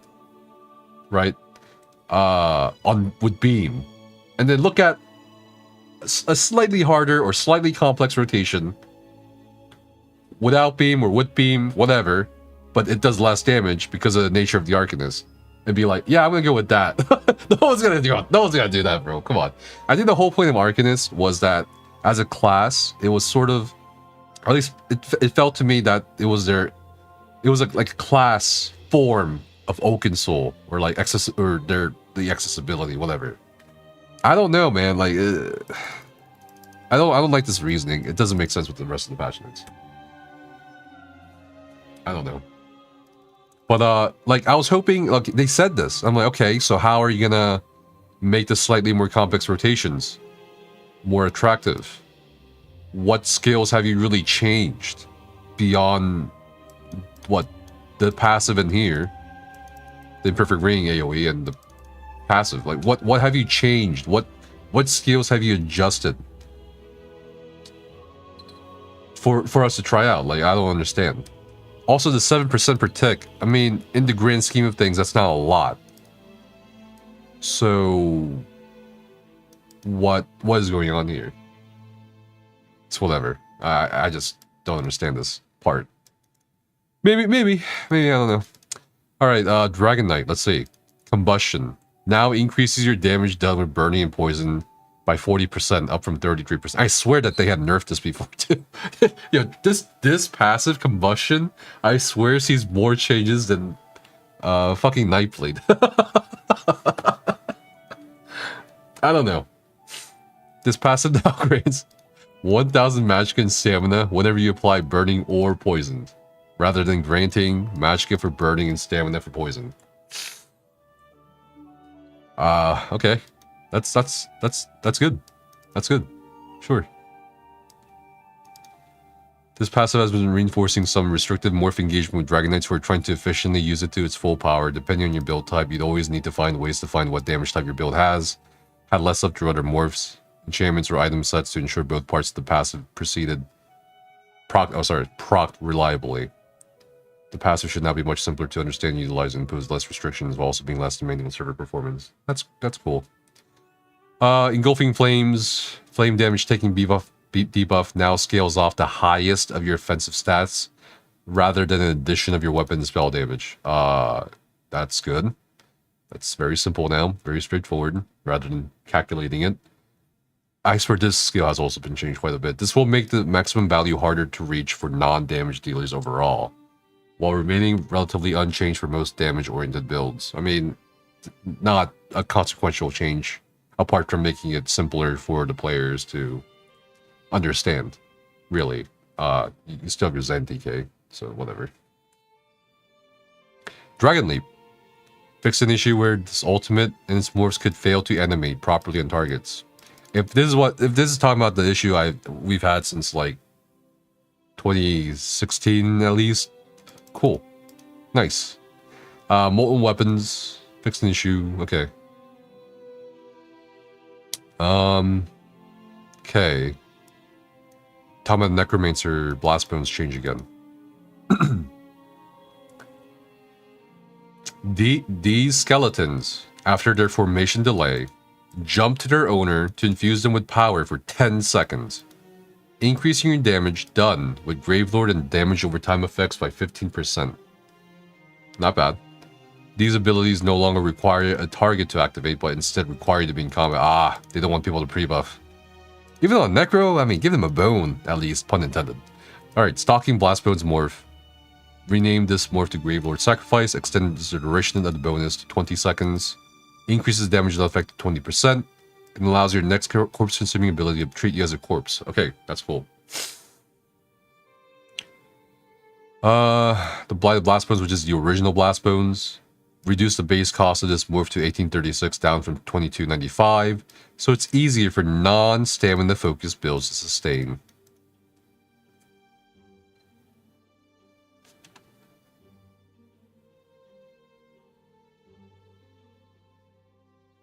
I think for sure they have made this skill less attractive compared to the new skills, so people want to try it out more. I mean, 20% more damage done is, and you get a free corpse out of it is not bad at all.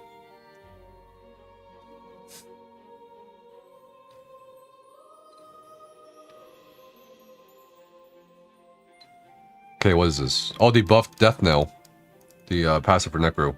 Increase the passive's crit chance to 10% per ability slotted, up from 8%. It's a slight 2% buff. Shocking Siphon fixed an issue where this ability morphs damage were not properly created in their area of effects around the corpse they were targeted on. So, just a heads up for those of you who've been wondering, maybe, well, why is my EC uptime all of a sudden low? I know there's an issue where, like, Shocking Siphon isn't proccing EC's, what is it, the lighting potion, the 3 elements. I don't know if it's this that's making that an issue or just something else entirely.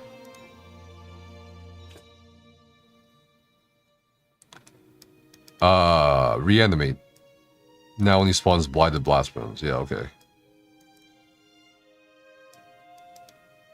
Oh, Nightblade changes for real. Incap. Increase the damage of the enhanced version of this ultimate by 10%. Okay. And extend the duration of its effects to 12 seconds up from 8. Okay. This ultimate no longer grants re for slotting. Why? Bruh. Huh. To help differentiate these morphs more, we're moving away from both of them granting a passive and active effect, instead splitting them up. Soul Harvest will now focus more on its passive effect of printing ultimate in high kill count situations. Okay, while Incap doubles down saving up extra ultimate for devastating bonuses in the moment of its cast. Soul Harvest morph now, its slotted bonus now persists through bar swap. Well, that's actually pretty significant if you want the ult gain on your whatever bar the Soul Harvest is on, as things die. Concealed Weapon now deals 10% increased damage at all times and deals an additional 10% damage for 15 seconds after leaving stealth or invisibility rather than granting major berserk.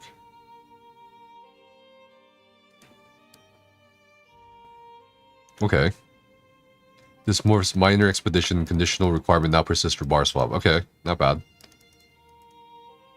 Based on much of the feedback we've seen with this morph's many iterations, we're moving forward with a bonus that focuses on the ability itself to ensure it offers a stark and effective bonus, rather than the complicated bonus that makes the ability feel more like a management skill. Okay.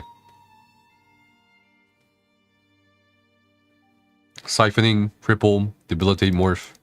This morph now increases the chance of applying the overcharge status effect to 15%, rather than guaranteeing its application each tick, now that overcharge does considerably more damage. Siphoning Strikes, rework this ability, and its morphs to be simpler to use. Really? Man, they're simplifying Nightblade quite a bit. You don't need to cast Merciless Resolve anymore. Now you don't... I hope they don't do the same thing for Siphoning Strikes. When activated, the ability will instantly drain 4,000 health to restore 2,000 magic and stamina. Okay. That's interesting. When the ability is slotted on either bar, any damage you deal will heal you for 1250 health up to once every second. Not bad. Leeching Strikes morph. This morph now increases the passive healing done to 1800 health. Whenever the heal activates, it reduces the cost of your next Leeching Strikes cast by 10%, stacking up to 10 times. The cost reduction lasts until consumed. Your character dies or you rezone.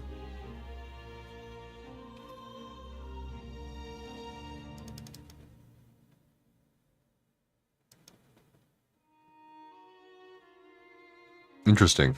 Okay.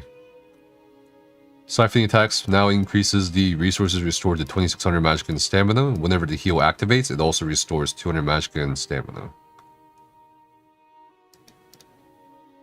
Okay. The Nightblade class has long been limited in its overall performance by how well the player can utilize light and heavy attacks between each ability, making it very difficult for many players and build types. In efforts to ease back some of this demand, we're moving forward with a rework to their primary sustain tool to be more usable by any builder player.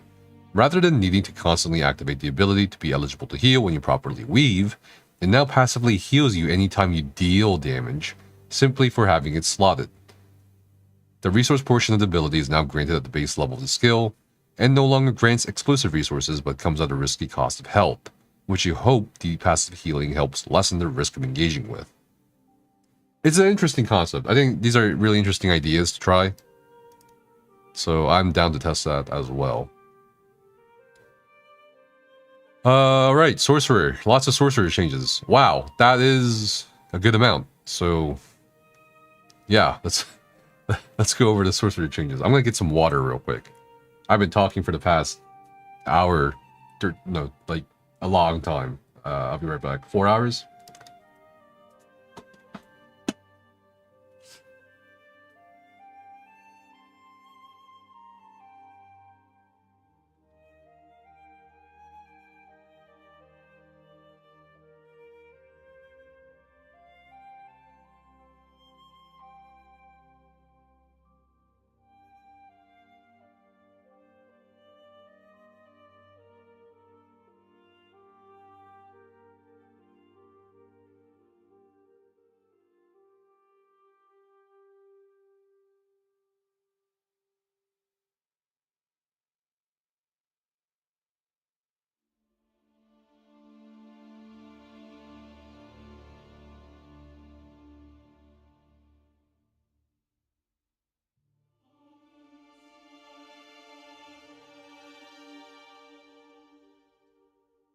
Oh, my dog is just staring at me.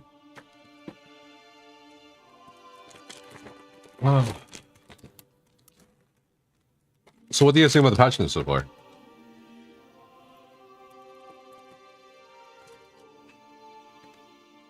Before we resume.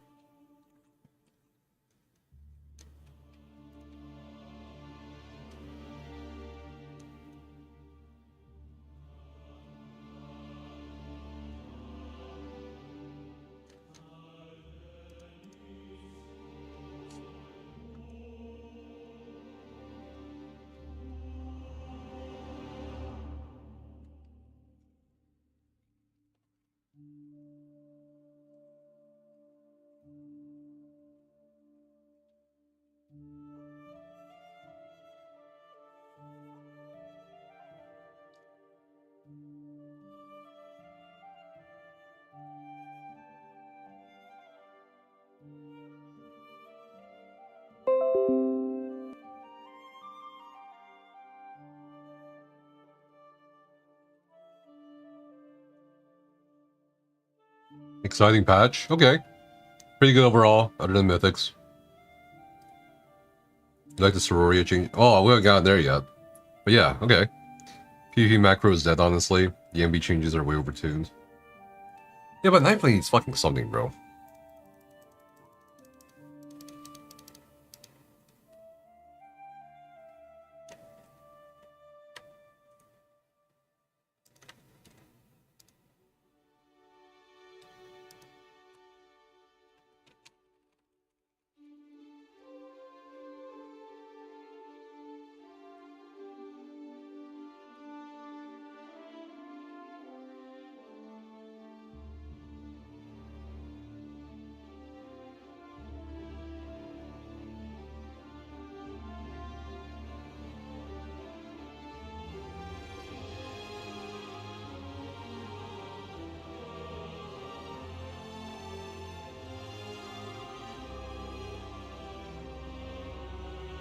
Alright.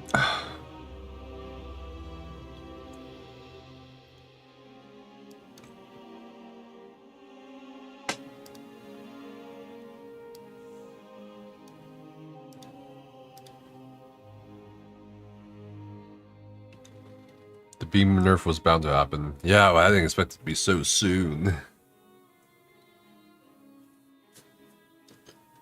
Why does Necro only have 2 in-class dots though, and none of them are sticky?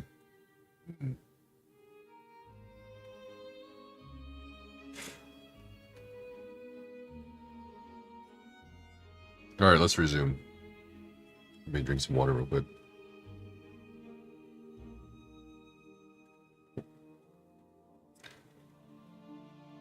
Okay, sorcerer changes.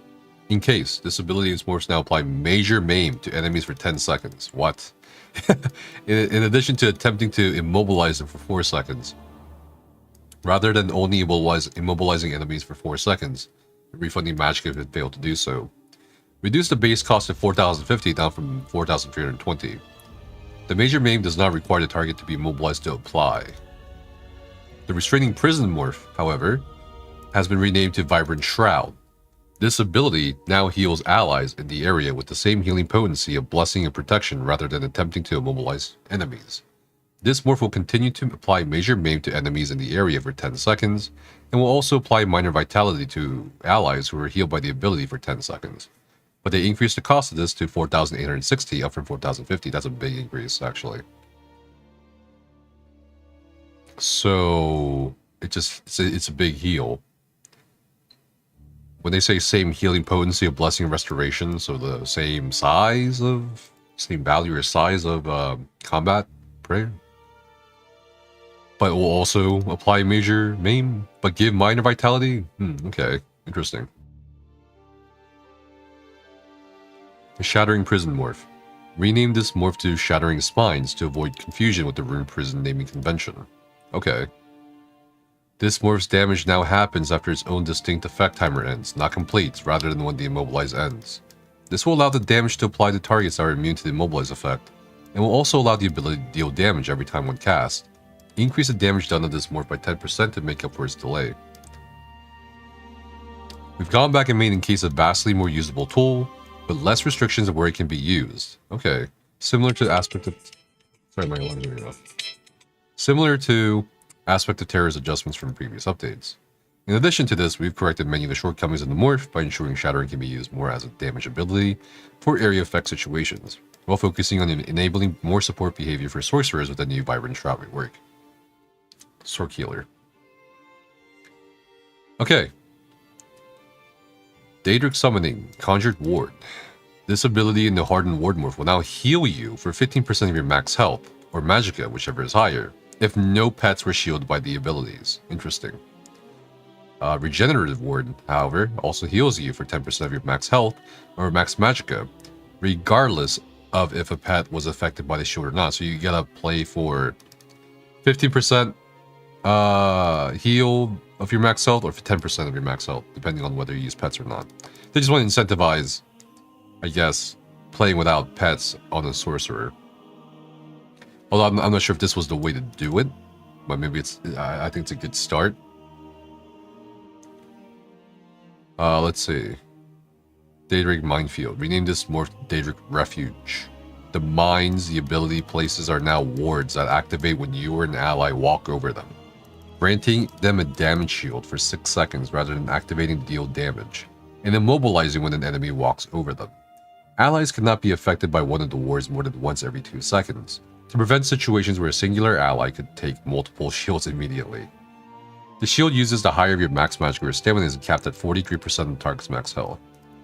Huh.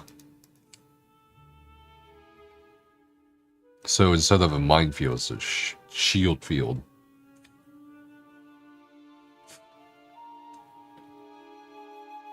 The Expert Summoner passive now increases your max health by 10% while you have a summon pet of any kind, up from 8%.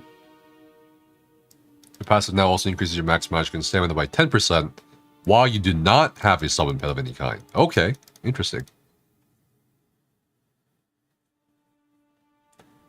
Please tell me they didn't kill my Necro. I think they buffed it slightly.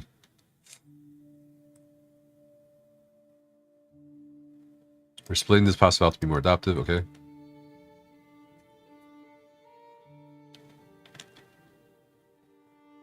Oh yeah, but it's not just a passive.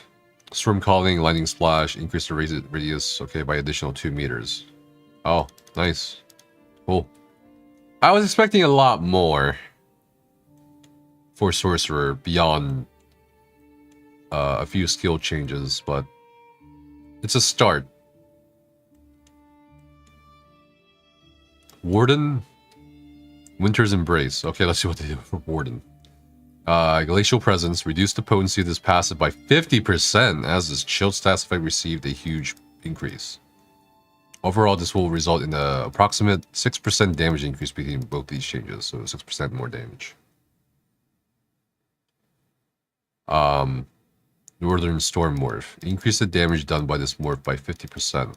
Activating the ultimate now grants 50 weapon and spell damage for 5 seconds each tick, up to a maximum of 9 times, which rounds up to 450 weapon and spell damage, rather than increasing your weapon and spell damage by 300 for 30 seconds. Note that duration refreshes each stack, like all stack-based effects do. For 5 seconds each tick. 9 times. So, it's a bit more. We're shifting the focus and the strength of this ultimate to something that feels more appropriate for the Masters over Bitter Cold, as its previous iteration was relatively passive and underwhelming. Now the ultimate offers more impact in the moments of its activation, with a power ramping effect to help add extra satisfaction and damage to your burst moments. Permafrost has been nerfed, damage done by this morph by 32% to make up for the adjustments to Chilled and Glacial Presence. This will still result in an ever so slight, less than 1% damage increase of this morph. Alright. They reduced the cost of Inner Fire and Inner Rage from 2700 to 1620. That's good in a lot of ways. PTS is up. Reduce the damage of this ability and the Inner Rage morph by 10%, and adjusted their damage type to flame damage rather than magic damage. Fixed an issue where activating these abilities will not cause you to face your target, which also fixed an issue where these abilities could frequently cancel light attack inputs. Radiant synergy from all these abilities is now guaranteed, rather than having a 50% chance to apply from some, and the synergy no longer has a minimum of range of 12 meters to activate. That's really good. Oh, Inner Beast now applies Minor Volt and Minor Maim? Interesting. Inner Rage now allows up to 3 allies to activate the Radiant synergy, rather than causing it to be guaranteed, since it's now always guaranteed.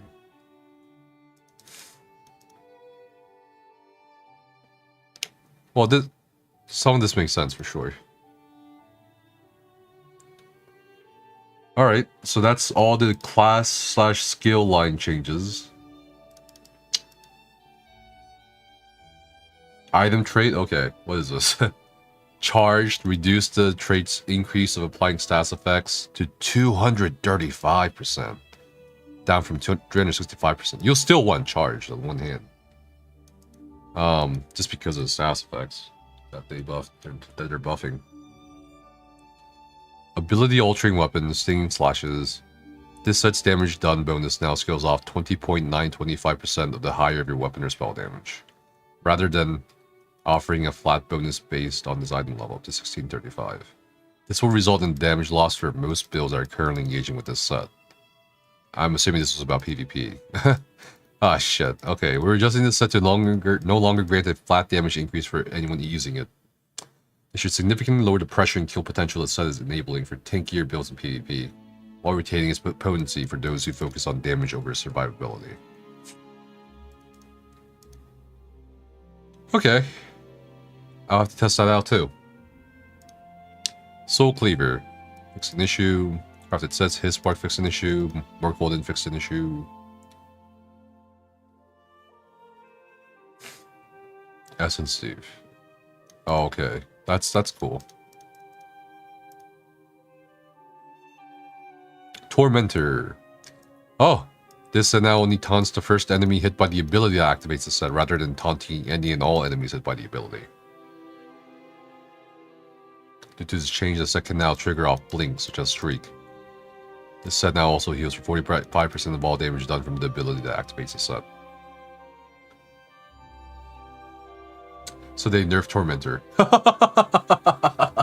What?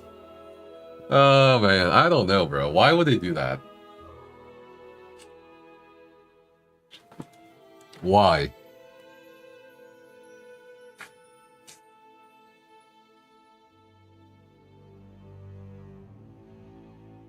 Who was it hurting, bro? Show me where the werewolf tank touched you, bro. What's going on here? Because of scribing, yeah. Honestly, still, that's a little weird to me. I don't know. I don't know how to feel about that, bro. I know they said that that this patch is preparing for scribing in its system, but isn't it a little weird that instead of giving you, the player, the option to choose between a 5-piece item set that will hamper you anyway, or a chapter you need to buy for describing, probably most likely, that they're just pressuring you or pushing you towards buying the chapter? Isn't that a little weird? I don't know, bro. I don't know. It's bad. Because I am pretty sure there will be AoE taunts in scribing.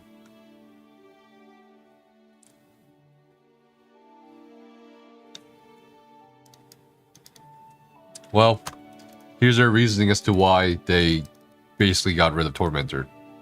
This set has flown under the radar at allowing an AoE application of a taunt for quite some time. But like all things in life,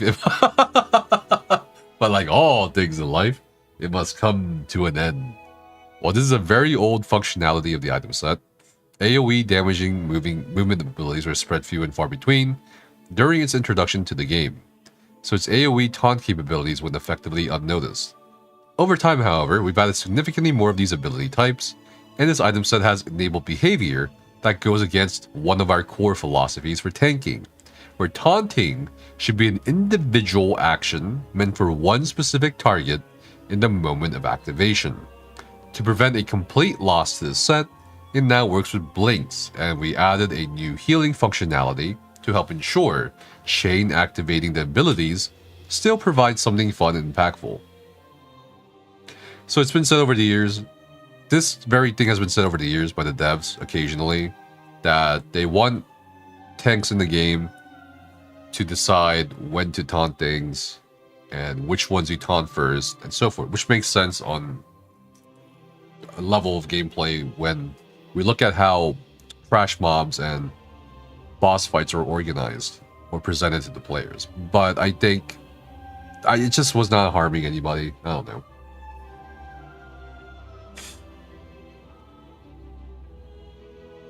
Like, it's whatever. I don't know. Unleash Terror, reduce the damage of the set by 7% to make up for the buffs to hemorrhaging stats effects. Overall, this will result in a 2% damage increase of the set. Cool. Sororia's perfected version now grants weapon and spell damage rather than max magicka, so it now offers all the weapon and spell damage. Perfect. Cool.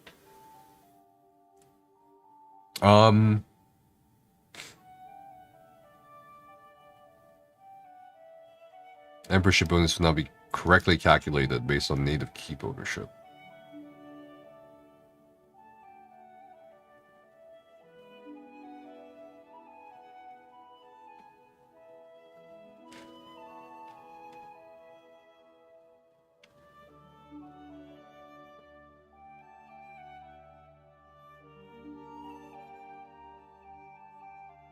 I think that's about it.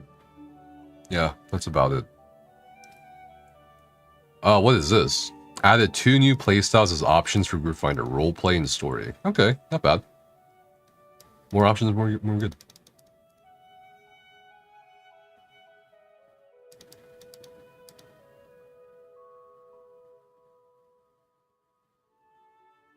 Guild history events that you participated in will now be visible regardless of permission. This will allow you to keep track of something like your own past gold deposits to the guild bank, even without the permission to see other transactions. Well, pretty bulky patch notes. First of the year. I would say it's going to be an interesting patch. That's all I'm going to say. They're changing a a lot more things unexpected than the change.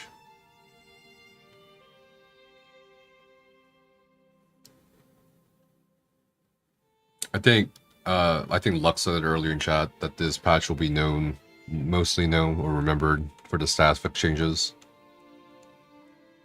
Might also be remembered for the class changes too, for sure. But yeah, I guess we're done covering the PTS patch notes. You disagree with the change that made it easier for new tanks to learn? Now it's gone. Still bummed about the beam nerf. I mean, it was bound to happen, but I didn't expect it to be like less than 5 months after. 5 or 6 months after.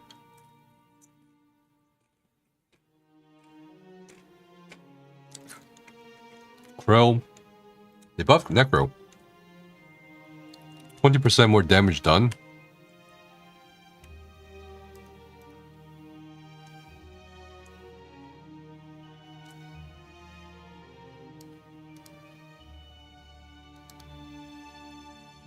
So 20% more damage done with Gravelord and damage over time effects. That's not too bad.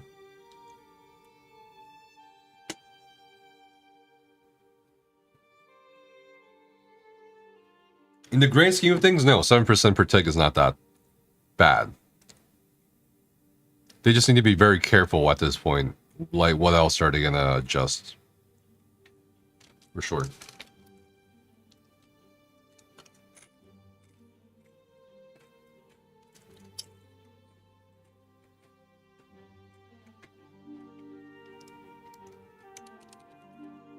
How can you use a mythic? Bro, we were talking about this earlier.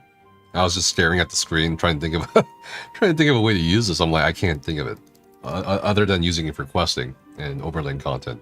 Just slap it on and nerf yourself. That's it.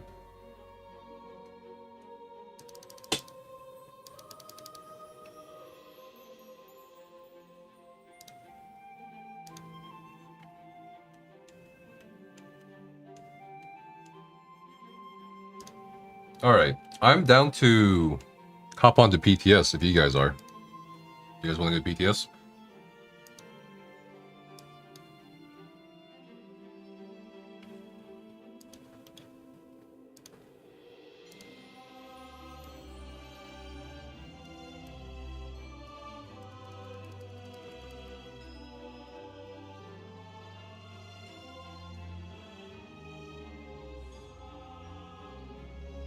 I'm gonna try something real quick.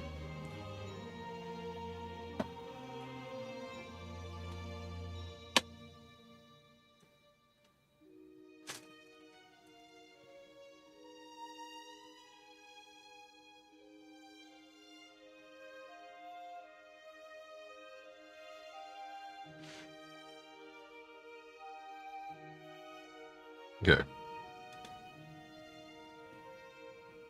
There we go. I covered the monitor. It's bothering me.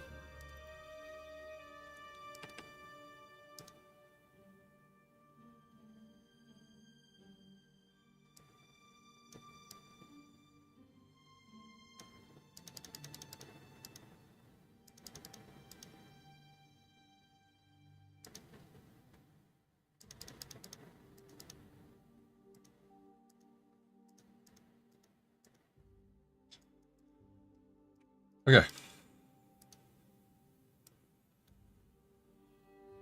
Let's log in. I'm not gonna spend too much time on PTS today. I think the first thing we'll do is just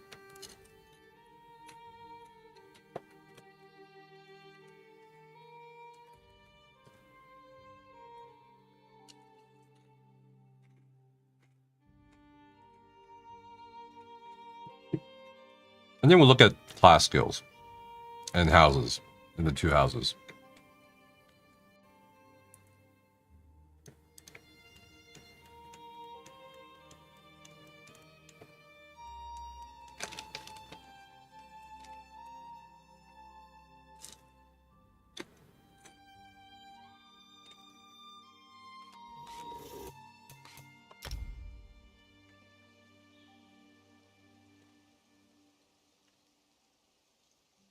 Or we can just look at the houses, honestly.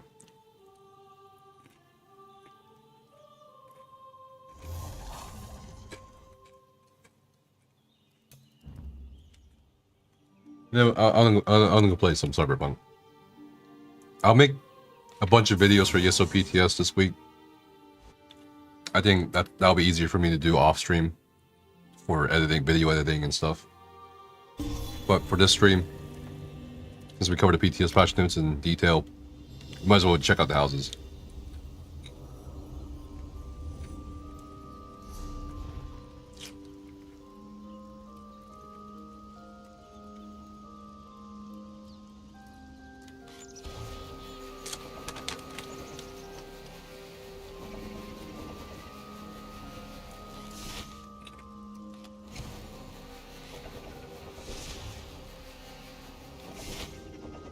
Oh god, good reskin. Alright. Yeah, you want to see? Alright.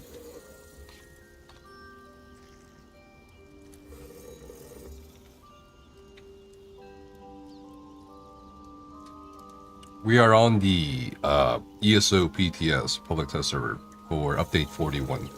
And they are coming out with 2 new houses. And as usual, we'll do the house tour on PTS to give people an idea who don't have PTS of what's coming in terms of housing. The first one we're going to go to is called Sword Singer's Redoubt. The description says, some claim the truest treasure in this former Sword Singer stronghold glitters below ground in the form of cool, clear water. After the retreat of the Sword Singers, enterprising merchants set up markets here for wealthy clients. Perhaps you will too. So we're going to purchase it on PTS for 1 crown. Let's take guesses as to how much it will cost on live. Let's see, housing. It is a notable house, so it's a pretty big house. It's the biggest size.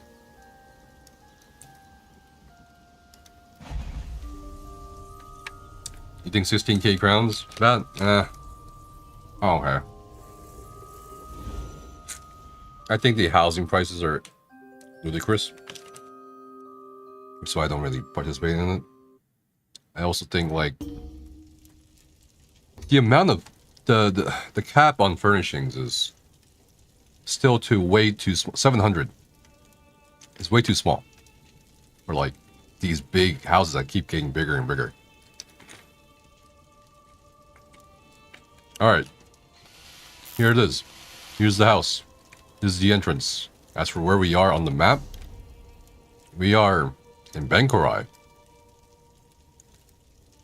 And there's another house across from us called Twin Arches. Although I feel like this would have been an Alec here, but maybe the... Oh, no, it is an Alec here. Okay, it was just putting me in Banchee.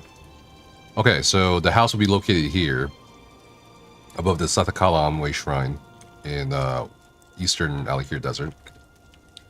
So let's start exploring.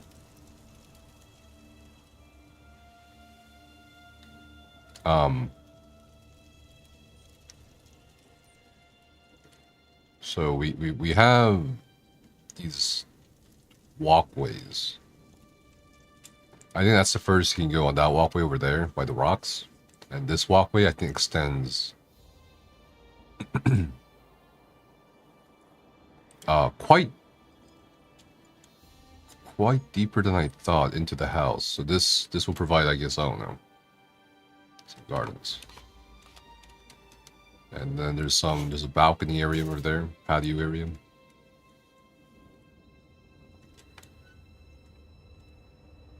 You'll be there in like 5 minutes. He hates me, Saj. Do you want me to wait for you? We can wait. Alright, I'll wait. We'll wait for Becca.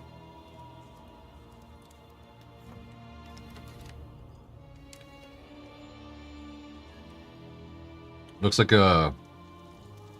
I hate it. It looks like a kind of less crowded Thieves Oasis. Oh, like less tight. Yeah, I know what you mean. I know what you mean. Like, it's not as claustrophobic.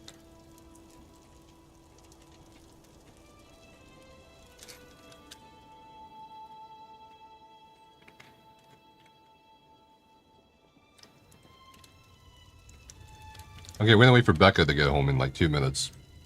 Then we're gonna review these houses, and then we're gonna go play Cyberpunk.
Strass Maki. Strasmkai.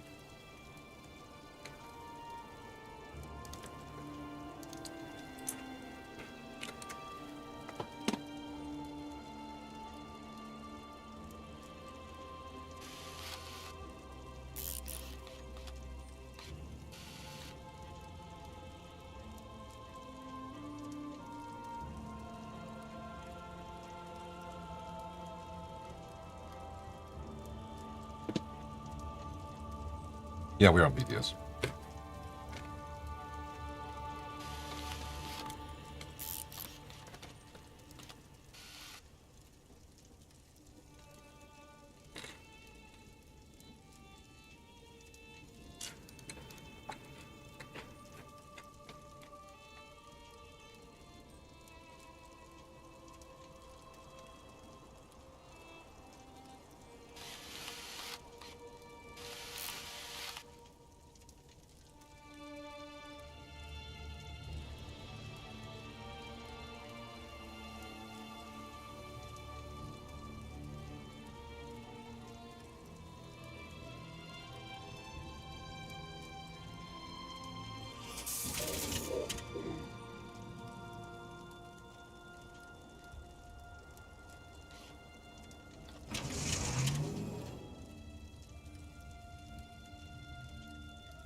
Where's Becca?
Alright.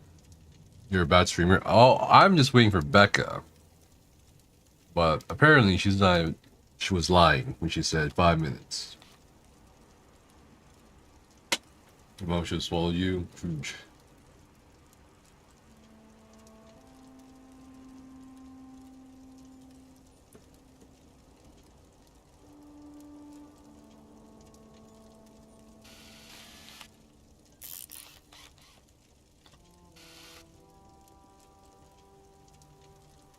You enjoy the share streams?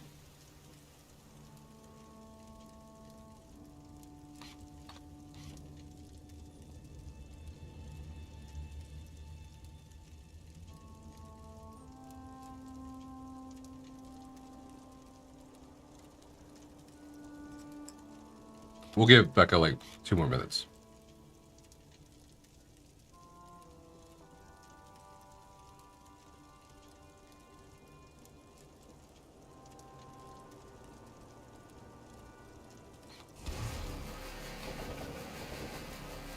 Also, my green screen is fucking freaking the fuck out. Well, who's that? The dog. It's the dog? Yeah. Welcome. Hi. Hello. Welcome.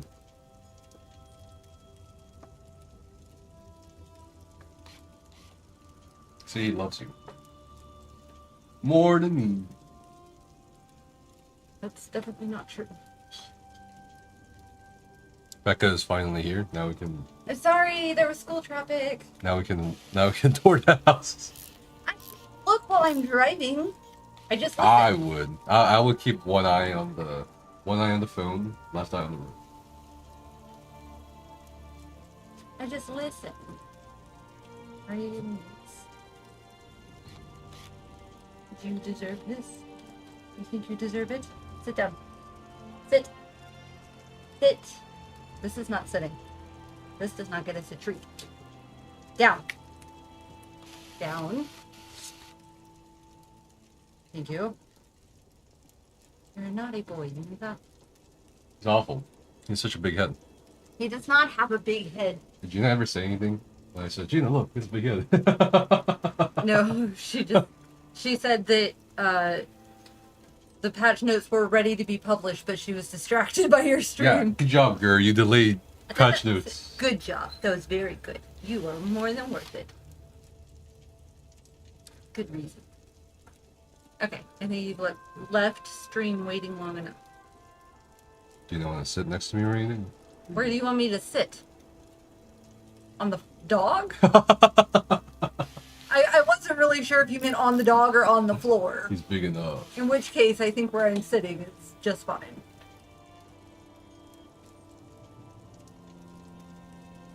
Alright. Let's resume. Thank you all for your patience. Any pink torch bugs in here? Yeah, in the ESO Discord server. I hid it. Anybody found it yet? I have no idea. Someone pinged me, said they found it, but there's no proof. Mm-hmm.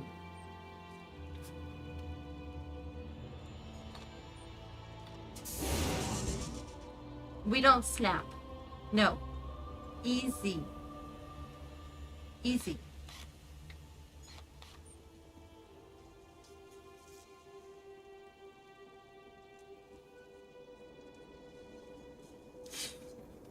I doubt anyone's gonna look for it, or find it, rather. I hid it where nobody ever goes to. Okay, and now we're gonna go look at the other side of the house here, which I don't think, again, yeah, ends at the rocks. So I'm gonna jump down. And there is a big hole. Okay. Just in the middle of the area. That I think is the main attraction of the house. So we're gonna actually explore the surface level of the house before we jump down to the jump down into the hole. We saw this area before, but there is also, it seems to be a subterranean walkway going into that deep hole. So I'm gonna actually dip Okay. on out of here. No more.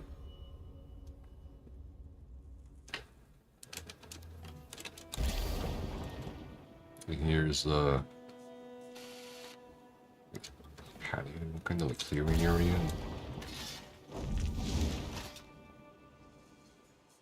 And this is another exit. So there's 2 exits to this place, which is interesting. 2 exits to the house itself. Yep. So I'm gonna jump down into the hole. Whee! Really just supposed to jump though? Oh, okay. I'll assume so. And this is, I think, tech they used in the one of the newer dungeons. I forget what it's called. I forget what the dungeon was called. It's in Stone Falls.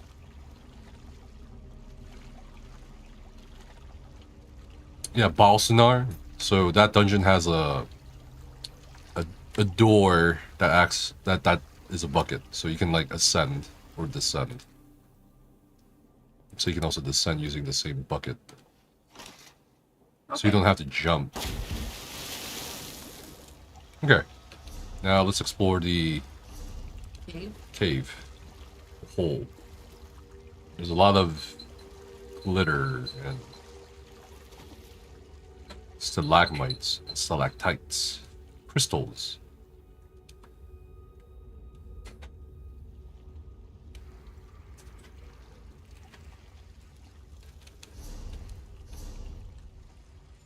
So this is the upper level, which is where we would have gone into how we continued earlier, down the passageway. Mm-hmm.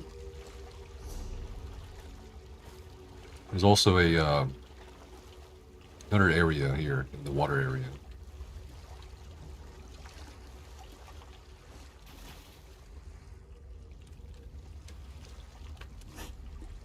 So this is one of the 2 new houses coming out after update 41. I on like the PTS. cave a lot better than the top side, but I'm wondering what one would do with it. What would you do? I don't know what you would do with this cave. I just don't have. I just have a dislike for these big houses that don't. It's just there's so much space to decorate, but you can't decorate all of it because of the furnishing limit. So I find in houses like this kind of. Okay, I think there's another area we haven't seen around here, which is through this passageway. And this is a very normal looking Breton / Altmer kind of architecture. It's like a whole different theme, really. It feels like someone came down here, surveyed the area, built a hole, and just built like a underground house with passageways. Complete with tiled flooring. But is it just passageways, or are there rooms? It's just, well, there's a room here, but like, whoa. Interesting. It just clashes so much with the cavern. Top, I feel like the top side. Yeah, the top is red, very Redguard, Alakir Desert. Yeah. The cavern is Raymore kind of feel, but there's another house. It's a Redguard passageway here. There's a lot of conflicting themes, I feel like.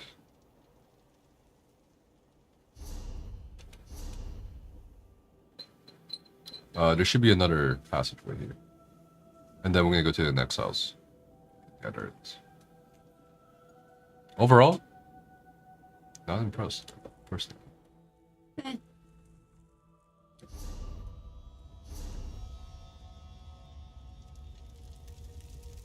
Yeah, this is the same place.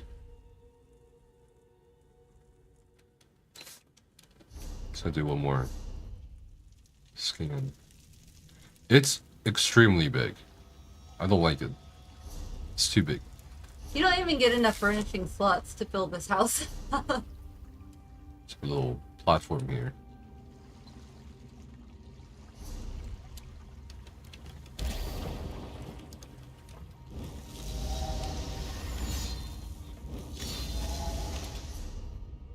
Here's another passageway.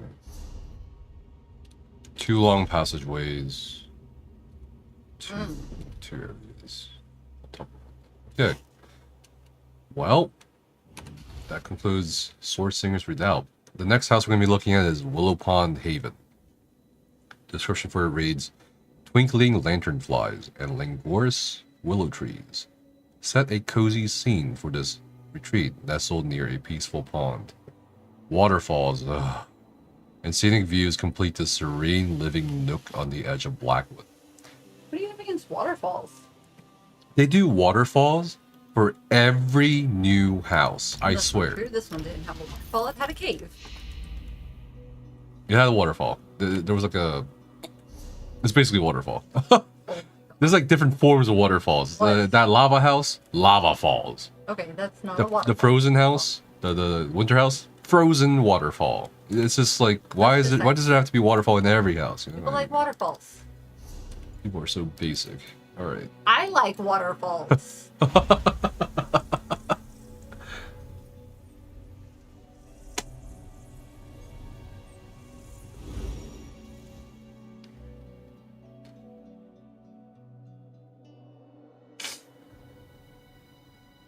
All right, second house. All right, so this is the entrance to... Wow, this reminds me of the Antiquarian's Gallery house up in Western Skyrim. Just the entrance, kind of. Just, I don't know, something about it. Yeah, no, it is almost exactly okay, like that. So we are over here on the southeastern lake of Blackwood. Near absolutely nothing. Near... Look at how far you have to go to get to the nearest way shrine. Well, I think the reason why they put it here is because this might be close to 1 or 2 survey spots. They like doing that. They like pressuring you to buy houses. Buy the house so you can get there faster. You know, exactly. Like the Morrowind house right here, close to a survey spot right here. Yeah. So anyway, this is the entranceway. I That's the map refuse to buy positioning. your house. And here's another waterfall. Oh my god, what a surprise. That's the top of a waterfall. Wait, you can get past this? That's interesting. Can you actually go down the waterfall, though? Nope. No, it's there's blocked. the wall. I don't know. That's kind of cute. Okay, anyway, let's go back to the entrance. You can swim. There's lily pads and flowers and cobblestone path.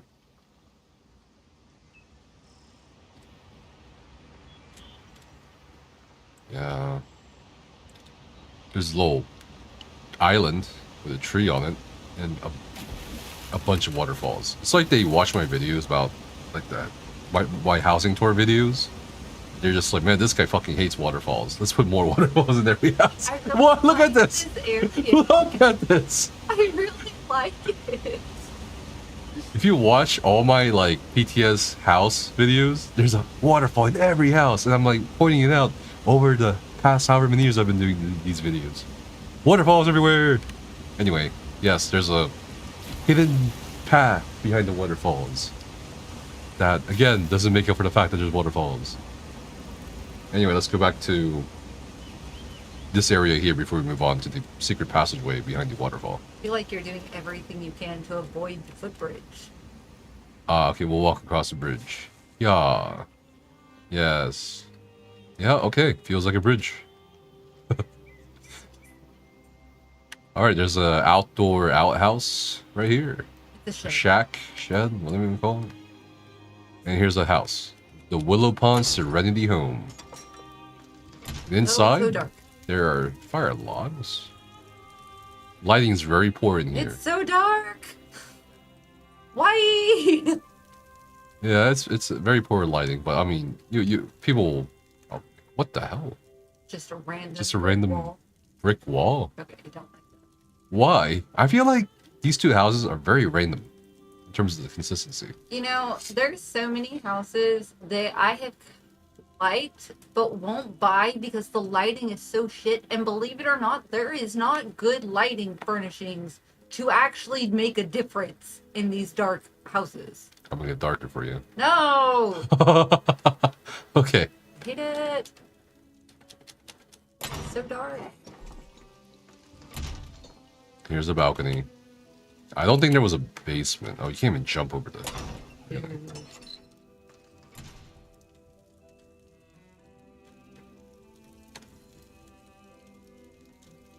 Nope, no basement.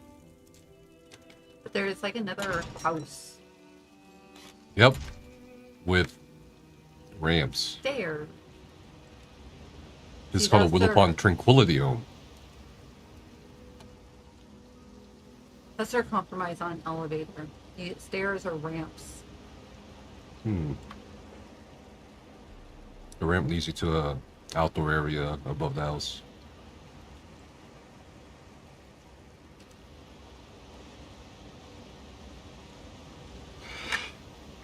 Oh. Oh. God. I think I'm allergic to something.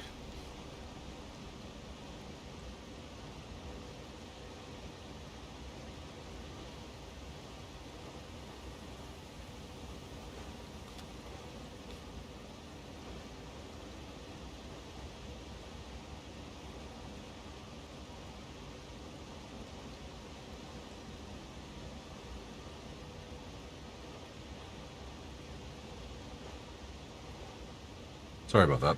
Ugh.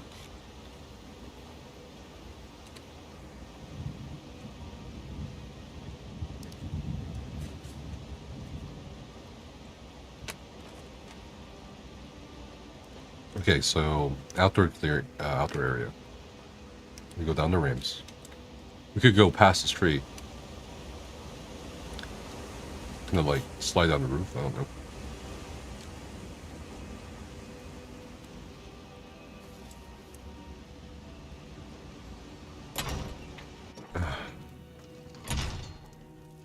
All right, the lighting is also kind of, it's a little better. That is a little better.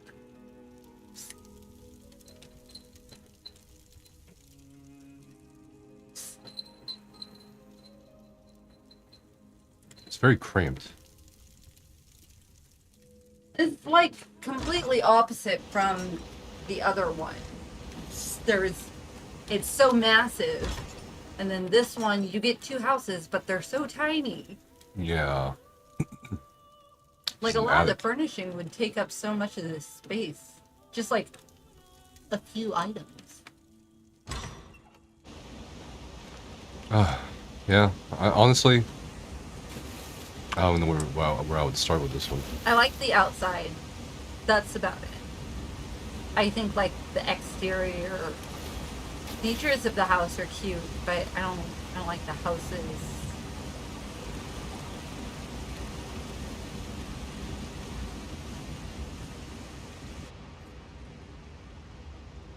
What? That's it? It's just a cave. A Heidi cave. That's cute. You can set up like a romantic picnic, a sacrificial altar. In a cave? What if there's bats? Yeah, a lot of options. Well, it's not very well hidden. It's not, no. You can throw some vines over it, that'll help. Well,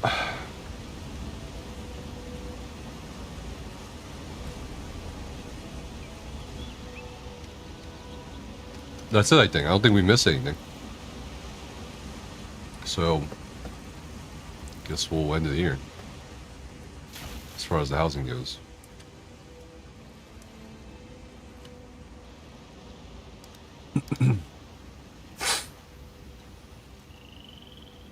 I hope someday they'll stop making these massive homes, especially if they don't have any plans on upping item limits. Yeah, it is quite frustrating that they're giving us these large homes, but we don't get enough item slots to do much with it. Like, there's already so many large homes that I've been into where people have had to, like, block off the majority of the house to use, the item slots allowed. Yep. And that's frustrating. You should be able to use everything that they give you.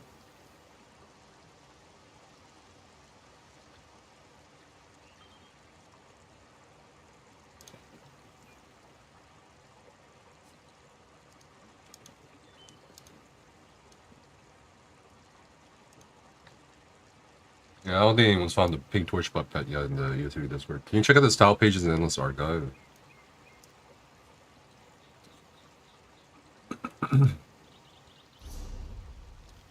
Isn't that on a rotation though?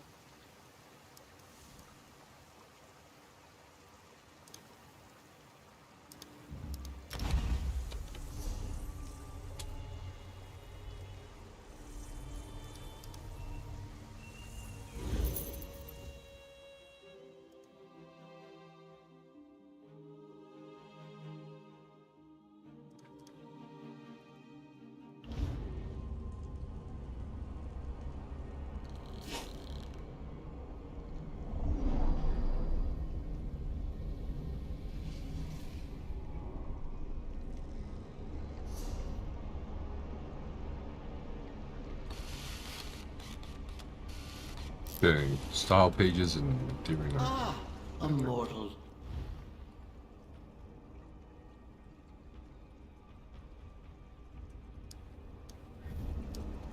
I'm assuming it's the other one.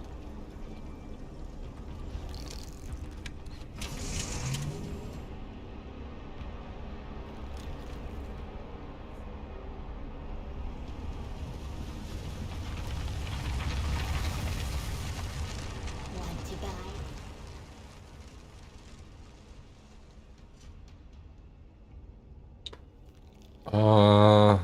Huh. So I'm assuming those are the ones. These style pages right here.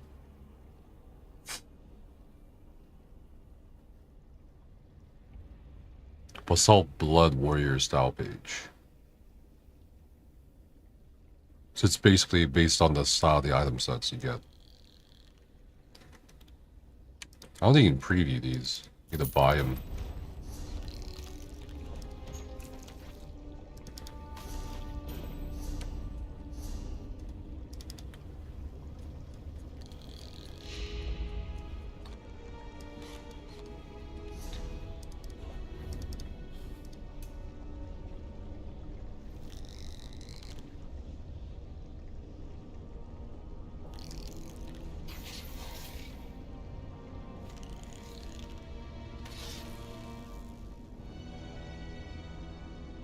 Yeah. Wait, now. Are the custom skills the next big update and not this one? Yeah, no. That's the next update. Chapters are always quarter 2. This is quarter 1.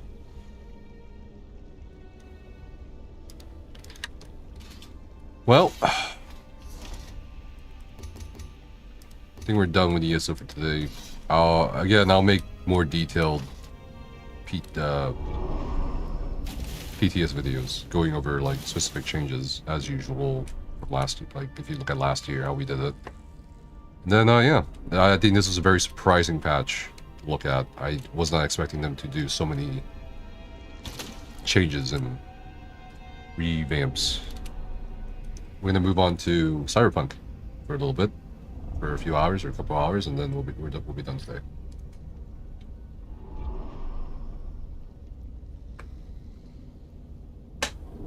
What are you gonna do?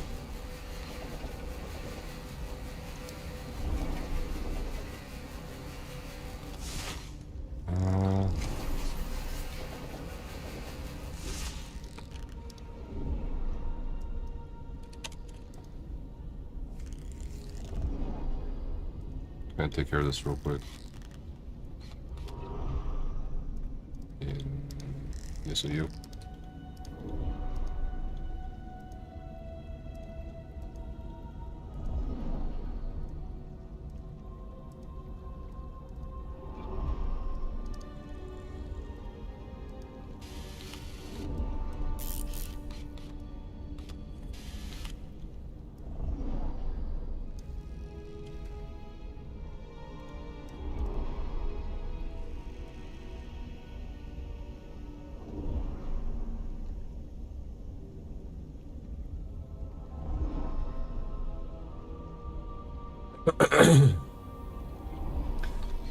I didn't think they'd actually nerf Arc this fast. Me neither. But they were like, alright.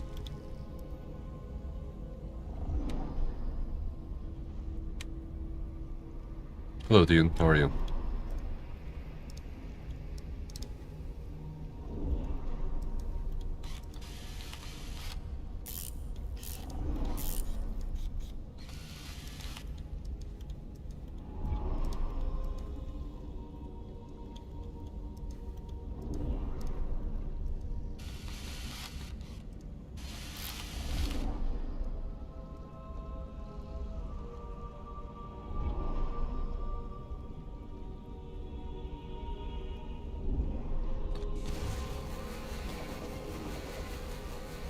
Let's say 29th? 29th.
Every time Zos does this, the community finds a way around it. I'm not worried.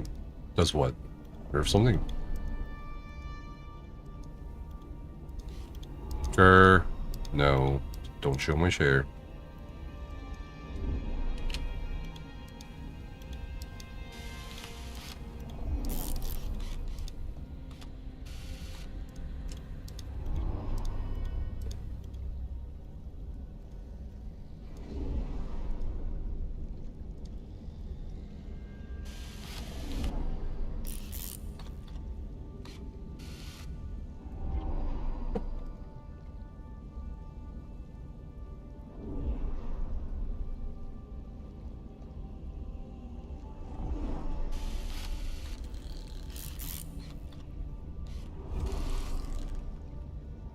Okay.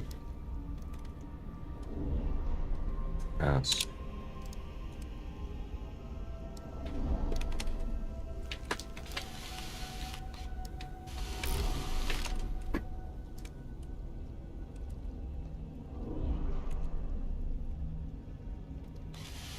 Who's messaging me on PTS?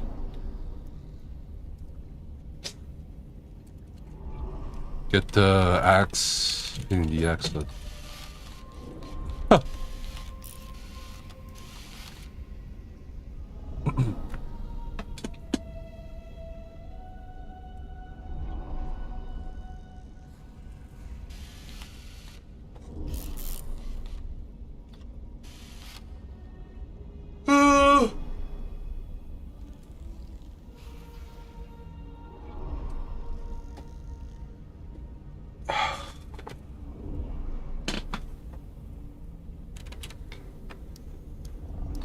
Look, Payne's already using it. Shit. Return of Oaken Soul. Staff. Heavy attack. Payne's you hit 7k with it so far? Bruh.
I'm trying to get situated here.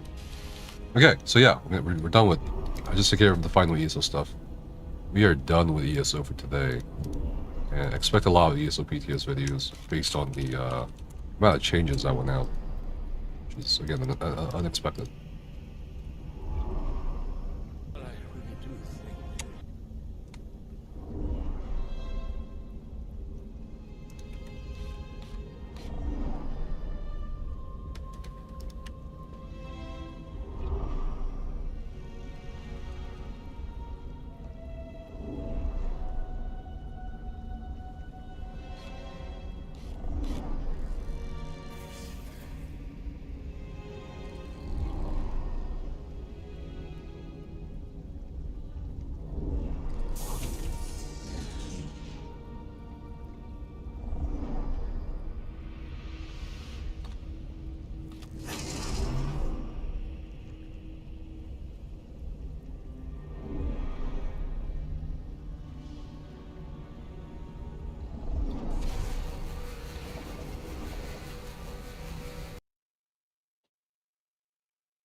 How's PTS looking?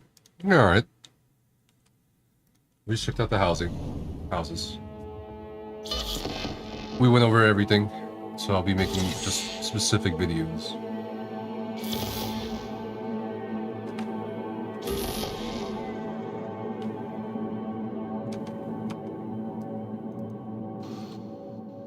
It's mine. Here we go.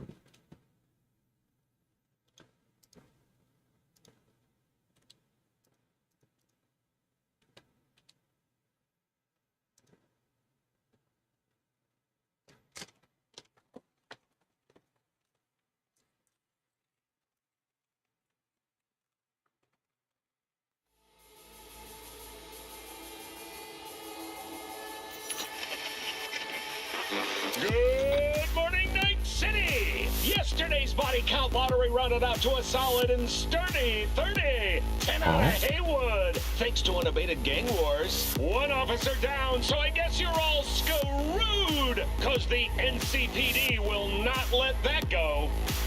Got another blackout in Santo Domingo. Net runners are at it again.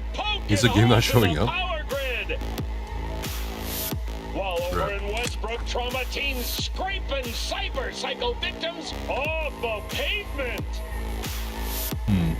And in Pacifica, well, Pacifica is still Pacifica. This has been your man, Stan. Join me for another day in our city of dreams. Man, Stan. I think game is freezing up, that's why. Let me redo it. Oh, thanks. Let me start the game.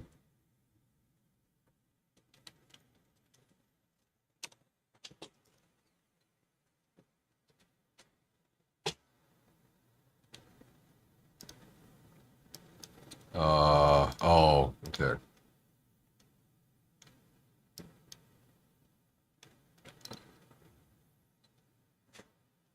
Maybe it was ESO. ESO's launcher or some shit.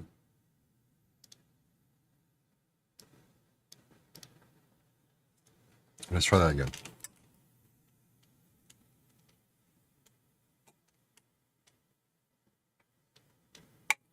Oh. I think I just splashed myself.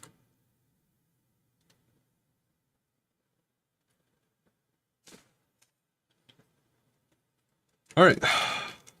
Take number 2. So we crucified somebody yesterday in this game. that was an interesting quest.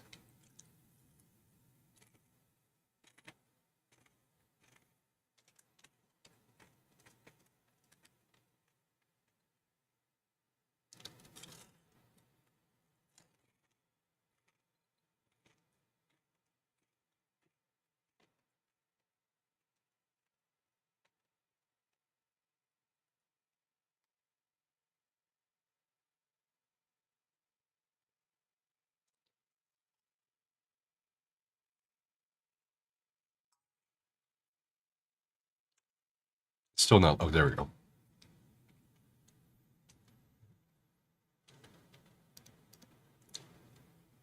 There we go.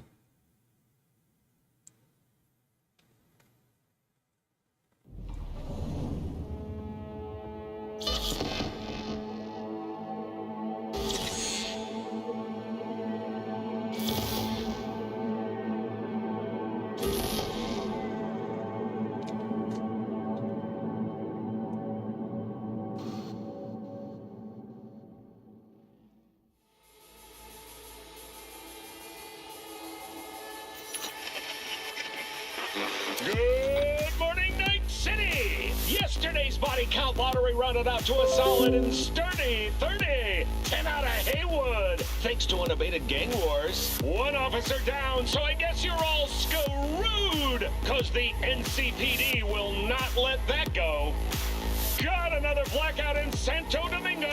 Net runners are at it again, poking holes in the power.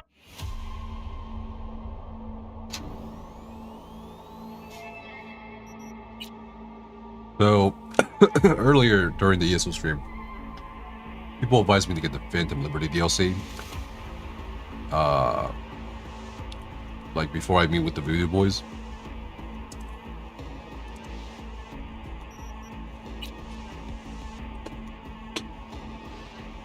Hey, everyone. So I'm gonna Info flash. Say, fill out the Voodoo Boys for a bit. Now get it. Yeah, when the lights went out, there I was cooking dinner.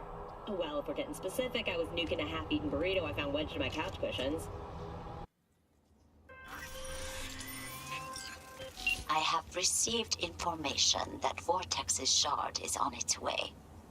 You did not disappoint, V. That deserves compensation. I am closing the contract and transferring your fee. Gives me fucking only 5,000 euro dollars. Not even 5,000. 4,200.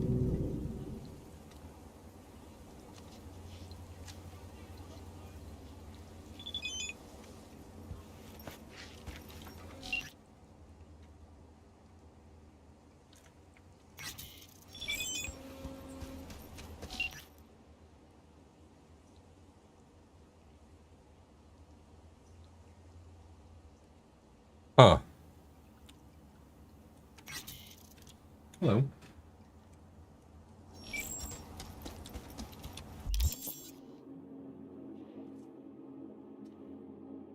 Did you see the apartment I got? Cyberpunk?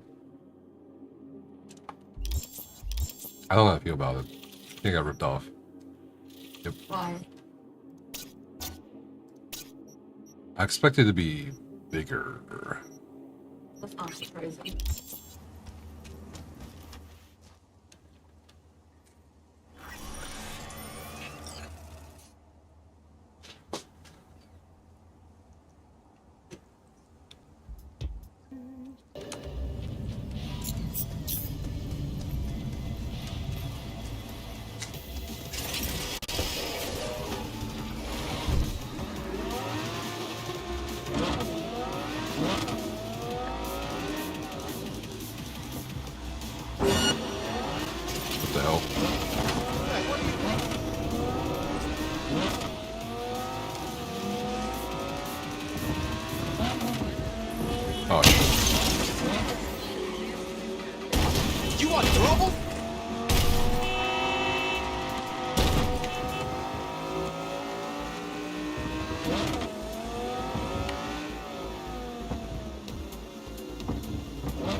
I'll show you.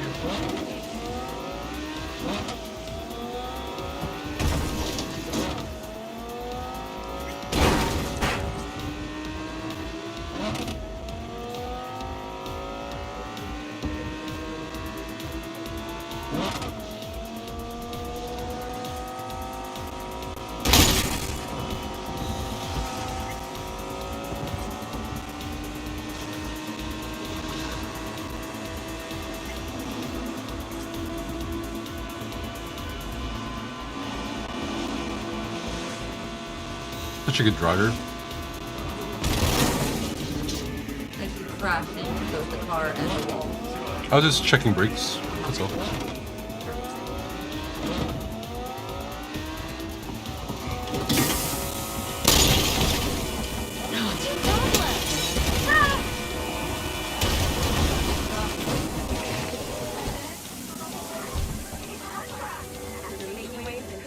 Parking could be better.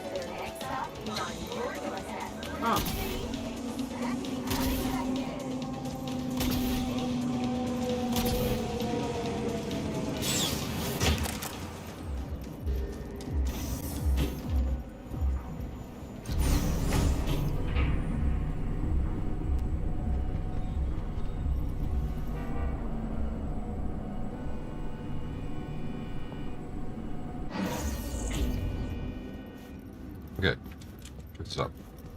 This is the apartment. Apartment door. Sometimes there's a guy here. I don't know why. What is that?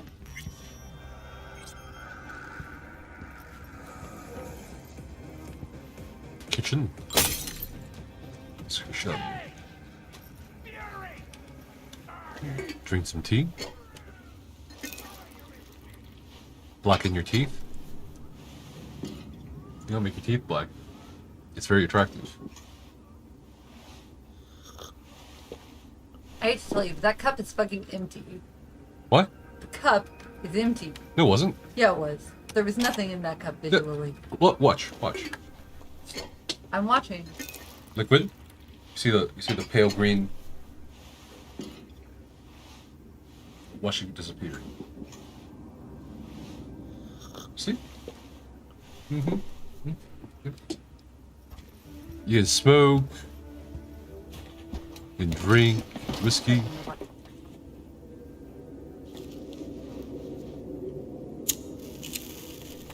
Black coffee. I wonder if you can just keep taking drags. Looks like the view is nice.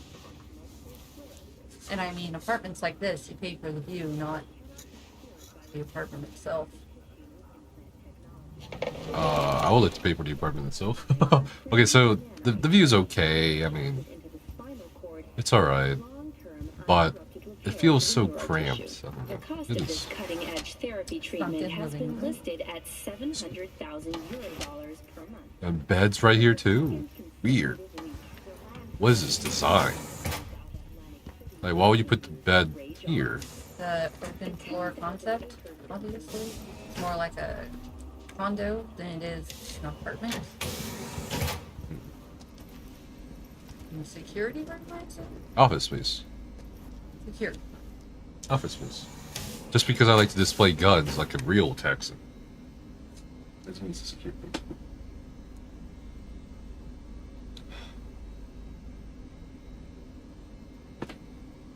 I think it's fine.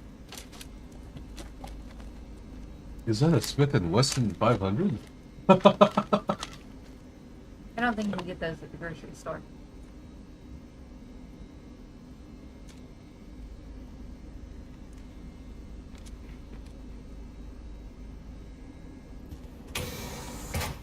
Okay.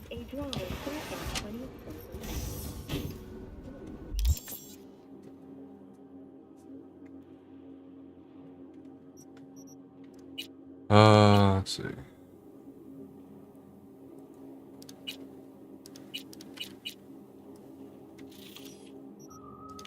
Gigs.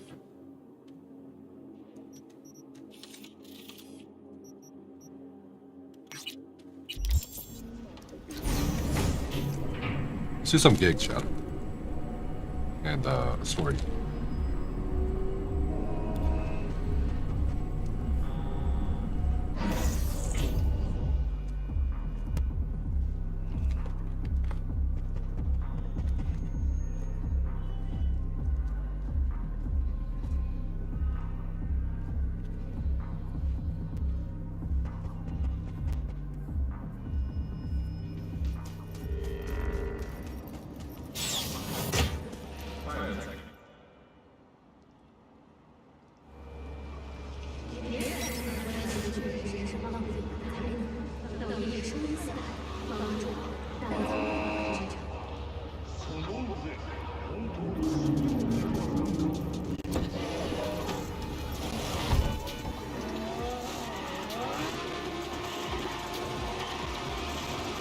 God damn.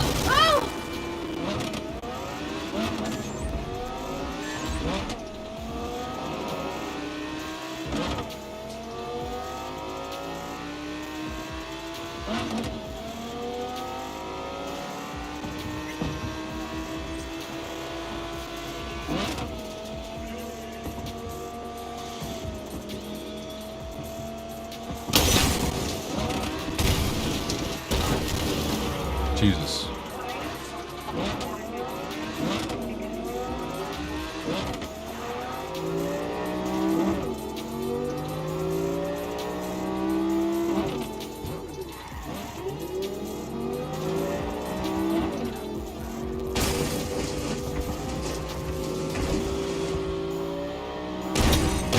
God damn it. I gotta watch the road more. Disorderly conduct report. Disorderly conduct. 331 responding. On my way, dispatch. But only because I like you.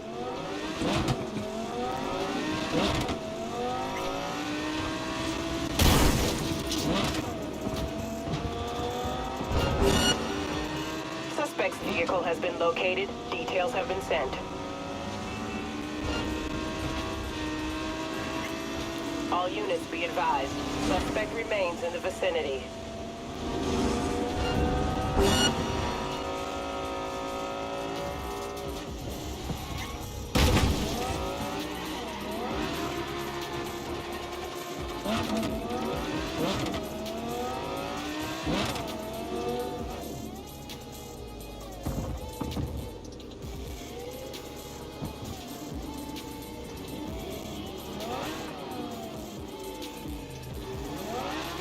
All units in the area, order has been restored. All units instructed to return to patrol. Did UI automatically look over your shoulder because you crashed? No, I didn't. Or do you mean like this? I think you have to do that manually. Oh my lord. This car is dog shit, bro. Oh my lord. The handling is awful on this one. I gotta buy a new car, chat.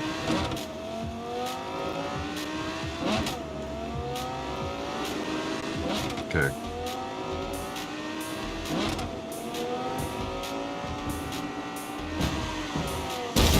Oh man, not a good day for the car.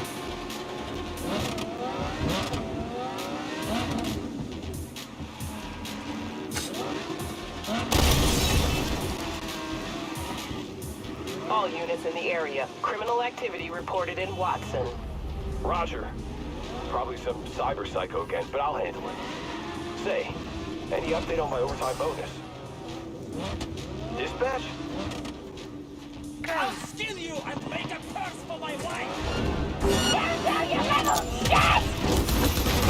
Jesus. Slice and dice, slice and dice!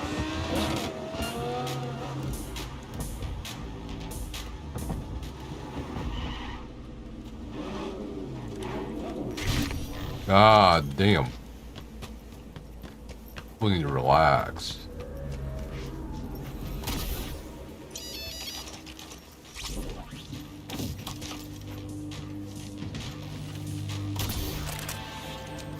Hey, V.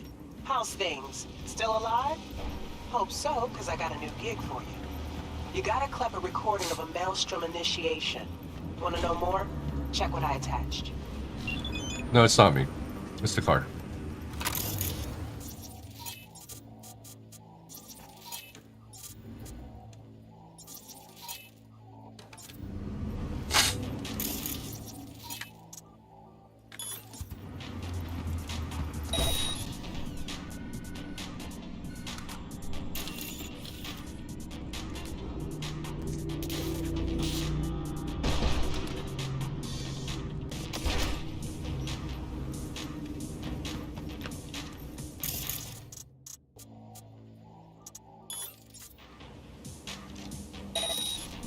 All right.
Why is this blocked?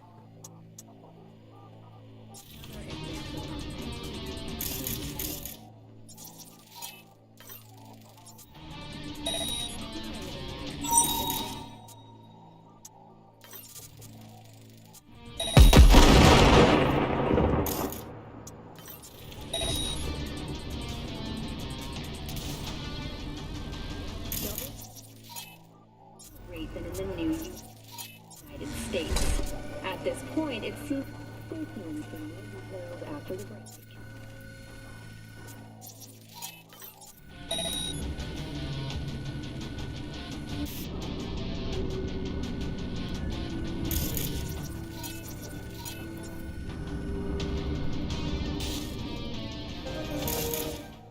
This is a Netrunner.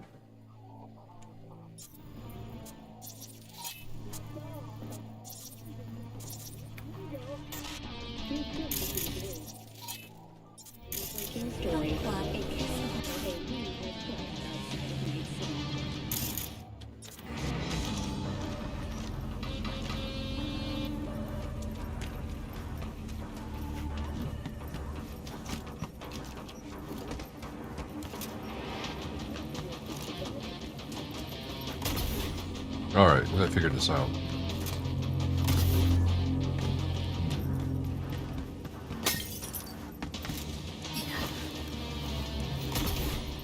Nope.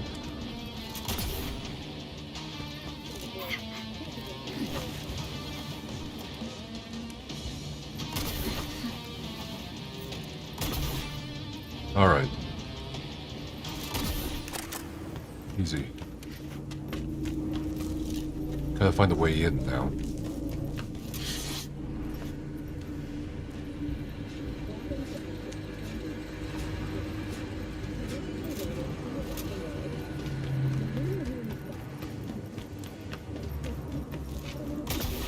No, it's not ever my fault. It's just, in this specific instance, it's not my fault. What the hell?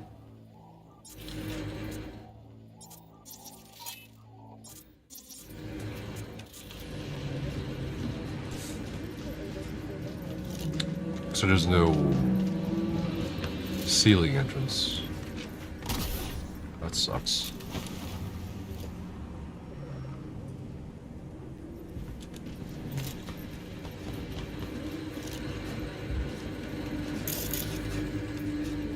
A new colony on the web.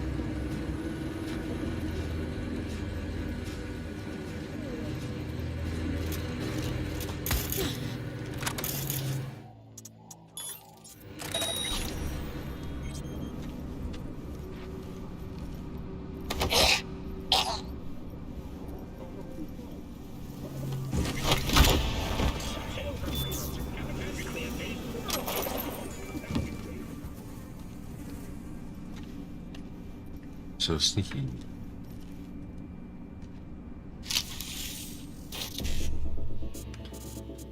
All right, hacker time.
The NCPD has urged calm, claiming the outage of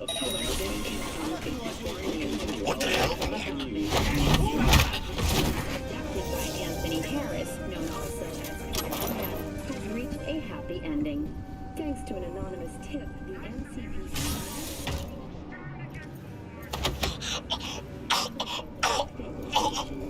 Harris held the boys aged between 13 and 18 on his abandoned farm. This heinous case is just another example of Night City's continued moral collapse. Crime in Night City is now double the rate than in the new United States. As At this point, it seems a near guarantee. Okay.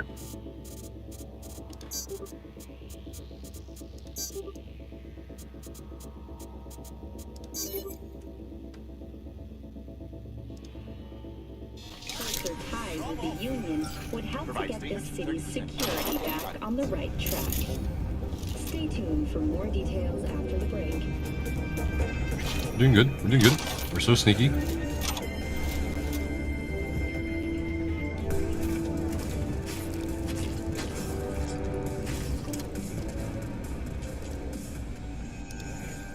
We've just received word on a breaking story. A KV has crashed outside of Nice. The aircraft's thrusters were deactivated by sudden EMP discharge from a nearby damaged power station in Santo Domingo. The emergency landing attempt.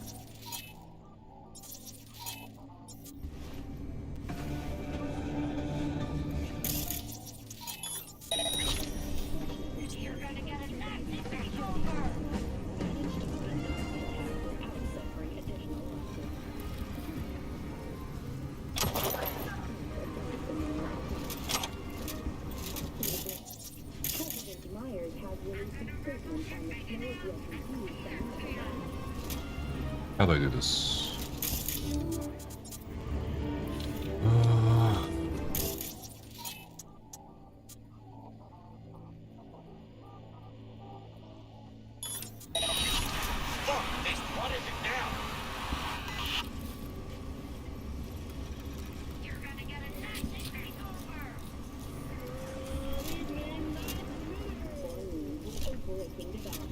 The story as the has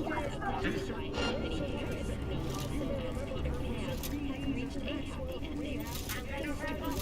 happy ending. Oh, come on! The boys aged between 13 and 18 on his abandoned farm.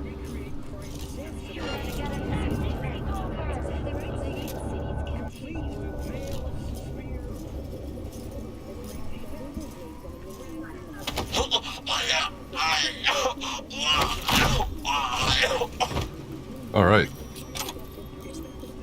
I just need the one guy. Stay tuned for...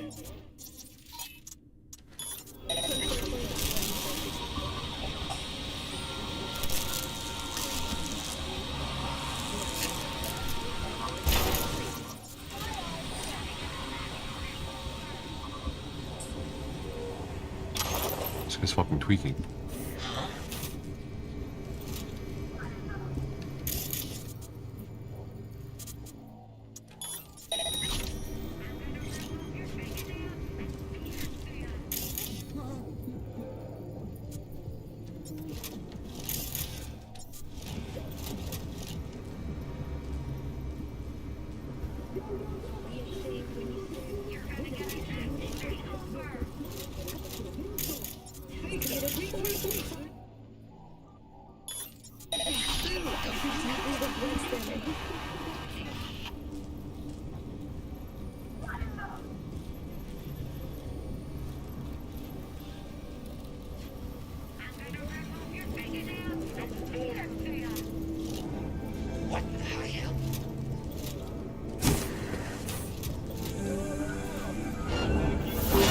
God damn it.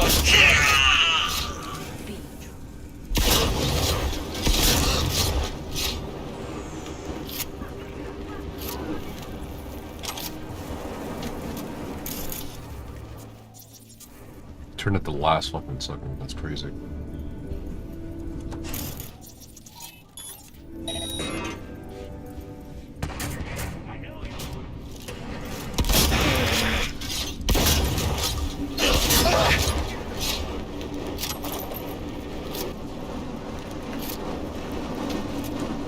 Cart? Oh. Yeesh.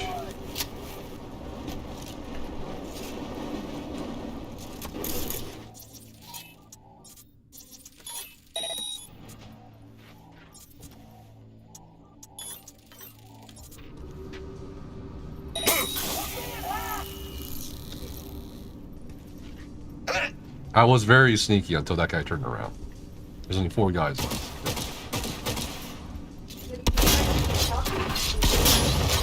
What do you say? Get her the fuck off me!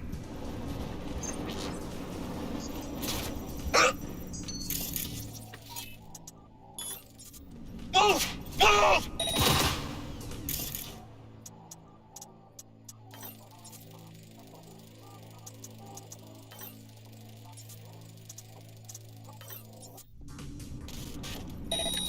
That was the game's fault.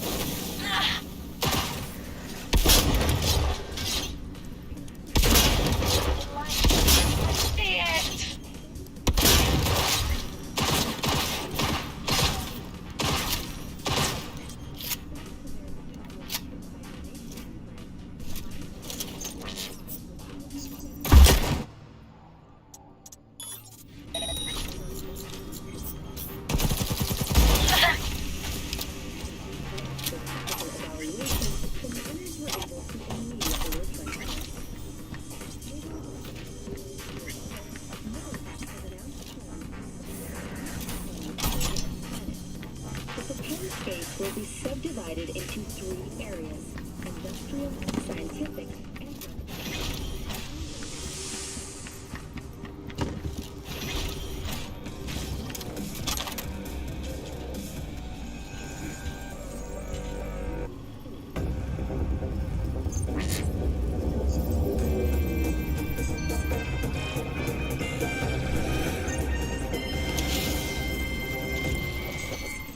In a city tingling with desire, Watson Horn. New episodes every Wednesday at 10. Only. All right.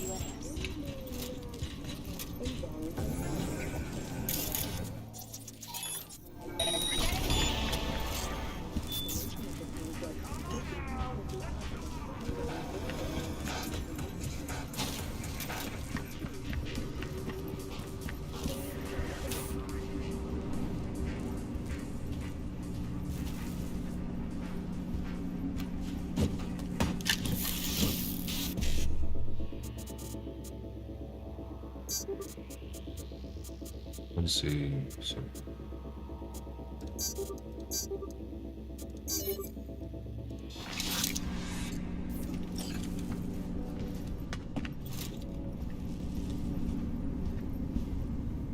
We've just received word on a breaking story. A Kang Tao AV has crashed outside of Night City. The aircraft 12,000 dead power station in Santo Domingo. The emergency landing attempt proved unsuccessful.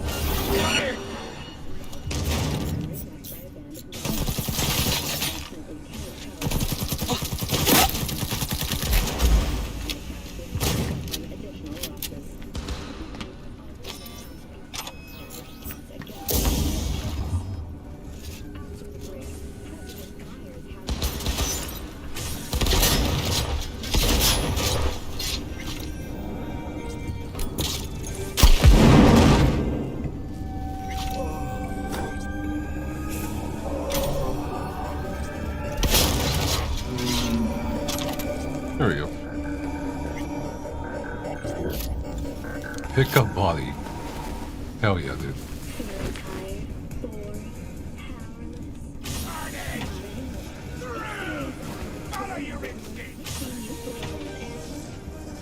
Jesus. Kaboom! Soya conquistador! An explosion of death! Still tuned in. Stay if you want.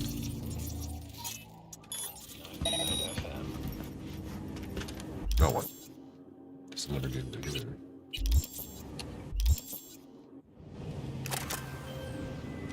Got the data. Thanks, V. Get closed. Still a body, right? Can level up.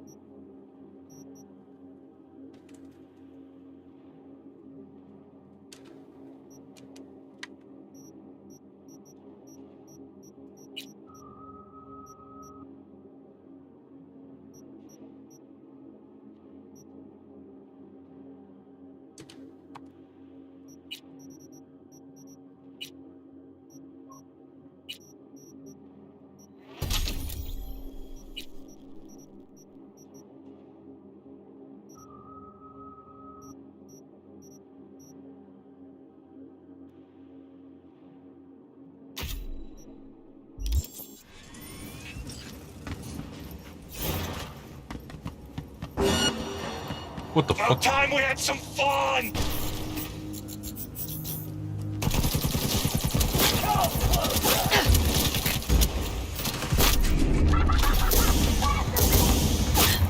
No. Special delivery!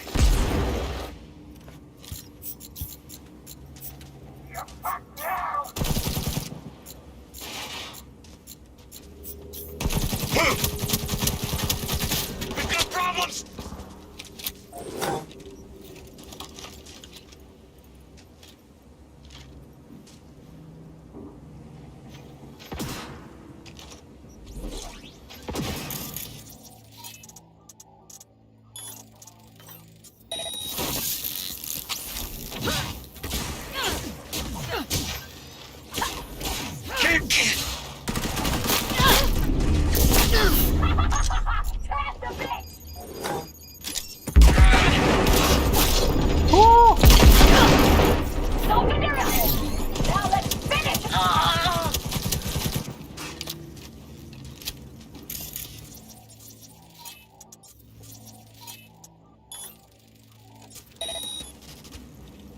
Look out, she's hacking!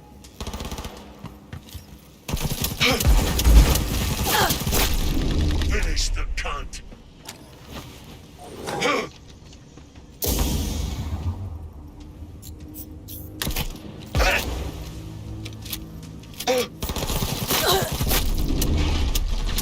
Oh my god. What cyberware do I have? The cyber deck or just general cyberware?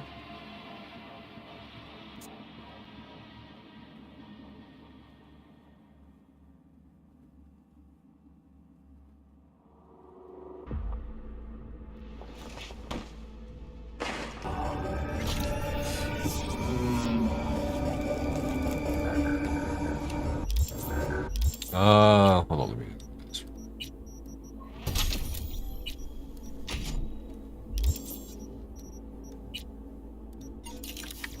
I haven't really done much with the cyberware. I really should, before I buy cars and apartments, but...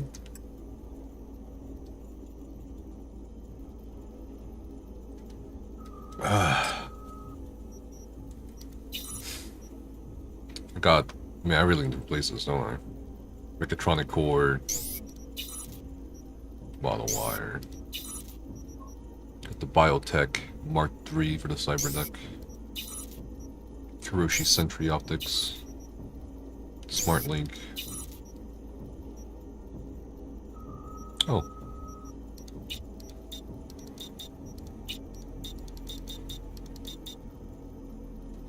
Okay. Can install that. Got the reinforced tendons, subdermal armor, reflex tuner. I need to go to Ripper Dock.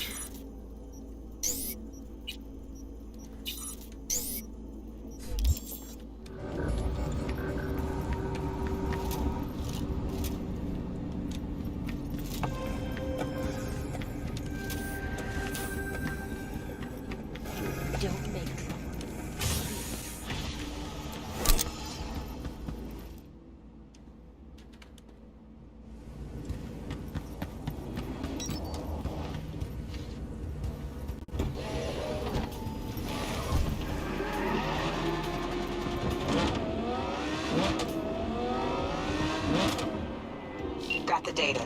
Thanks, V. Gate closed.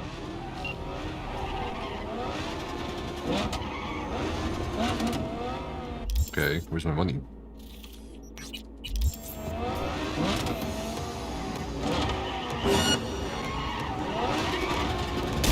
Shit.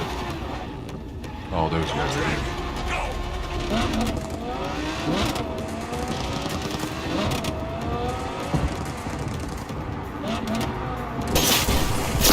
Oh!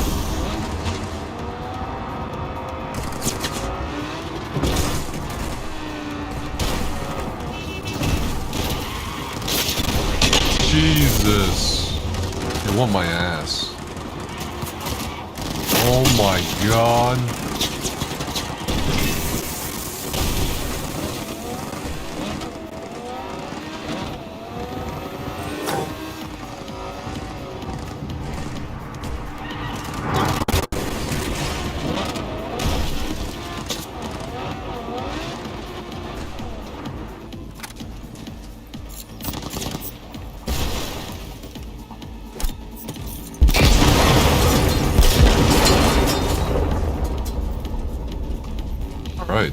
where's the other card?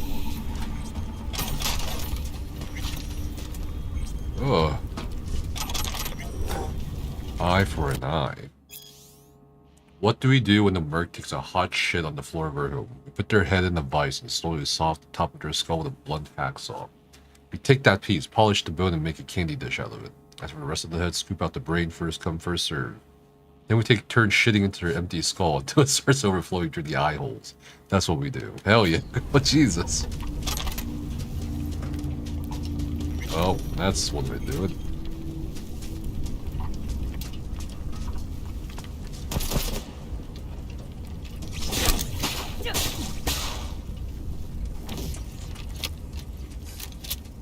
No money, only jig? What do you mean? I need money. So listen. Maelstrom's got this Ripper Doc. Thing is, they're keeping her against her will, forcing her to work. Could you go grab her from those psychos? Her brother would be grateful. Deets attached. What? What?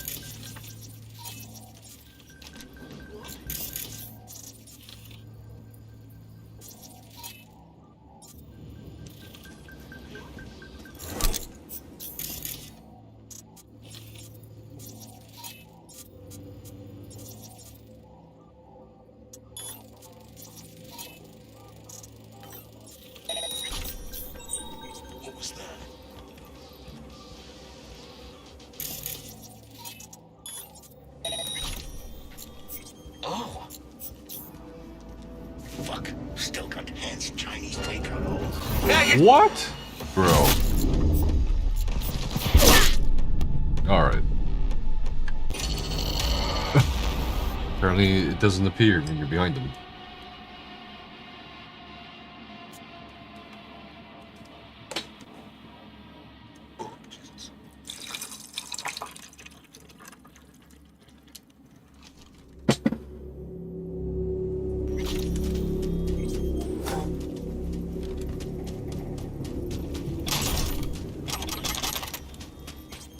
Fuck it.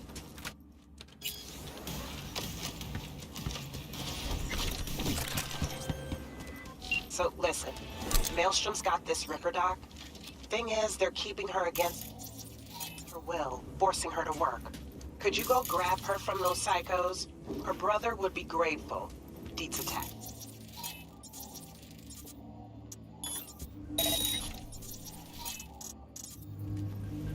What the fuck's going on?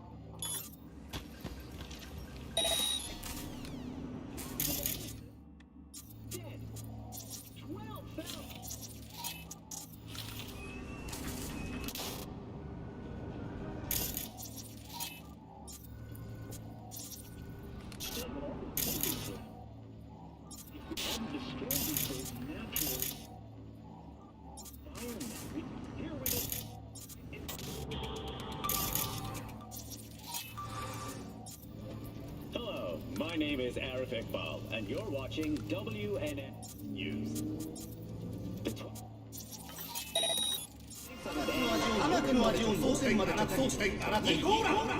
Topics discussed was the ever-increasing rate of cyber psycho attacks. Over the last decade, there we go. the number of incidents has increased as much as 43%. Ouch! This is ridiculous.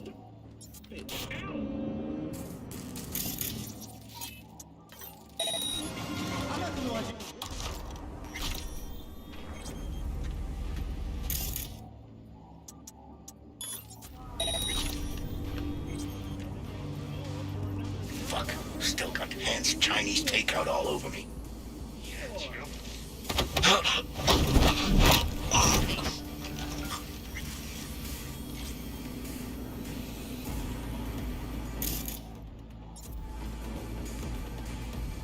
Must be going crazy.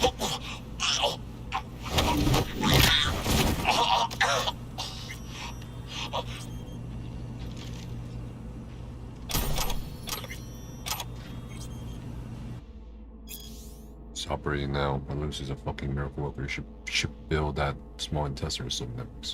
Okay. Alright.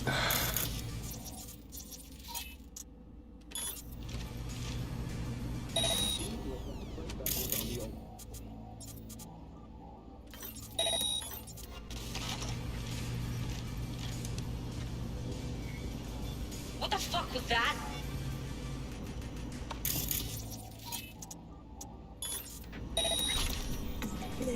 Red Menace, Purple Sword, it's on tracks. After making way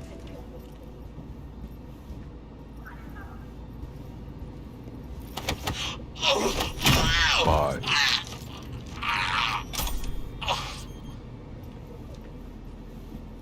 Nothing going on here.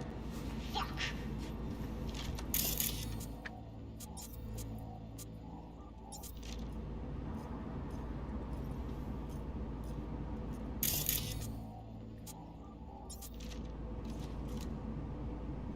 One of ours dead. Uh-oh. Come on.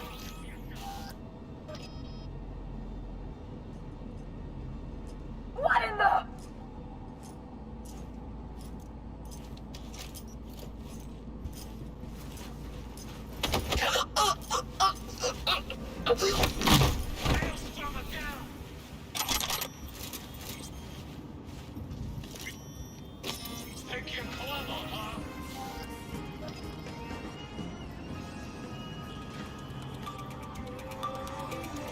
Hello. It's time for your local news. A raid on an organic meat trafficking ring. And a malaria... Fuck! The camera.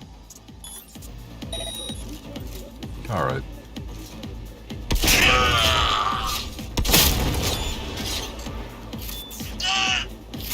Pink?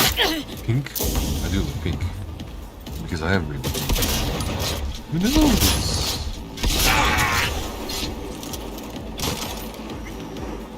Here, let me look. Yeah, I look pretty... I don't know. Is that normal? Yeah. I think it's the lighting, honestly. It's so... inconsistent. I'm gonna try something.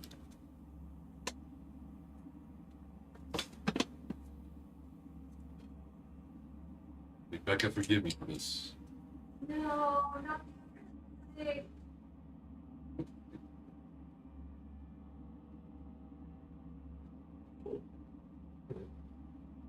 Oh my gosh.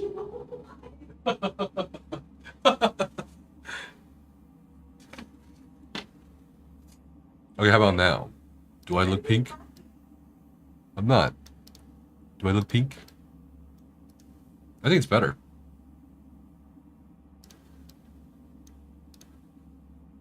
Yep.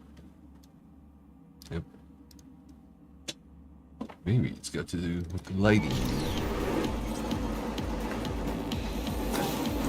Wait, what? Why do I have this?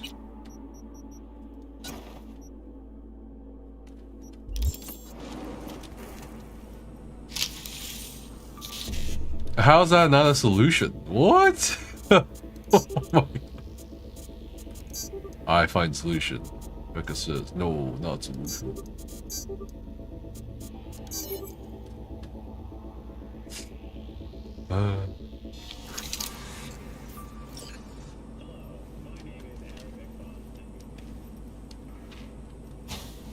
27th annual conference of the Implant Manufacturing Association hosted this project. In that case, I'm guessing you didn't have many actors eager and lined up for your role. No.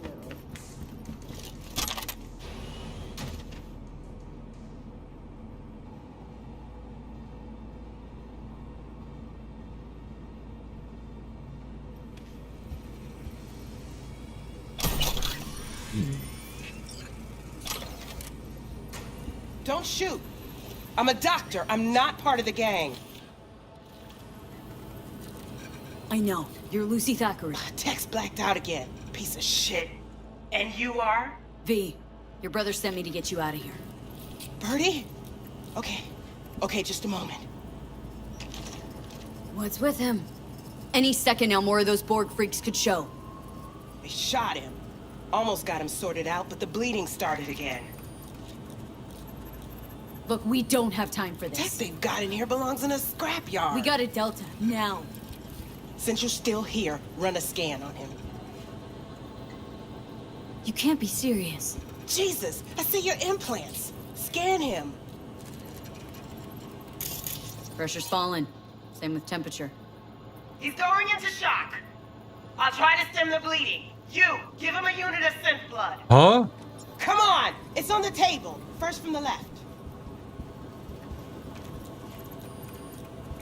No. I'm sorry? No. Enough of this shit. We don't have time. He's gone.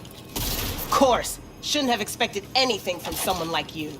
Tell me, do you feel anything at all when you kill someone?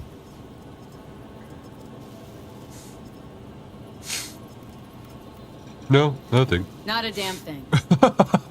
Oh, so you're a tough girl, huh? We don't have time for this. You'll crack eventually. You'll see. Come on. After you.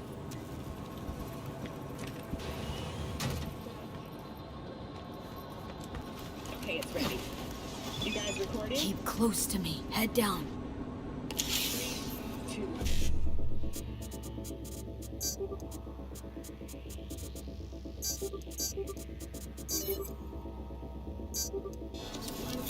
Go.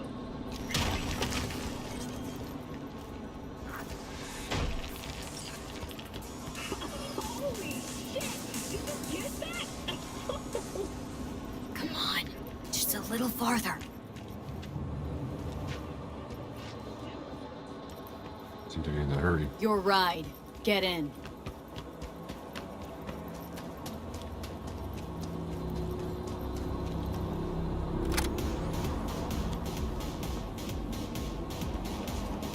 Should have picked I didn't kill him.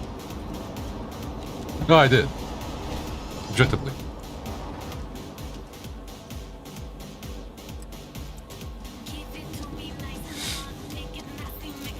Alright, what's the next one? I need money. Money.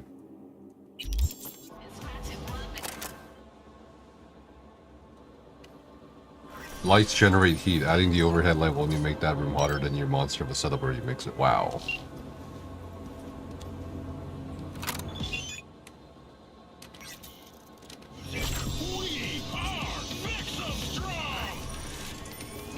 Only 3,000.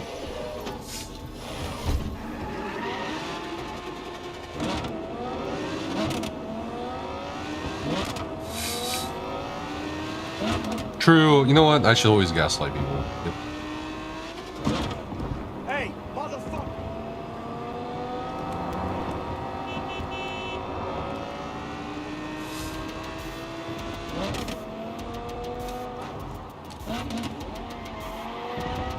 I don't do enough of it. I don't do it at all, actually, in real life. Yep. Am I gaslighting myself?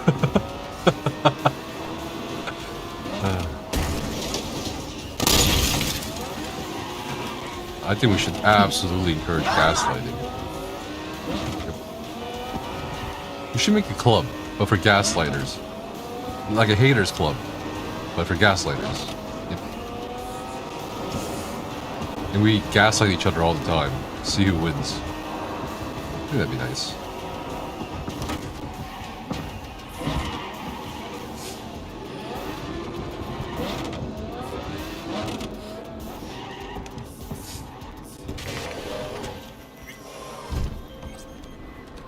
Hey, V, got a friend in need. Wants to snatch back an eye he lost playing cards. An implant, I mean. Should be some easy breezy eds. You in? Catch the deets attached. Huh.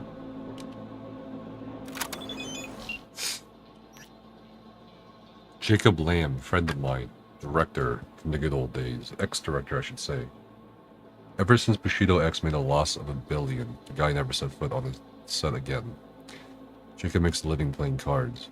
One time he tried his luck at a Leo Tiger claws casino at the back of the Kashu Haunted Eatery. Things weren't looking good, but it's like getting up from the table, he waited until he'd recoup. First when all his money, then his watch, wedding ring, finally one of his optics. Jacob wants his implant back. So wait, he lost his wedding ring, his watch, and his money, but he only wants the optic eye back? I guess an eye is important. Hell yeah, dude. Ever try that? No. Chances this is gore, I think. How though? Chance is always the same, isn't it?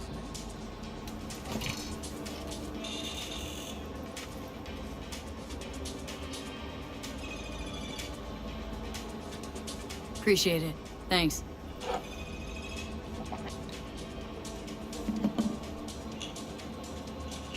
Don't look like your typical Chinese chef. And you don't look like a typical fucking customer. You got a problem?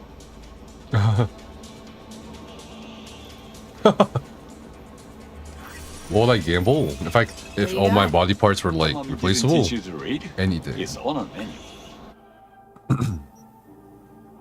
Chef's knife. 84,000. Are you fucking kidding me?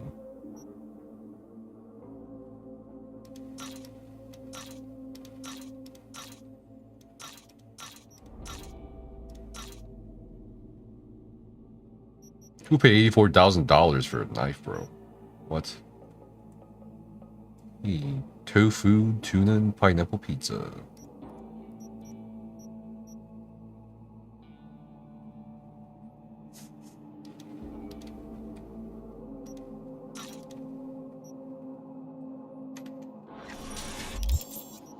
And I picked up a lot of clothes. You know what? I'm gonna wear this hat. I think it's fucking funny.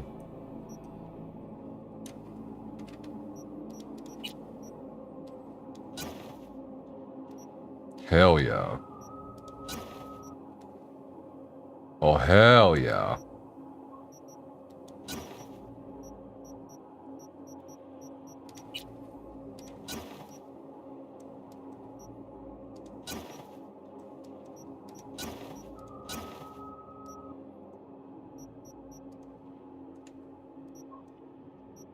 Yeah.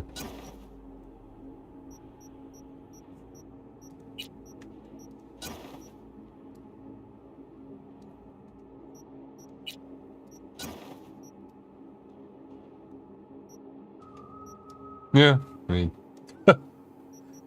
best I can do.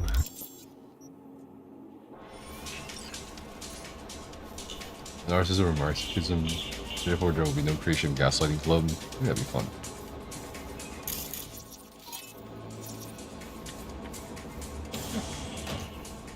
Use the bathroom. Oh my god, what the hell happened in here? Yeah. God damn it. Nice talking to you too. Okay, I didn't realize it would just get me killed if I opened the door there. What? That was part of the restaurant. Didn't even have an exclamation mark.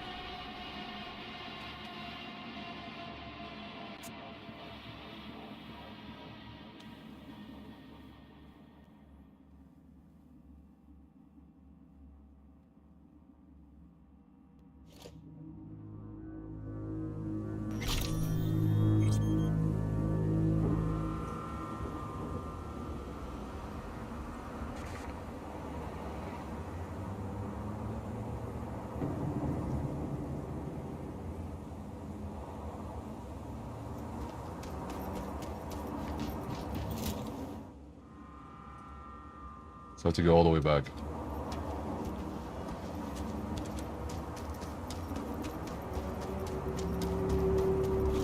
Damn it.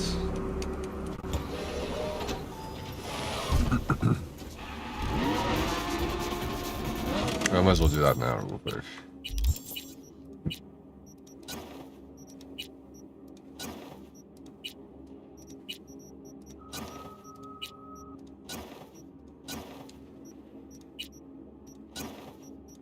Gotta look fashionable.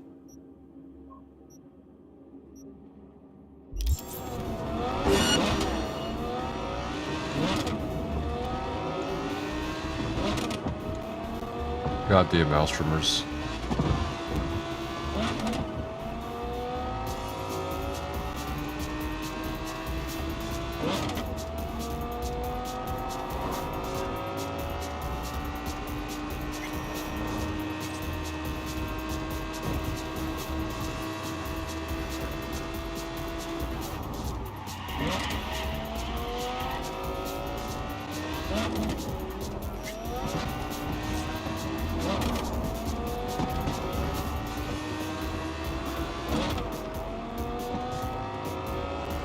There. Are they still after me? God damn. You're persistent.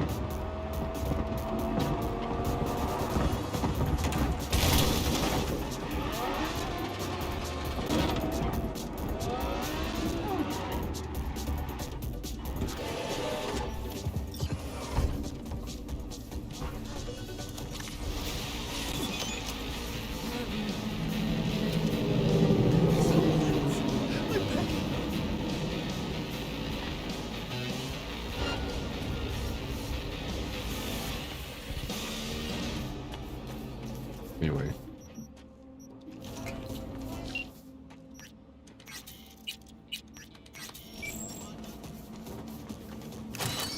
What about roulette? Ever try that?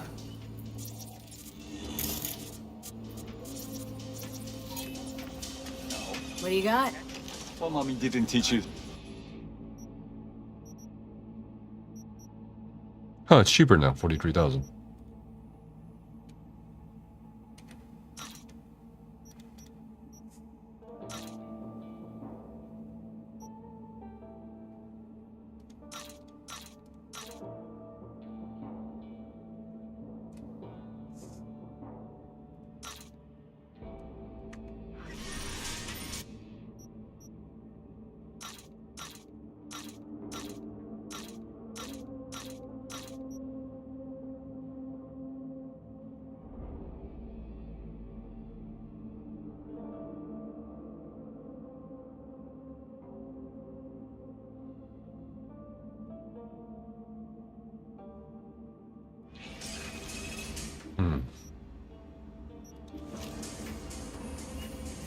Yeah.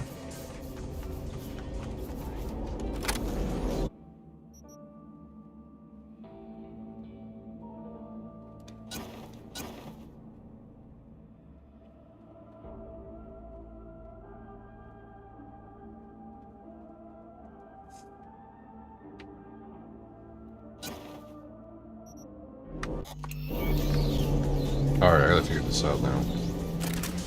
Yeah.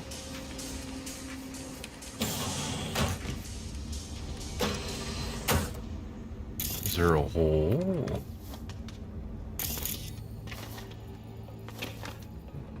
Yeah.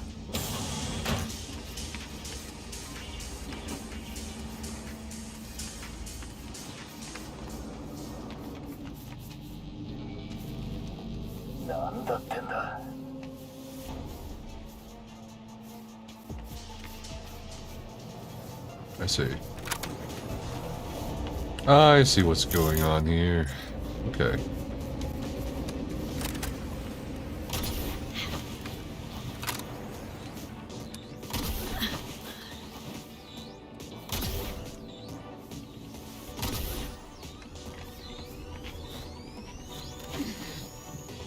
Climb.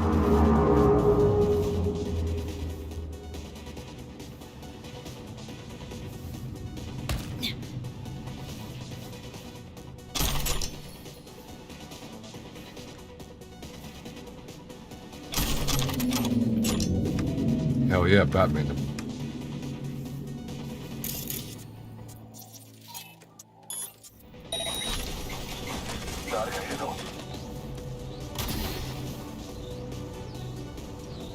I'm Batman.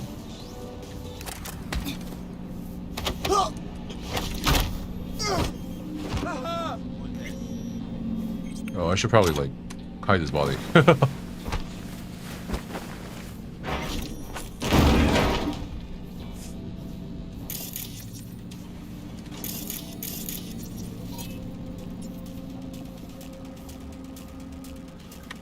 Shit.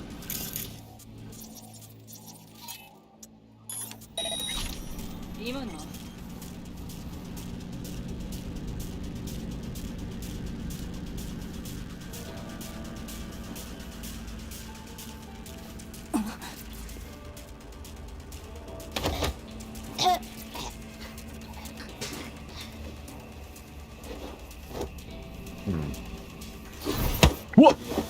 Huh? They can do that?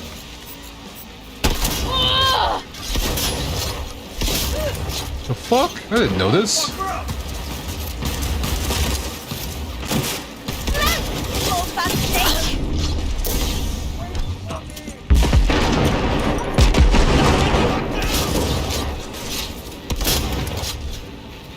I didn't know they could just like fucking break free. What is that? What is with you fuckers?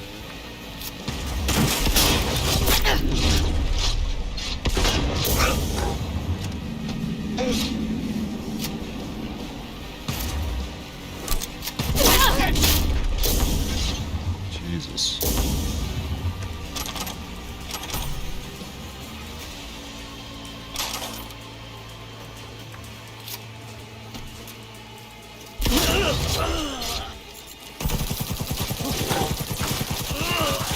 Finally, someone I can fucking fight.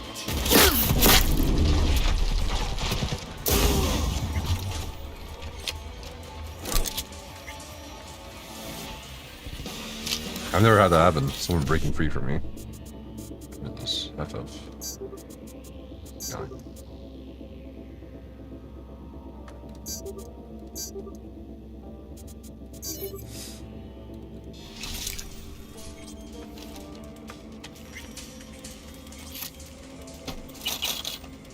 Ka-ching.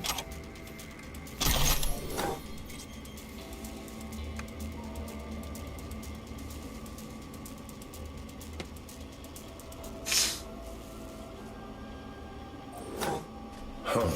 House is raking it in. Wonder what the boss has to say about it.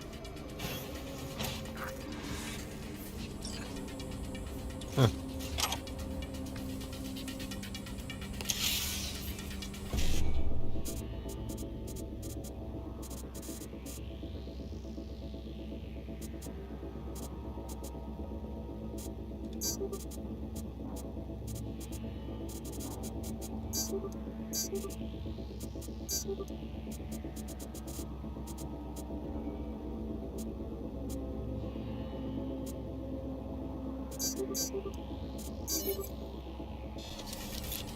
All right. Where's my Monday?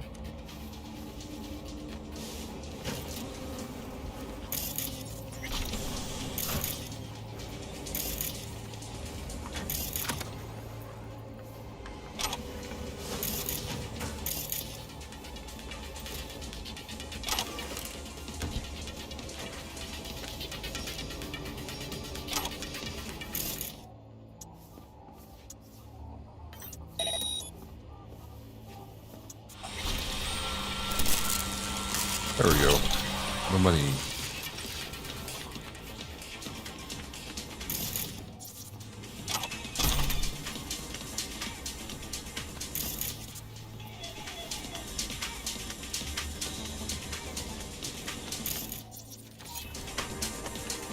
That was easy.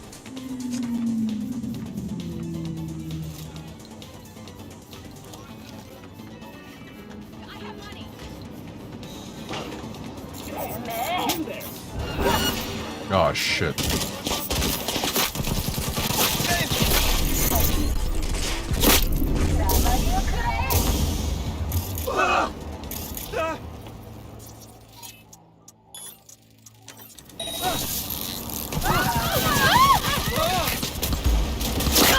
Jesus.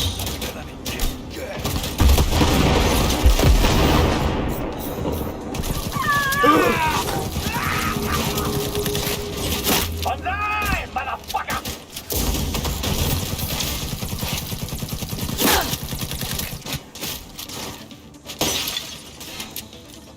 Enter! Not my kid! God, fuck!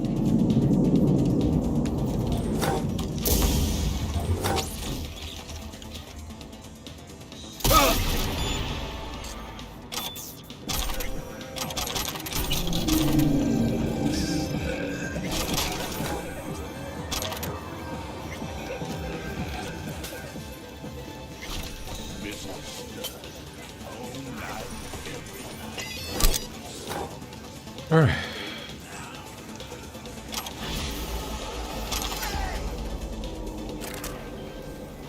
Jacob got his eye back, so I'm closing this gig. But V, we both know that wasn't top quality work. What? Maybe try a little harder next time, okay? It was absolutely Gig top quality closed. work. And thanks.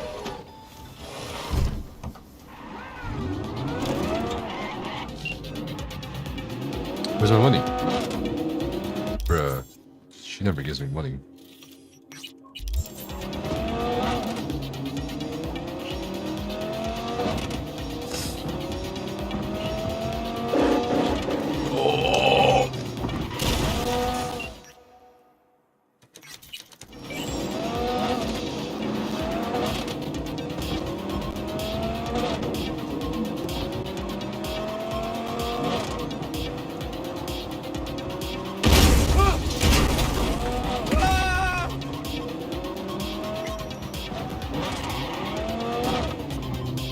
I don't know if that's no dog barking or...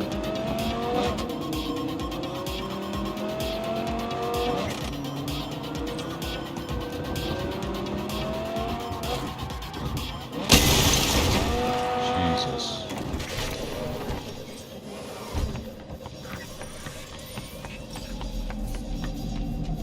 It's not my car.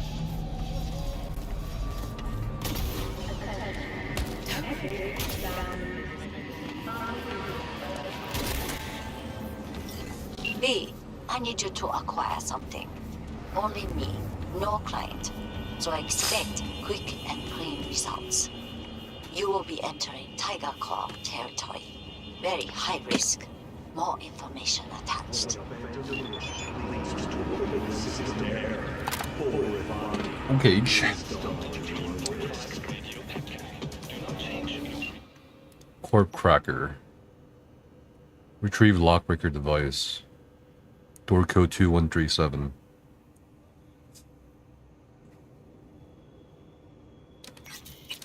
Okay.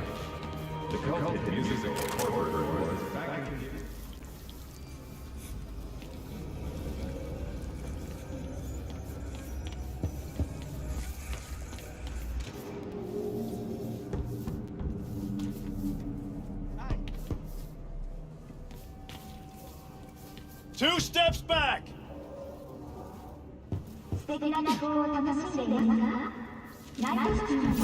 You fucking gunk! What?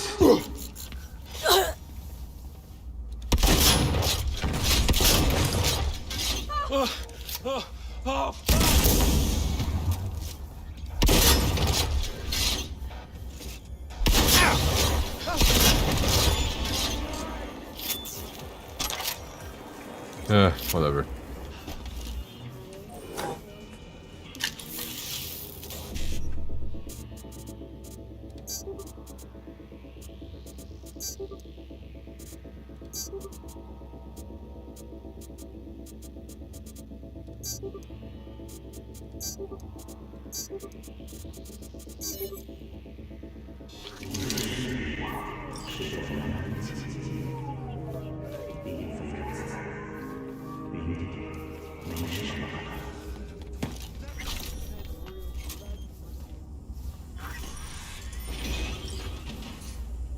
For the love of... couldn't I have been stuck in some model's skull? Or I don't know, a fucking landscape architect? What is it now, Johnny? Being dragged through roach-infested flop houses again. That's what. Job's a job. Now what was that code? 2137. What a fucking shit sty. Jeez. Wasn't slumming it in squats like your whole thing? Sure, when I was skezzed out beyond all recognition.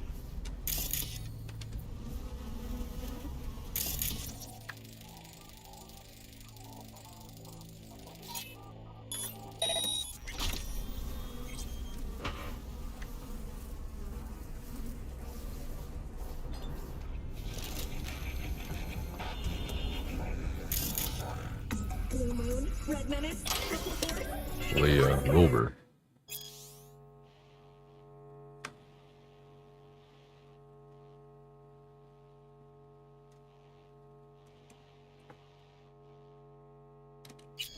Why?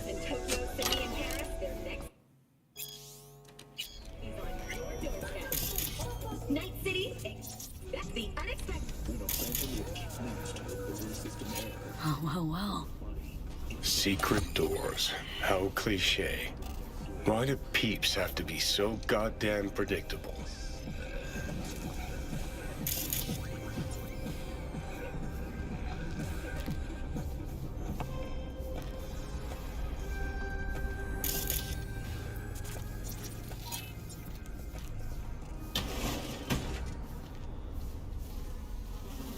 How do we open this?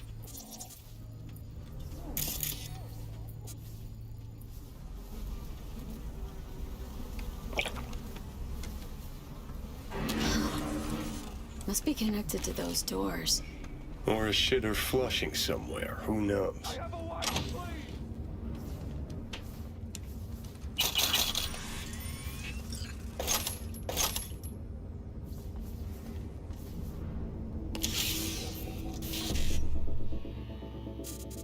FF.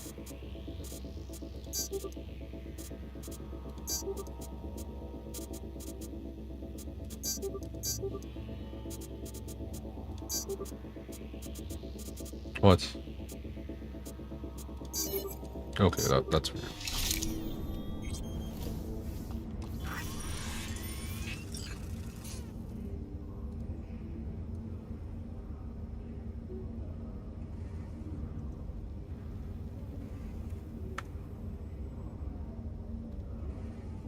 Looks like Leo went to the Tiger Claws behind Waco's back. Tisk, tisk, tisk. Claws aren't the deal honoring type. Let's see if she got lucky. Go to the brain to install wired head.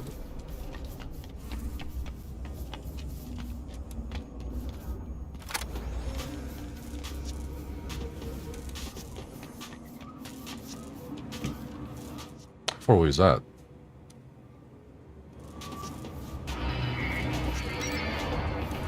Not too far. 650 meters.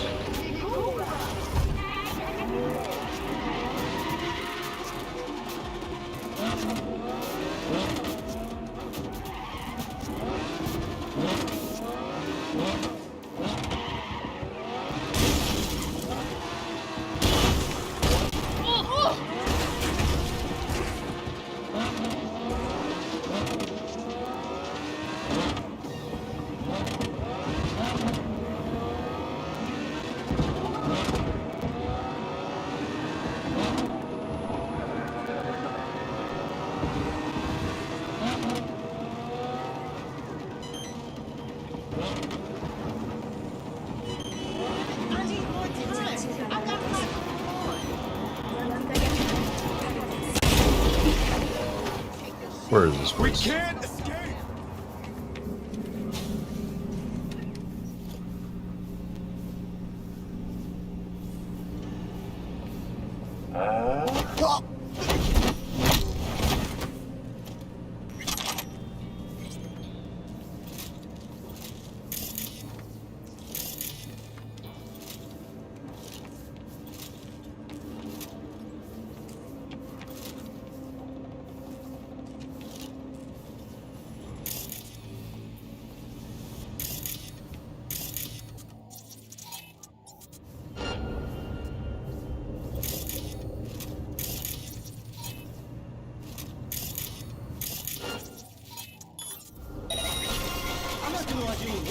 Someone in here!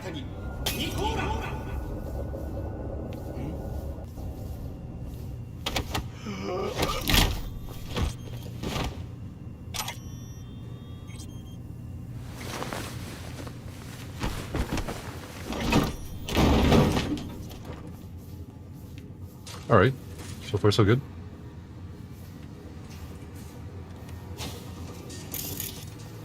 Reminds me of this one dive in Arroyo we used to sometimes do sets in Friday nights. Because It was one tough fucking joint.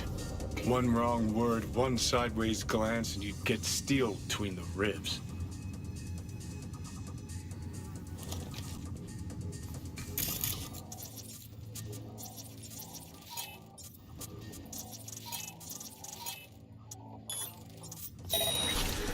What the hell?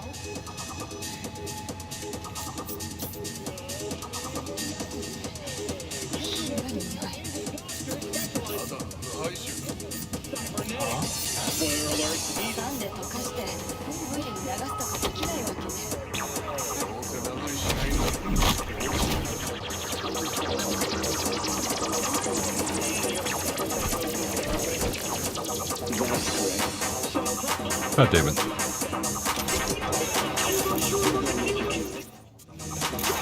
and rush to the nearest store for a taste of sweet, sweet, sweet green speed.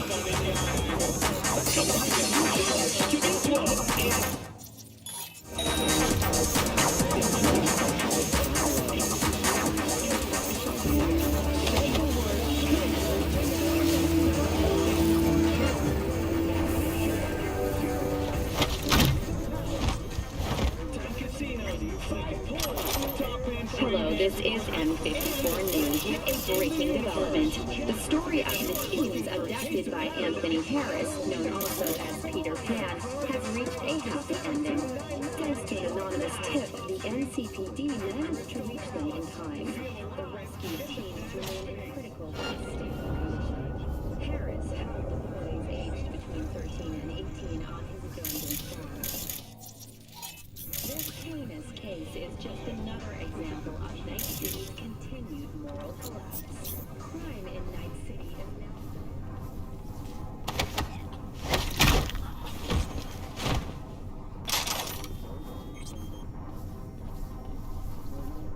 And here I thought I won the Darwin Award. I guess we have a new winner.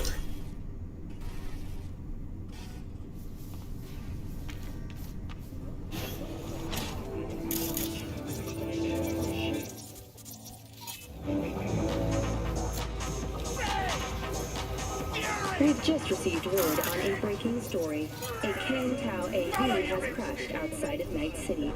The aircraft's thrusters were deactivated by sudden EMP discharge from a nearby damaged power station.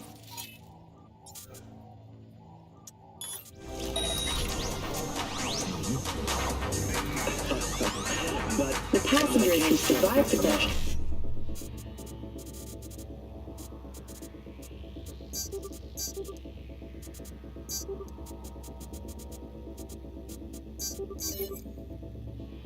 were met by a band of nomads.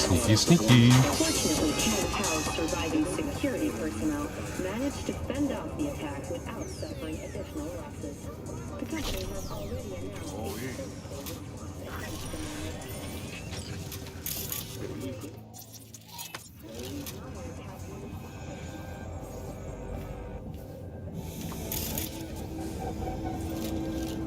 How did this guy not see me?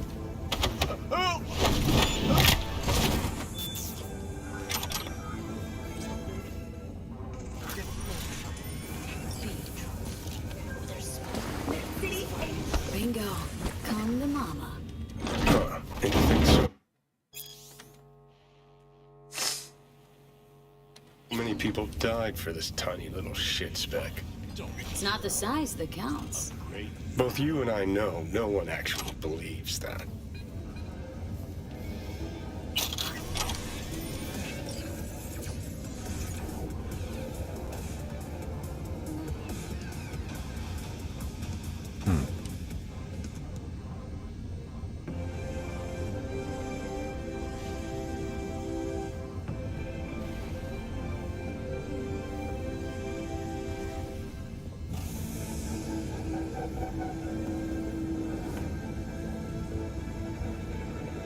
Ah, they were expecting us.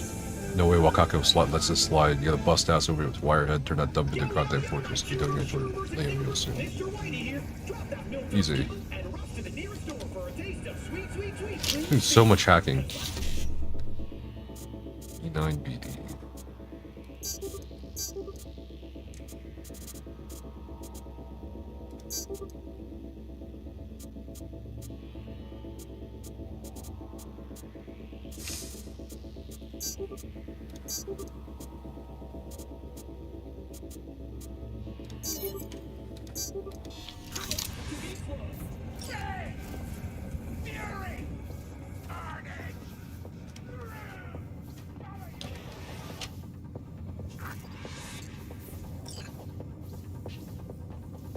Hey!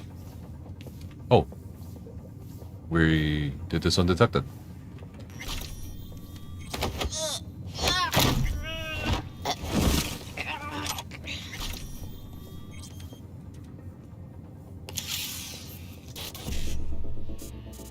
One C, 7A.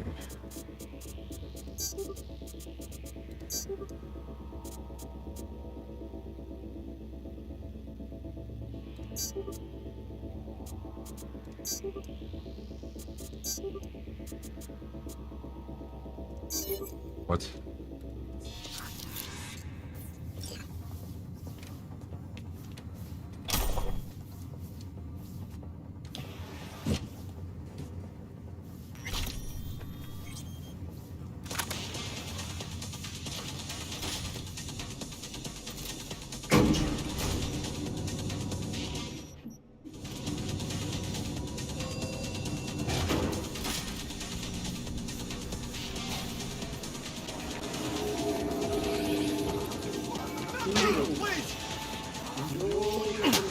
That was way on here.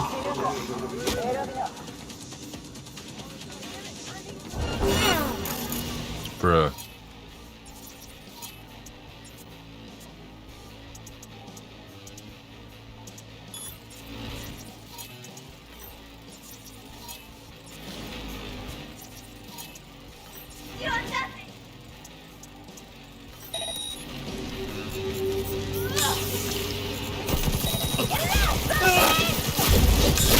What? God, I just get wrecked by like 5 shots. Hopefully he didn't put me too far back.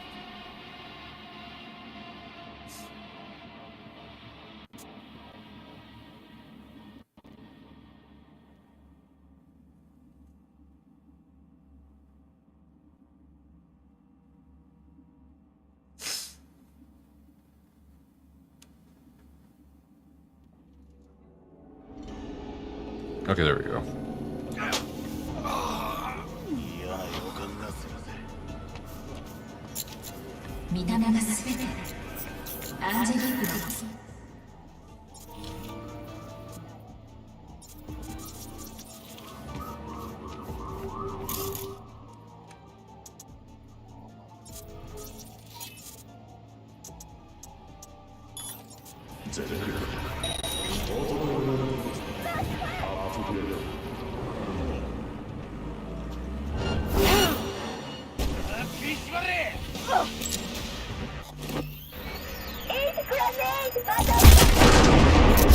Oh my god, okay. The car is not the ideal way to go. I think just a surprise attack. I wish I could self-destruct the car, but I don't have enough RAM.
Alright. Can't kill the innocent people too. Whoops. No, wait, no, these are animals. These are the animals.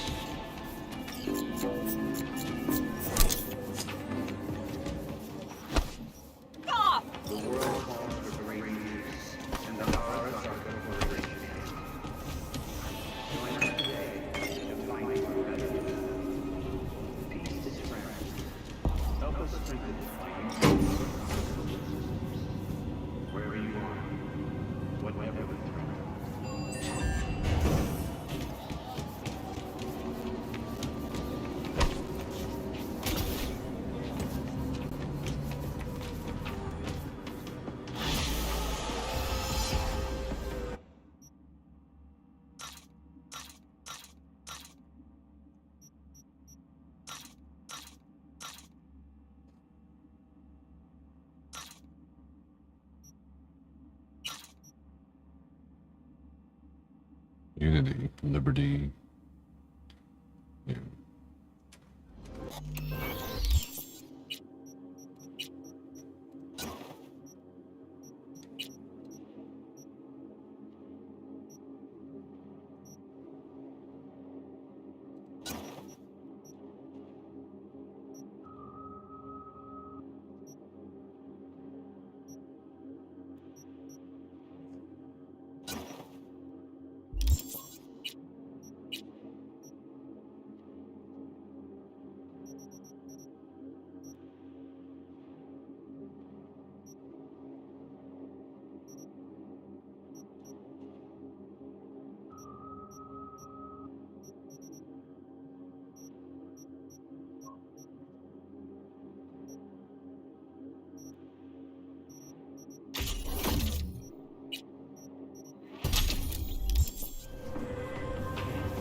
I see you were able to find the lock breaker. Splendid work. Keep it up. Closing the contract.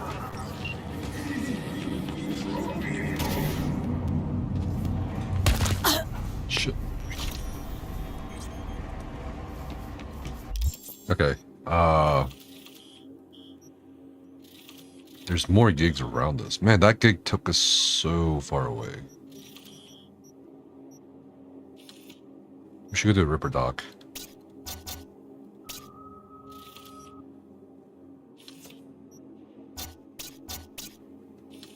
No, not that guy. God, no. There it is. Victor, Vector, Super Watanabe. I haven't gone to Victor in a while. I know each Ripper Dock has sometimes their own unique things.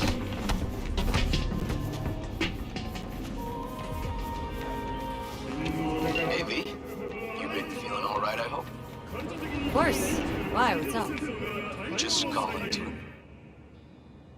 Oh God. I eat at Joss's for dinner. I'd love it if you swung by. What do you say? Here I feared you'd forgotten about me.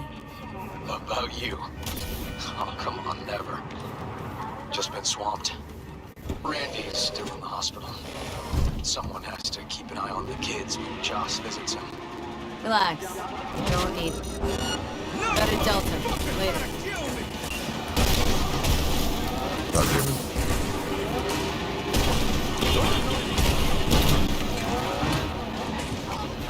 All right.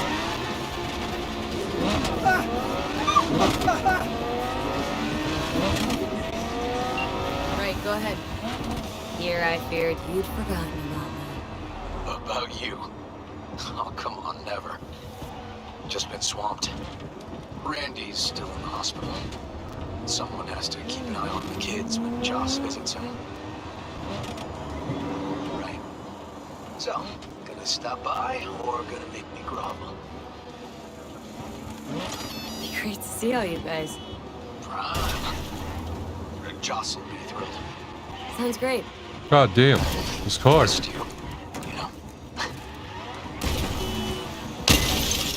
Please, River. It hasn't been that long since we last saw each other. Oh, it's true, I guess. Anyway, you'll come by, right? I'll come by, River. See you then.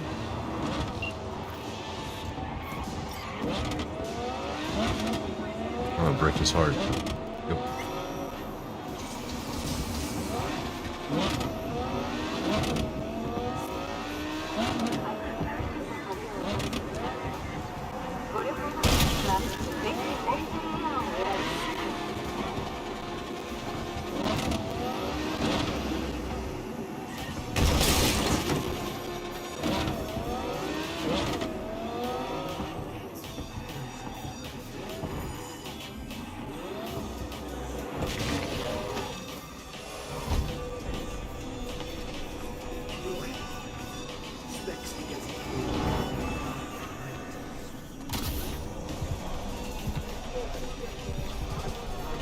Jesus, the frame rates are fucking dying. God damn.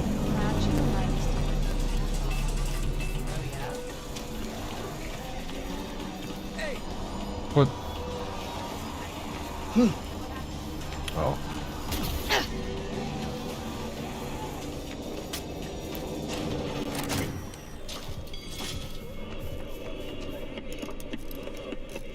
Was thinking about swapping some chrome. Got any new toys? Have a look. All right.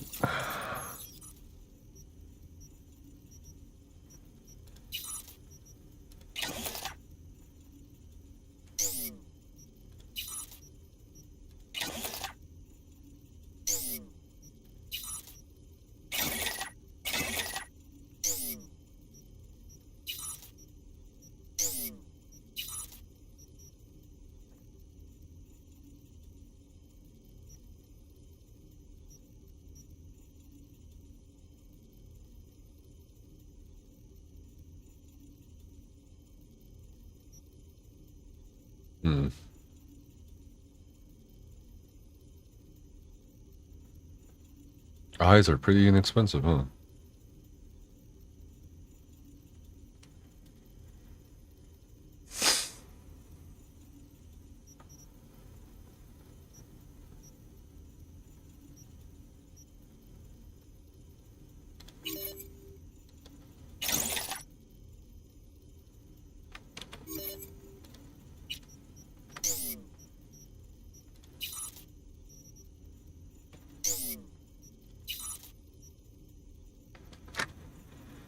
Oh god, Arasaka Mark 5.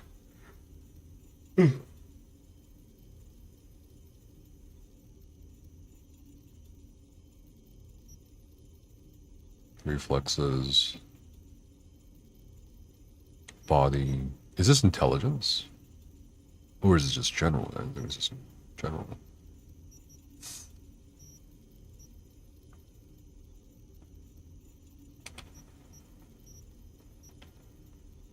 Edge Runner.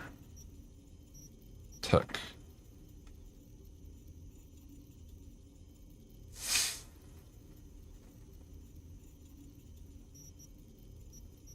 Oh, it's David.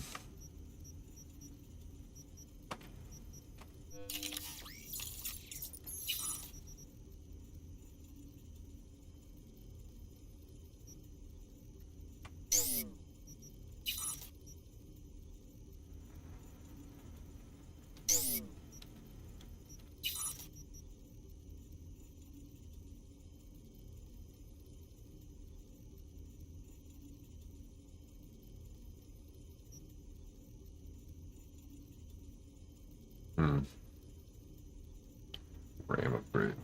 +2 max RAM.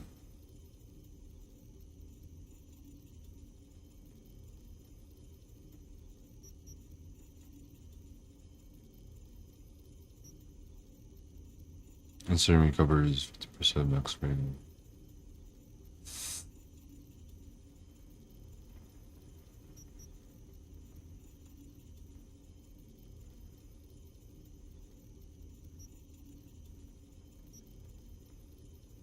+5 max RAM. Hell yeah. Why not?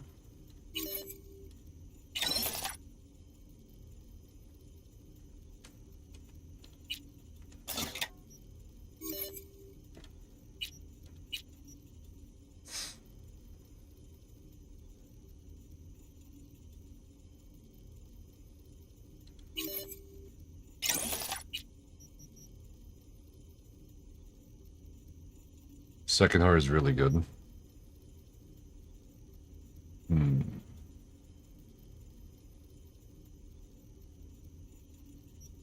Bioconductor is interesting. 30% crit chance, but you subtract 4 RAM. That's not... I don't know about that. I mean, crit would be nice. What is that? So I have... How many RAM do I have, actually?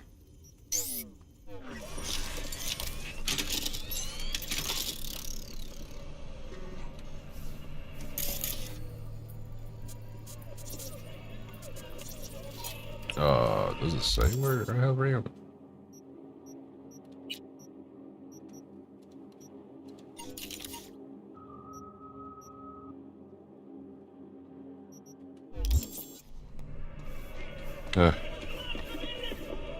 Was thinking about swapping some chrome. second heart.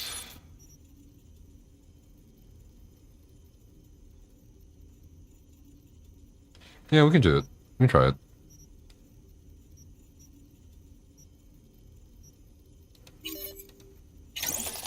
And then...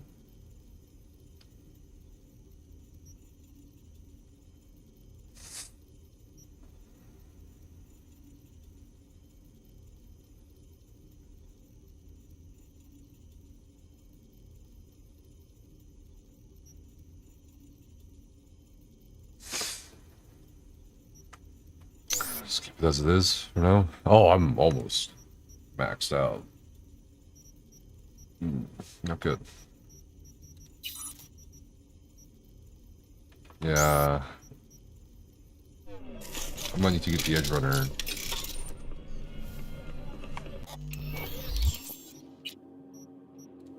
Edge Runner, thing.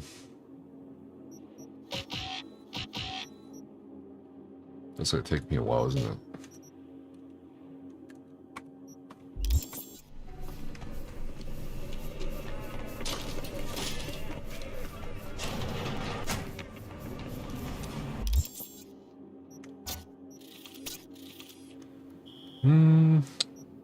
Let's do a story before we wrap it up.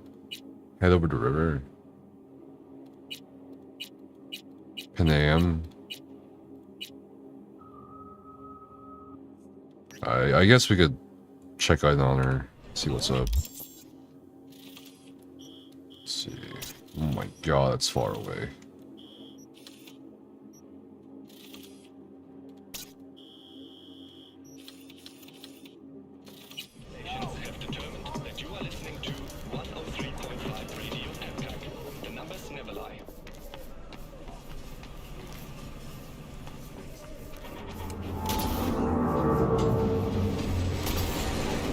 No. Can I not climb that? Really? Okay.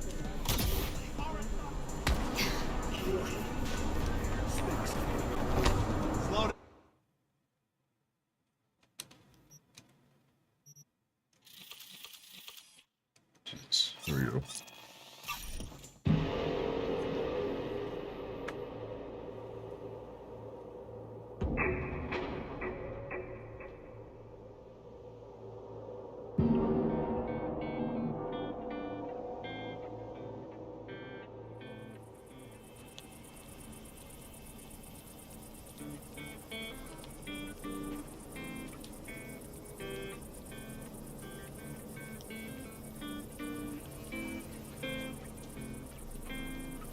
The hell?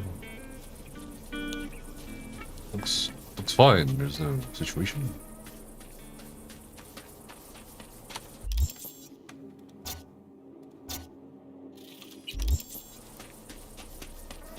V, it's good you're here. Had no idea you and the Aldecaldos had made up. They continue to grind my gears something terrible. But, you know... They're family.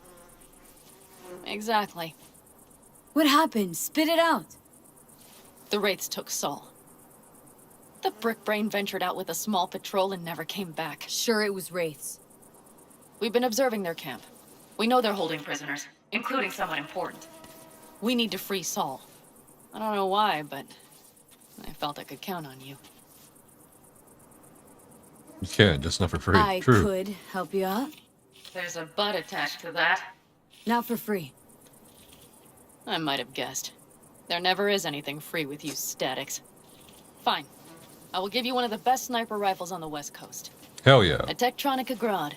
A what? You saw it in action already. All yours. Her sniper. Compliments of the Caldos. Sounds fancy. Once you have it in hand, fancy all of a sudden becomes kick-ass. Let's go. Mitch will walk you through the Nice details. free car.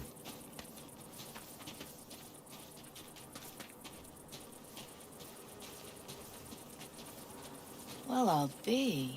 Pan Am and V, what's going on there? Her? After what happened to Scorpion, she shows up here? Guess probably for Saul. Ignore that. Hey, Pana. Seriously? You really aim to do this?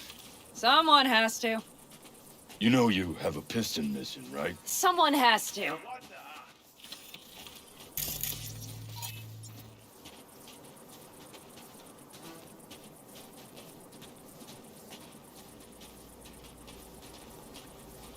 Where's Mitch? He was supposed to meet me here. He'll be here any minute. Huh. You never mentioned seeking outside help. We can use all the help we can get.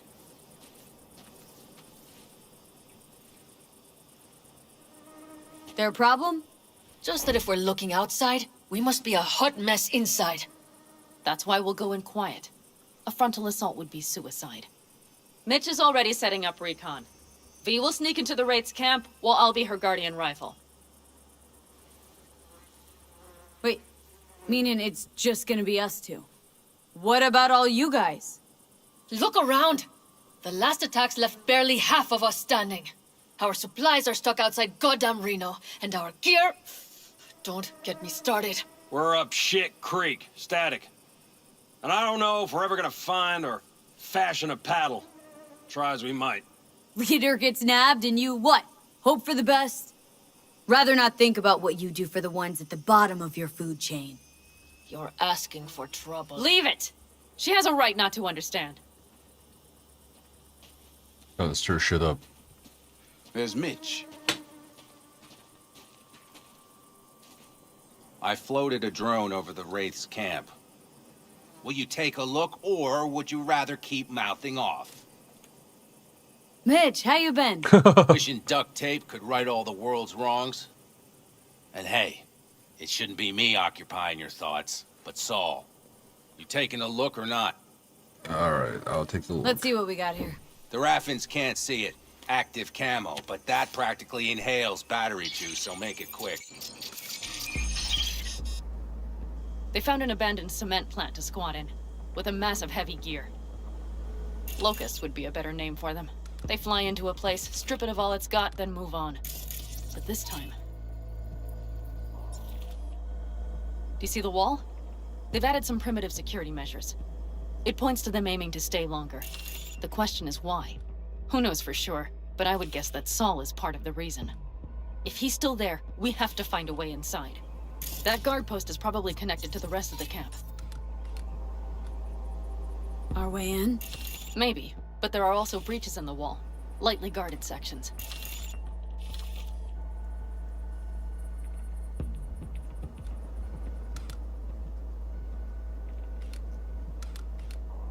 Do you see the tracks?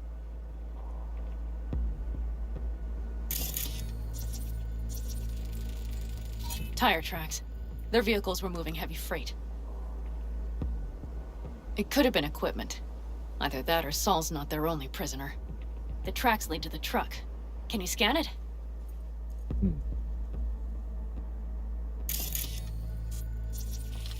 Clattuc. That's probably the one they kept Saul in.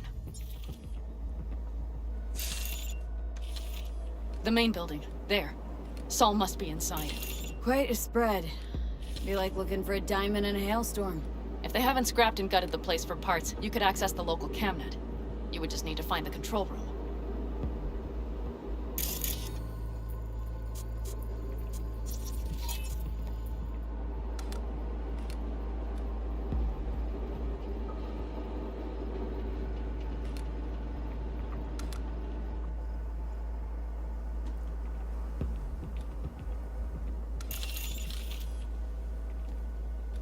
Okay. The skywalk. It connects the garage to the main structure.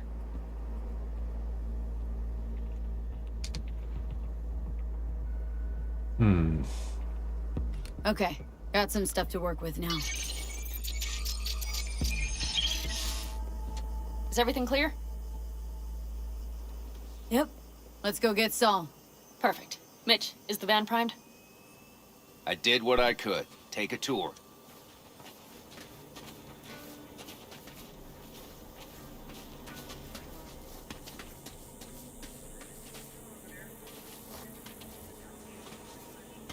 Solid job.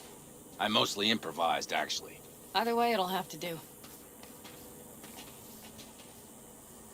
Hold on a minute, I got one more thing. If you find Saul hasn't flatlined, you'll probably need this. Spike Superjet, a Rhino dose. It should speed up Saul's central pump. Okay. Hope so. Doubt I could carry him on my back. So that should be everything. V, will you ride with me? Yeah, of course I'm going with you. Okay, you take the wheel. I take the Want wheel. me driving? Yep, I need to fiddle with my scope a bit. Bruh.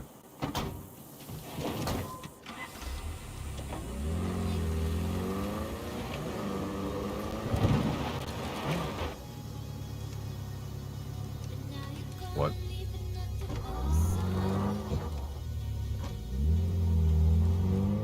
You'll come back, right? Oh yeah, we even have a radio in here. Take it for a spin if you like.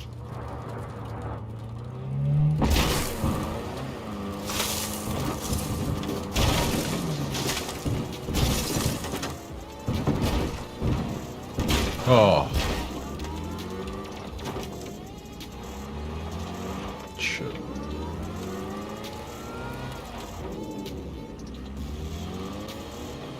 Oh, the FPS improvement out here is drastic.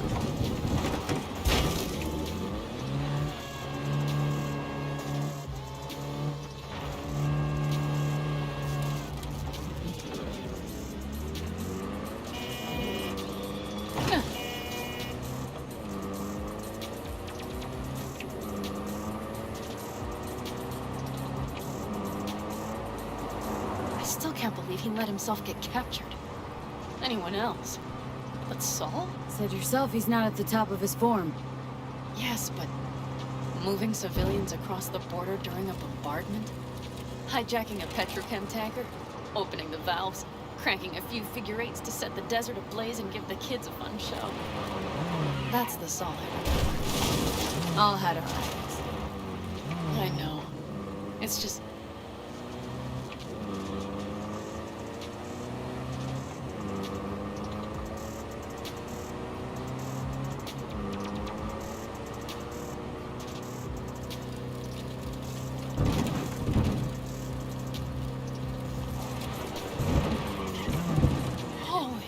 Do you see that?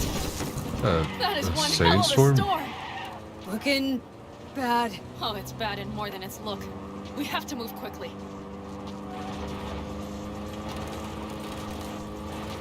We need to hide the car. Park beside that outcrop. Okay, out. I'll find a place to roost and keep you in sight.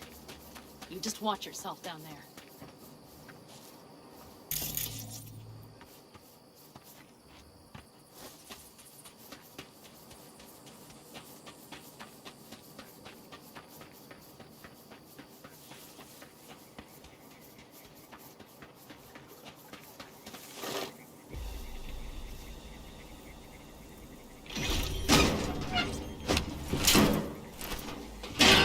All right, I'm in position. Actually, I can't hear it. I have you in range.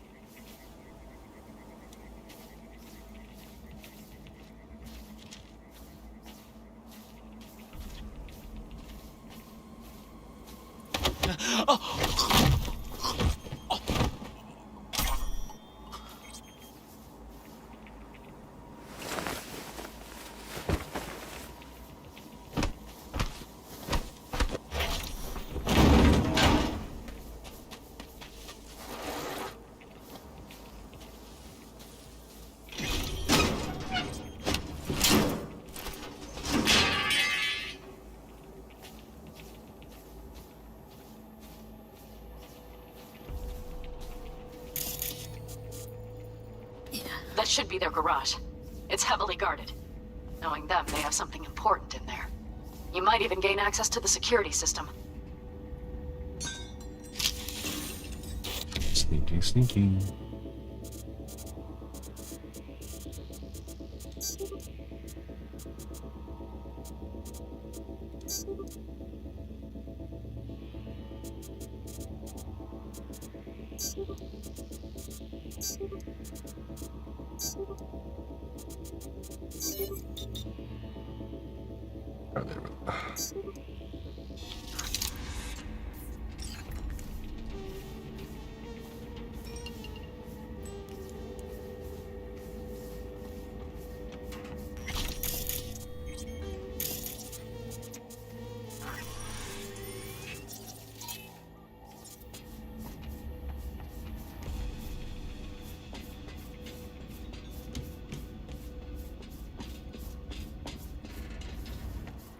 Okay, you're near the main structure.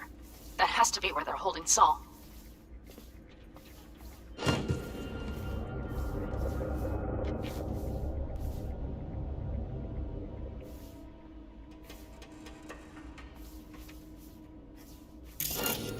Careful! There's a sniper perched in the tower. Don't like this.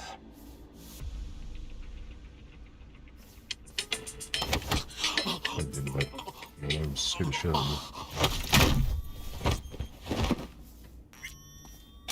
That's weird.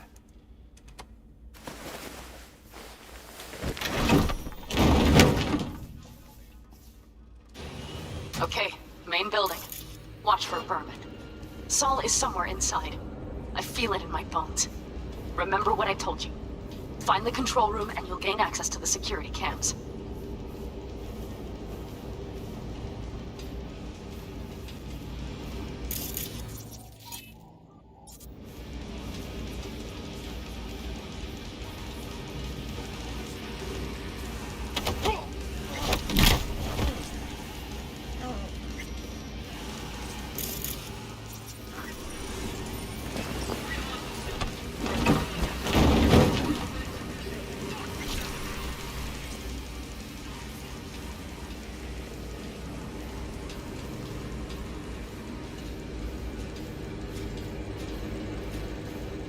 Sneaky, sneaky.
Security feed.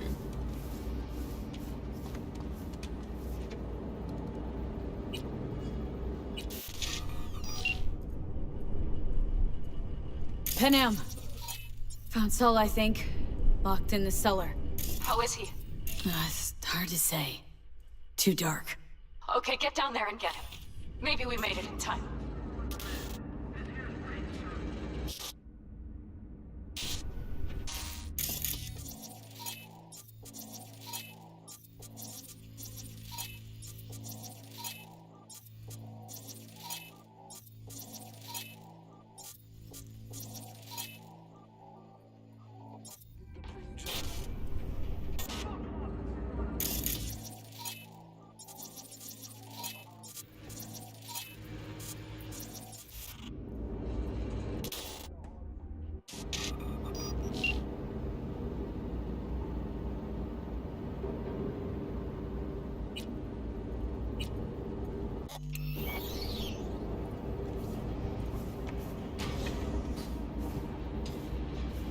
We'll be right back real quick, chat.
Alright. To walk the dog. Okay. Free Saul.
Right.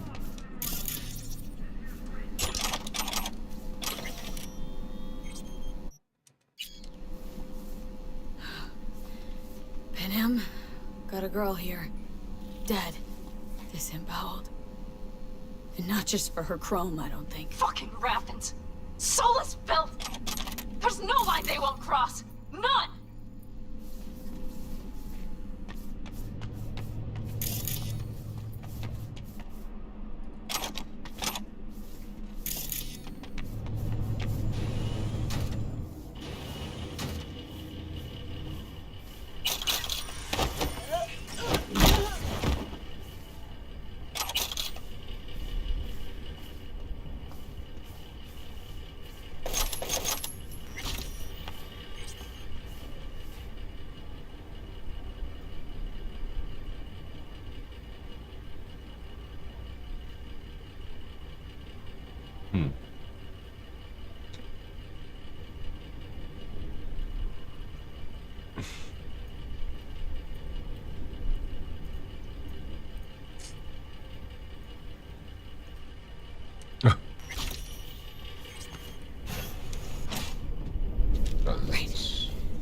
I got eyes on him. Is he breathing? Think so. Good. Grab him and get out of there. Saul? Do you have my goddamn cigar? Your cigar? I told you sons of bitches. A cigar, some ice cold hooch, and a couple of ladies to keep me company. Either that, or you can kiss my keister. Easy, Saul. I'm here with Panem. Panem? But she left. Not forever. Gonna get you out. You. I remember. You're that merc. Can you walk? Fuck! Something is out of whack. You're pretty badly beat. Probably could use this. Oh, yeah. So, how is he? Time to don my dancing shoes. Seems not bad at all. Demanded a cigar and some companions. That does sound like Saul. Now get yourselves out of there. On our way out now. I'm firing up the engine. I'll be right there. You. Got by the posted guards. Uh-huh. And if we can be just as sly together, might get out without firing a shot. Exactly. There should be a quick exit out of the cellar. Scared me. I'm sorry. Didn't That was realize that Gur. was so terrible. No. I know it was Gur. Jumping. He's not even in. Jeez. Must be worse than I thought. Okay.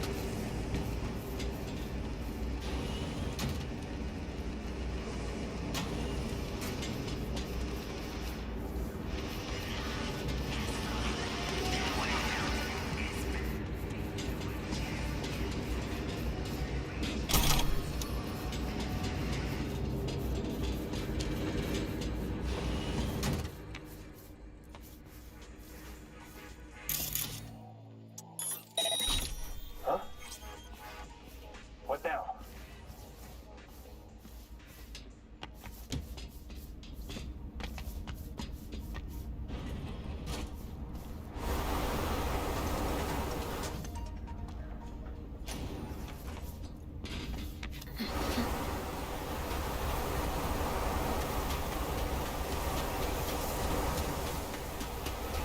Pressure here. Blast.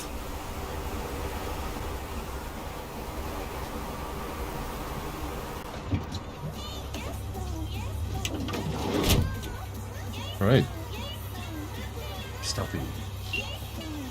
Let me get up.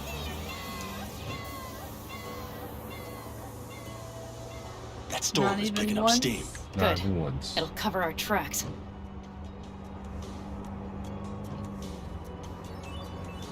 Anyway, we have good reason not to head straight back to camp. There's no need to play it safe. We'll just burn time. Better late and safe than dead.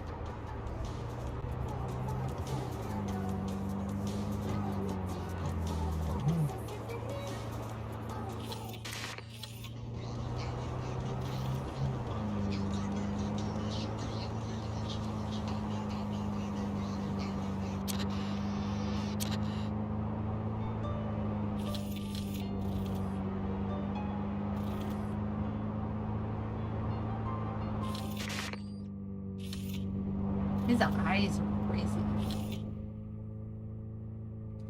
What determines the look of an eye? The shape? Or the eyebrows? I think at first glance, it's the color of his eyes are rather unusual. But like also just you can pick up on some emotion from some people. It'll just whip us off this road. We need to find He shelter. looks like he's been through some shit. The Ingalls farm? Good idea. You two know him? No one's lived there a while. Biotechnica saw to that. But I suppose that's credit to the game. Do you see those buildings? We'll wait it out there. I remember this place. It should be safe, at least for now. Why not just stay in the car? It's a sensor. Inside, quick!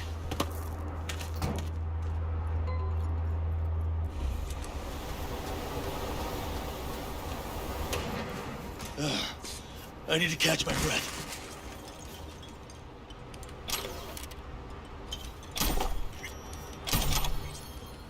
Smuggling.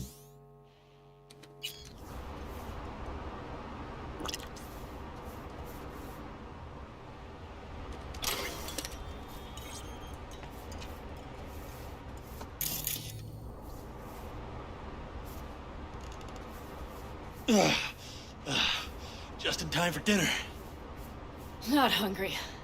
I just swallowed a pound of sand. Looks like we're in for the night. A little power might be useful. Could you help me look, B? I'll search in here.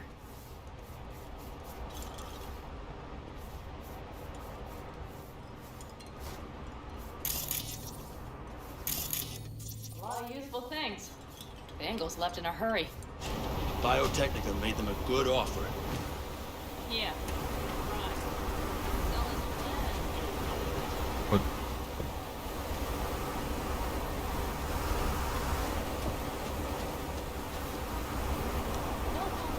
No backdoor leaders ever showed up. Lousy, rotten way to get them out. Deal with the corp, you end with nothing, Saul. Don't go there. Not now.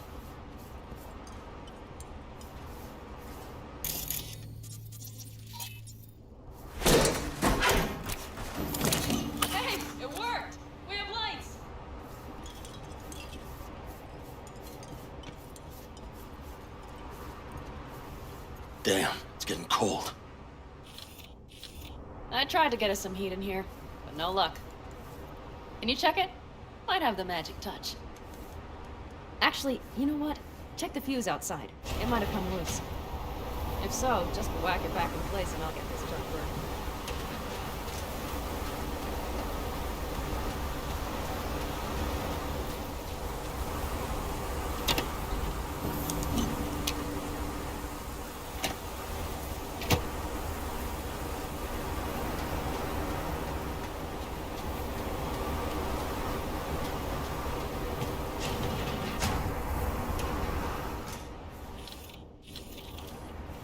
Easy. See what I see? Expiration date's from before the last war, so hopefully it hasn't turned to poison. Today's our lucky day. Lucky. Interesting choice of words. Do I hear a lecture coming on? No. No lecture. But we do need to talk. That raid's crap. It shouldn't have happened. They wanted everything. Our camp locations, routes, offloading points. If they knew what state we're in, 1 or 2 more raids and that'd be the end of us. And if you had mounted a raid of your own, well, that would have been the end of me. See that? Clenched teeth, furrowed brow. It's his way of saying thanks. We've had our spats. A few, like any family. They're not worth digging up. I think so too. If you'd like to come back, everyone will be waiting. Arms open wide. But there will have to be changes. No more jumping to the front of the line. And so it begins. You know what's coming. Bigger fucking problems. Maybe a war. We can't hope to handle the Raffens alone. So you would sell us out to Biotechnica? Vade, tell him it's a damn rotten idea.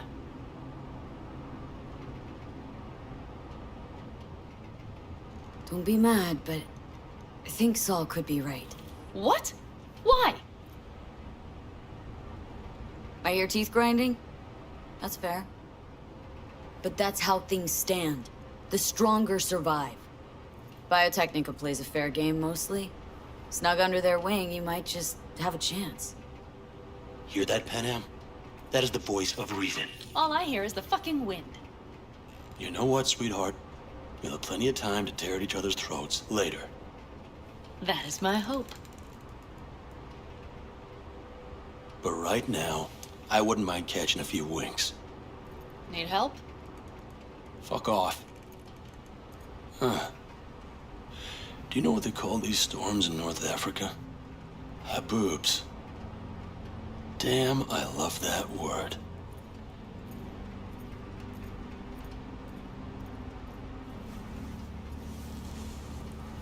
Whoa, what was that about?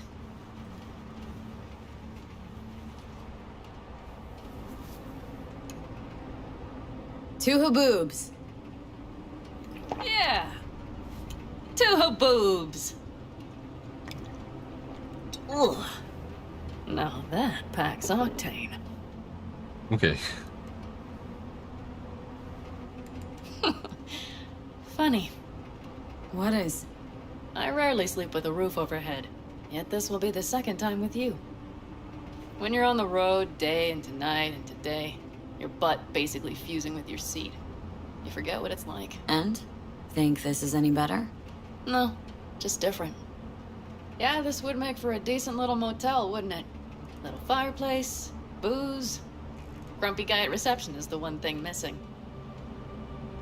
Have everything you need, ma'am? Mm-hmm. I couldn't ask for more. How's your whiskey, ma'am? Warm. Subtle metallic aftertaste. Bold, yet smooth. 4 out of 5 stars. Ma'am, I'm sure you'd be cozier with your shoes off. After a full day in them, I'd fear a health code violation. Nonsense. After a day as full as today, you deserve to kick back. Oh? And what did you have in mind? Got a few ideas. Think you know what kind. No. It's really nice as is. let's not spoil it, okay? Right. So, friends, then. I think that would be best. And V, I am glad you came. It meant a lot to me. Do you hear that? Nope. I can't speak for Haboobs, but when a Chinook rolls rough and rowdy across the plate, I sure can't get any shut-eye. Not a wink.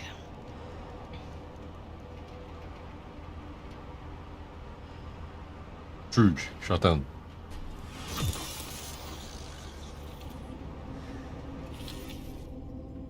On behalf of the staff of the Independent California Motel, I wish you all sweet dreams.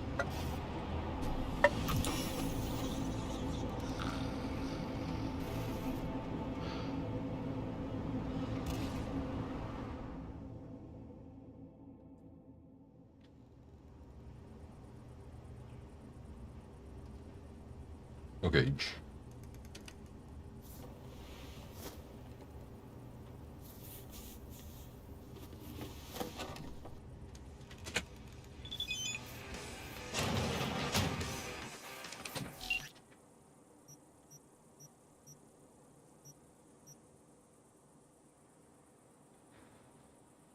A model vehicle for 200.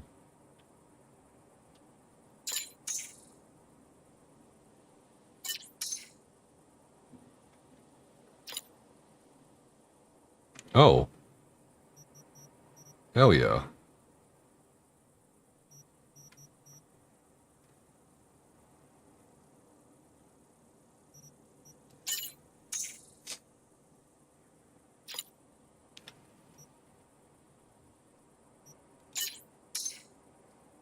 Oh, it's a miniature car model.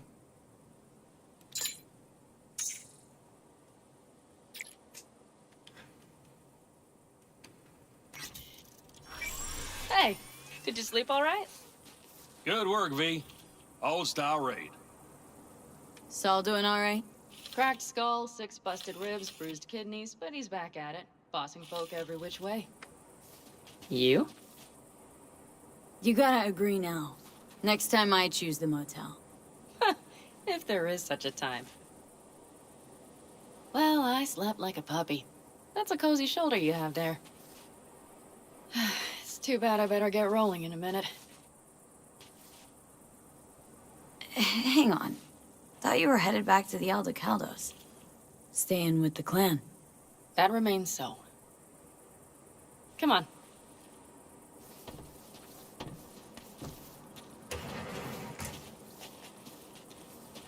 Last night, when we were talking to Saul, both of you spewed some drivel. Is okay. But I do have to motorcycle. grant him one thing. Oh, sniper. The wraiths, the raid. It's the start of something we need to prepare for. Saul will get everything set up in camp. Whereas you... The Raffins wanted to know our roots, right? Well, it's the Aldecaldos' turn. Some recon is in order. One more thing. Your compensation. Please take care of her. She served me well. Hell yeah. Iconic. Putting her in good hands, Panam. I know. So, thank you. Once again. Glad I could help. Glad I did. Take care of yourself. You too, Panam. And remember, I'm indebted.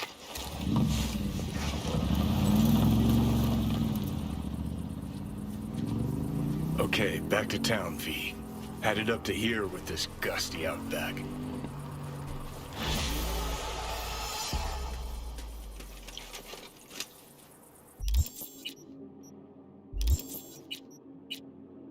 Let's see.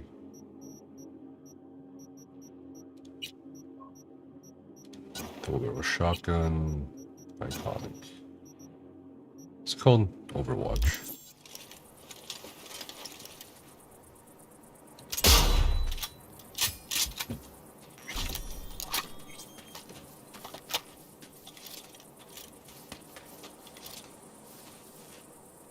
You all bury the hatchet with Pan Am? I'd say it was more like a battle axe. These things, they're tough to bury, and even tougher to keep buried. But I'm optimistic. Her heart seems like it's in the right place. How you feeling? Free. No better feeling in the world. Better start heading out. Yeah, same goes for us. Only once the radiator gets a breather. Thanks, V. What you did for me, I'll never forget it. Is the lore that Keanu Reeves lives inside your head? Kind of, like he's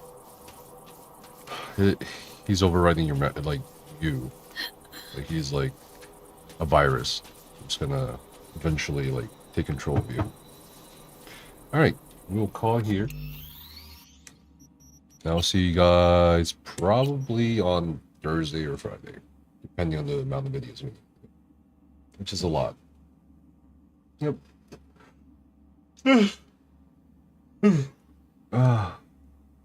See you in a bit.